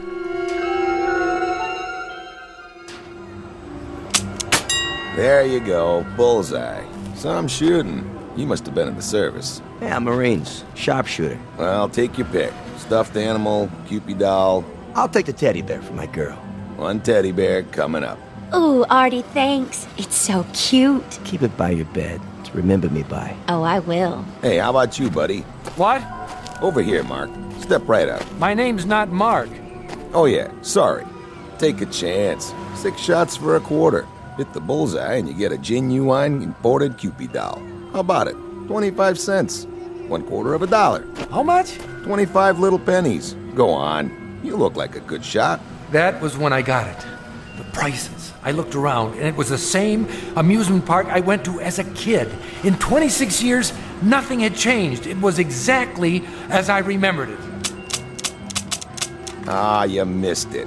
Here, let me give you another rifle. This one shoots straight. No, thank you. Hurry, hurry, hurry. See the dancing girls. See Maya, the cat girl. Move in close. One more time and you've got it. Excuse me. That'll be 25 cents. I don't have any change. Hey, you owe me a quarter. Girls, girls, girls. The most exotic, the most exciting, the most sensational examples of feminine pulchritude this side of heaven. Move right up, folks. Last show of the night. See this roll of tickets? Well, the regular price is $1, but I'm going to put these away. If you're within the sound of my voice, the price is only 50 cents. That's right, half price for this show only. The pitchman was in shirt sleeves and a straw hat. A crowd had gathered at the platform. All men looking at 5 dancing girls in skimpy costumes.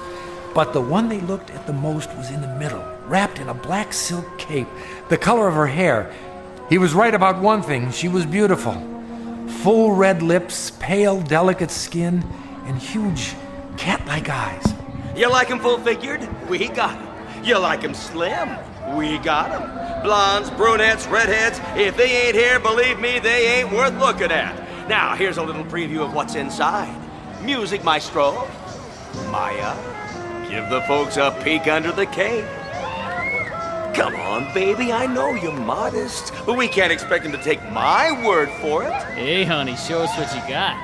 I couldn't take my eyes off her. Slowly, she opened her arms. The black cape parted, and I saw her magnificent body gleaming with sequins. I give you Maya, the cat girl. What a figure. Ooh, man, I like. Hey, can I have the next dance? She started moving, whirling to the beat, her hair like a black flame, faster and faster. Was she smiling? I couldn't be sure, but the whole time she was looking at me. I felt the crowd, the music closing in like a net. I couldn't breathe. Excuse me, pardon me. I have to go. If you'll let me through, please. I didn't know who the girl was. I'd never seen her before, but as much as I was drawn to her, I knew I had to get away. Something about her eyes, something deep inside those dark cat's eyes. May I have a light? What? A light. For my cigarette. Oh, of course. Thank you. But you're Maya. I just saw you on the stage. Why did you do that? Why did I do what? Walk away. I felt like it. You didn't find me nice to look at? Maybe too nice. Aren't you supposed to be back there entertaining the customers? I'm free now for the night. Are you alone? Yes. Then come with me. Where? Does it matter? You want to, don't you, Edward? How do you know my name? Oh, I know a lot of things. I'm Maya. Don't be afraid. I'm not. Then come. Come. Look, I don't know if I... You are afraid. Only because this isn't happening. It's a dream. I'm not here. I'm at home, asleep, and you're part of the dream, aren't you, Maya? I know that, too. You do? Naturally. We passed a funhouse with a huge mechanical woman out front. The laughter was grotesque. Take me in there, Edward. Screwy Louie's room? It's for kids. But it's dark. Soft and cool and dark. Please. How can I argue with a dream? Tickets here. Wait, I don't seem to have any money. That's all right. We've been expecting you. What? Evening, Maya. Mr. Hall. Let's go. It's just inside this door. behind the glass. You can kiss me now. What if I don't want to? You want to. Look, whose dream is this anyway? Edward. What in the... It's only a prop. A mechanical dragon. I can't take this, but my heart. But it isn't real, Edward. It isn't real. And that's when I knew, beyond any doubt, what she really wanted. She wanted to kill me!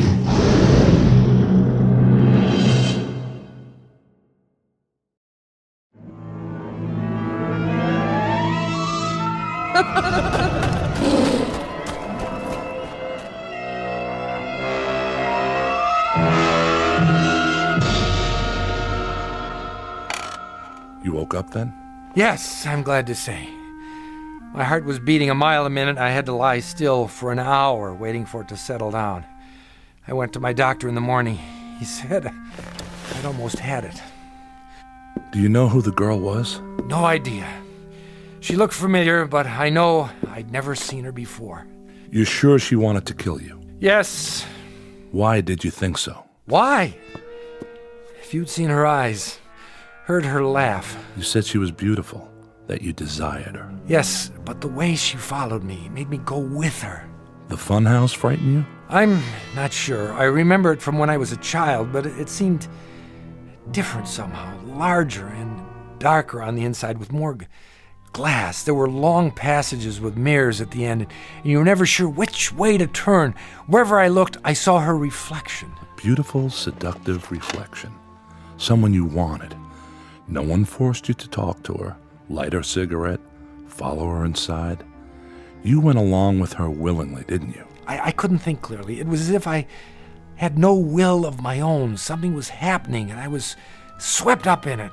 I don't suppose she reminds you of anyone now. Like who? Someone you've seen since, in your waking life. There was a woman in the hall when I got off the elevator. She spoke to me, and her voice began to change. For just a second, I thought she sounded like... Like Maya?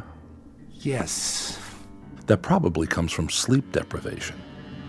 Your mind is so tired it has to rest, but you fight it. So you slip in and out a few seconds at a time. It's called microsleep. It happens when we drive long distances, when we're pushed beyond the limits. A definite warning sign. Otherwise we lose control and, well, the consequences can be dangerous, as you must know. But what if the real danger is in closing your eyes? What if that's when the accident happens? What if... Easy. We're only having a conversation in my office. No harm can come to you here, I assure you. Sorry, I know you're right. Of course you are. We were talking about the first dream you had. What happened after that? Well, the next night, I put off going to sleep until 1 o'clock. That would make it hard to get up in the morning. But I didn't care. Turned out it didn't matter anyway.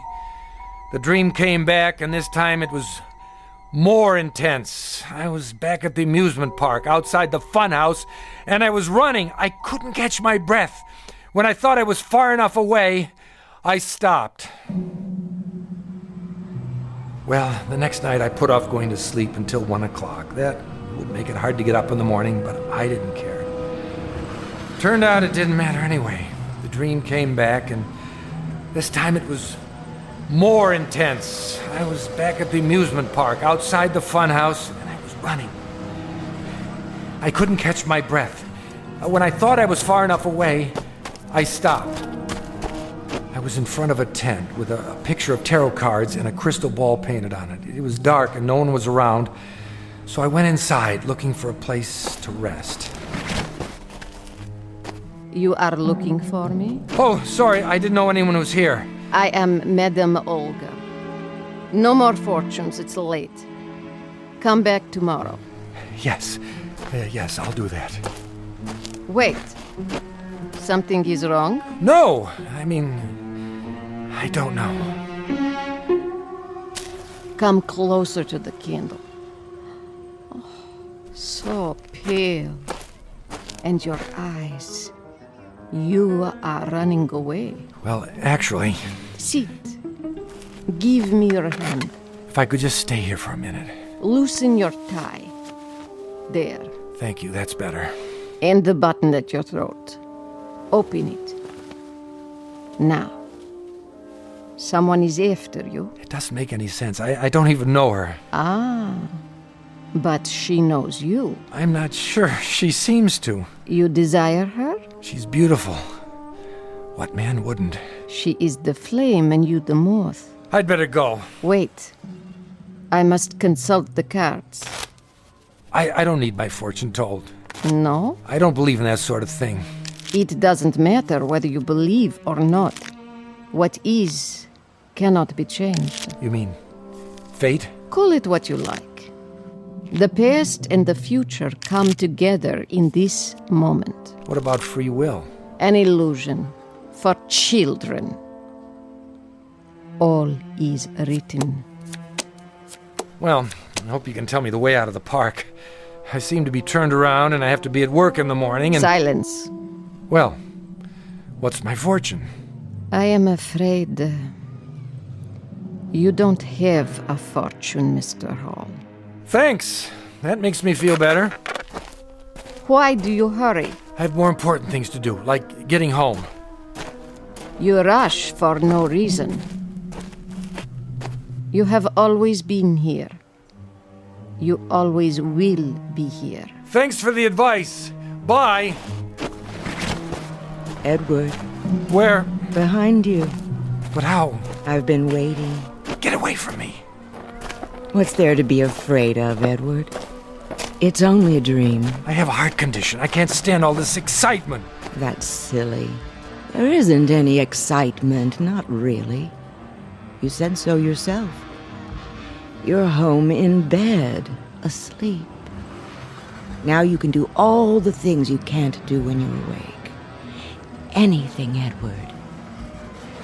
Anything. No, that isn't true. The doctor... Oh, look! I don't like those things. But Edward, it's the Cyclone Racer. Please look. No. Come on, Edward. Just one ride. It's fun. Please! Look, It's the last run of the night. You must come with me. I didn't want to go anywhere near that roller coaster, but I couldn't help myself. I had no choice, even though I knew what it would mean. I had to follow her. Oh, that was so scary. Yeah, especially in the dark. Can we go again? Nah, let's do something else. Oh, they're closing up anyway. Last ride of the night. Get your tickets. 2, please. I can't. Why not? I don't have any money. My wallet. That's all right, Mr. Hall. We've been expecting you. How does he know my... Come, Edward. We'll ride in the front car. Lowering the safety bar. Watch your hands. Really, I can't do this. Hold tight, Edward. It's starting. Tell them to stop. They can't. It's too late. But I can't stand heights. My heart. I mustn't look. We're going straight up. You must look, Edward. The first drop is the most exciting. It's 90 feet. A sheer drop straight down. No! Yes. Isn't it wonderful? It makes you feel alive. I have to get out. Kiss me now, Edward. With the wind in our hair. I can't. It won't be long now. We're almost there. I told you I can't. I have to get out. How do I lift the safety bar? Don't climb down, Edward. It takes too long. Jump. That's it. Stand up and jump. What are you doing? Don't push me. Don't. Ah!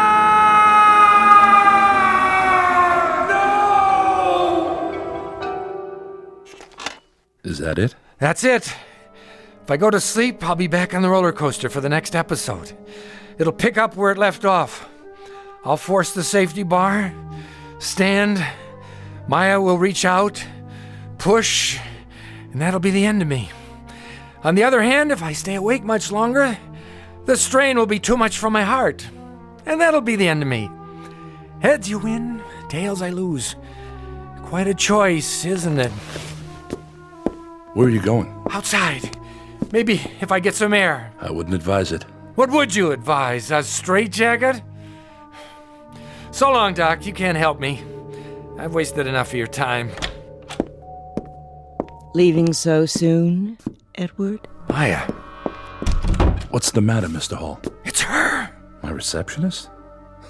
Sorry, her name doesn't happen to be Maya. Doesn't it? I can't take this anymore. I've had enough. Enough, do you hear me? What are you doing? Stand aside! No, don't. Don't! Yes!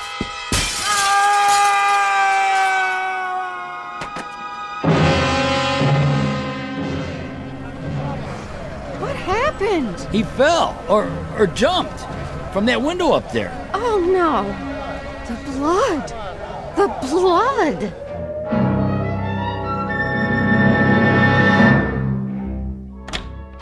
Dr. Rathman, I heard a scream. Is he all right? I'm afraid he's dead. You're right. There's no pulse. But he came in just a minute ago asking to see you. He walked into your office, closed the door. I know. It's funny. When he came in, I told him to sit down. He did. In less than 2 seconds, he was asleep. Then he gave out that scream you heard. By the time I could stand up and get to him, he had stopped breathing. A heart attack? It must have been. Well, I guess there are worse ways to go. At least he died peacefully. Open the window, would you please? We need some fresh air. Yes, Doctor.